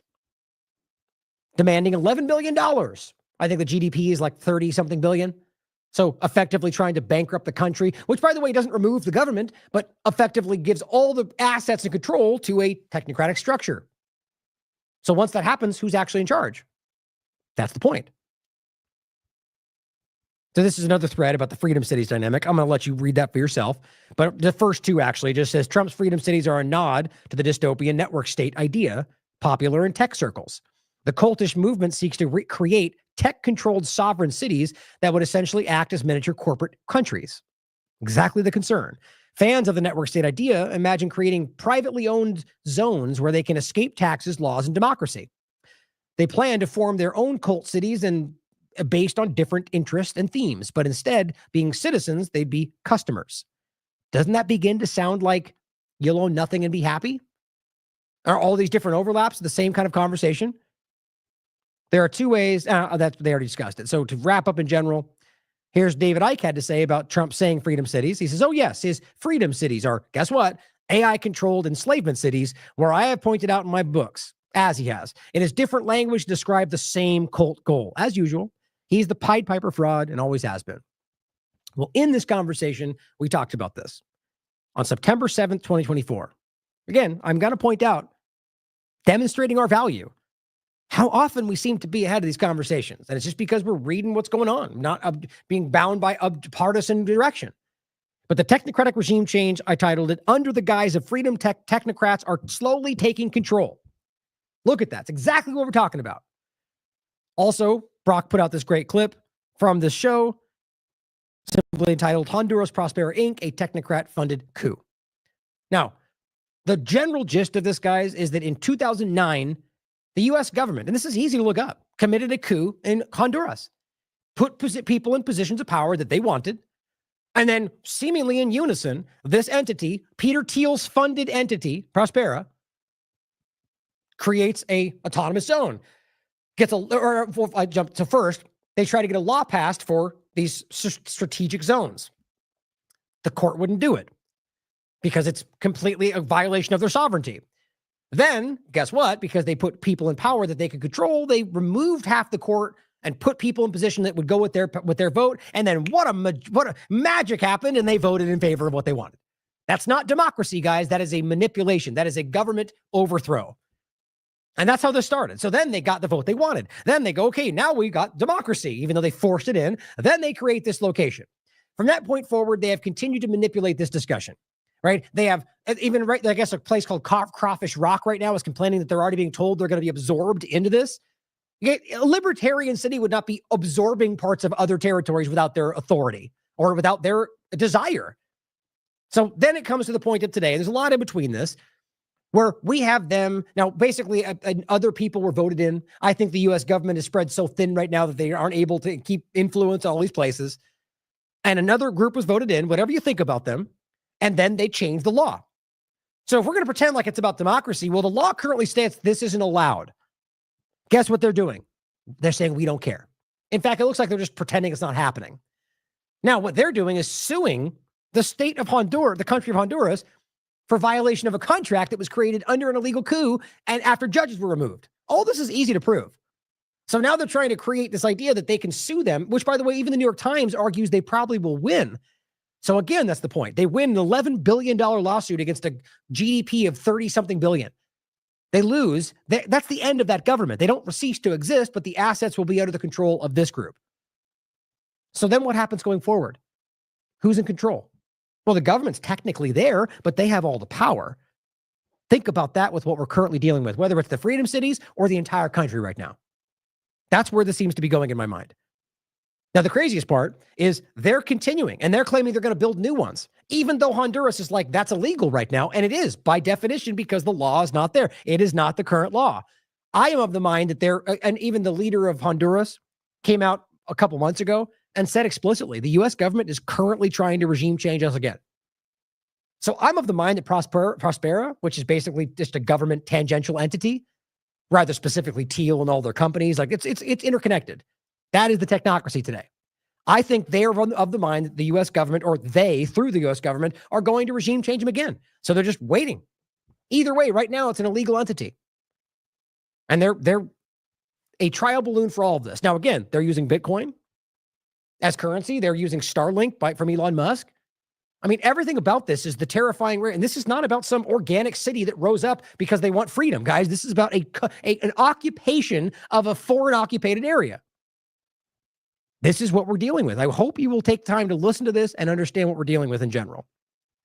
Max Blumenthal, pointing out what Kelly said here, said, according to reports, Trump is eyeing Peter Thiel's pal, Trey Stevens, a venture capitalist tech bro who invests and profits from the defense industry, for the second highest position in the Pentagon. Now, of course, we have to wait for January 20th and before or after, even for the Senate confirmations, to see what happens.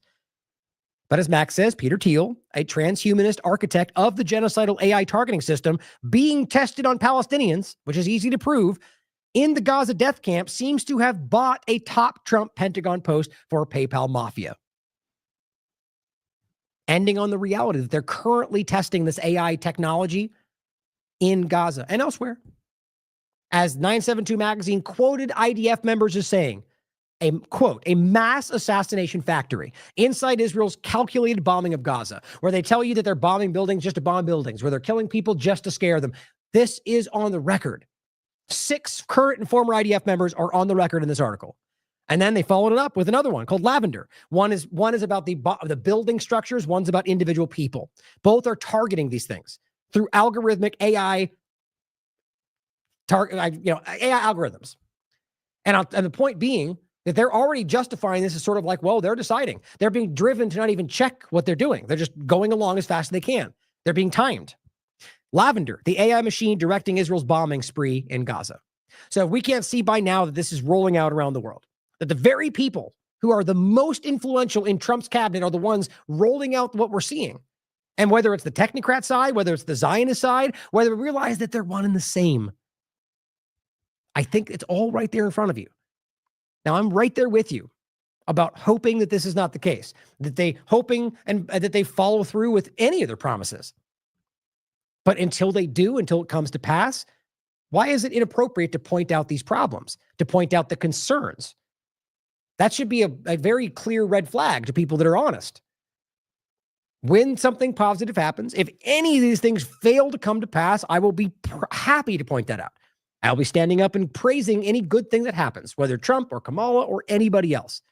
But I think you can recognize the problem here.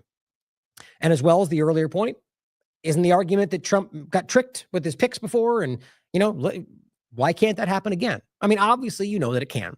So whatever you think is the reality of what his intentions are, which I don't know why we think we know that, the facts are on the table. It's all being built right in front of you. And I just think it's time for us to push back in an objective, nonpartisan way to anything that we think goes against what we want. And Republicans, more than anybody, we're calling out all of this stuff, all of these directions, every single thing they're pointing to in some red flavored way, right? So putting an R next to it and suddenly it's all good. It's what we wanted because the right people are doing it. I've never seen more obvious displays of using the problem that we've all been pointing at to justify the next problem in hopes that they provide the solution. So I hope we can see this. I hope we can share this and discuss this larger. I mean, more than the Israeli entity right now, this technocratic part, which again, I really do think is one and the same, is so on the surface of this. And with the Trump transition part of this and what that means, that gap, that opening, I'm very concerned about what's happening right now and what might be happening in this opening gap, let alone if it just doesn't happen. If that doesn't happen and nobody pressures that signing of those pledges to divulge the foreign funding, that'll speak for itself. But my worry is that even if it does, what is happening right now and what that would mean for the next 4 years, if not the future in general. So thank you for tuning in. My plan is to do my interview with Vanessa tomorrow and get that out tomorrow. So we'll be getting into some more foreign policy in general. But thank you for tuning in, guys. I think what we're discussing today is very important to the long-term conversation. So please do your best to get this out and discuss it, clip it, have conversations, tag me. I'll share it myself. Thank you for being here. I couldn't do this without all of you. I love you all. As always, question everything. Come to your own conclusions. Stay vigilant.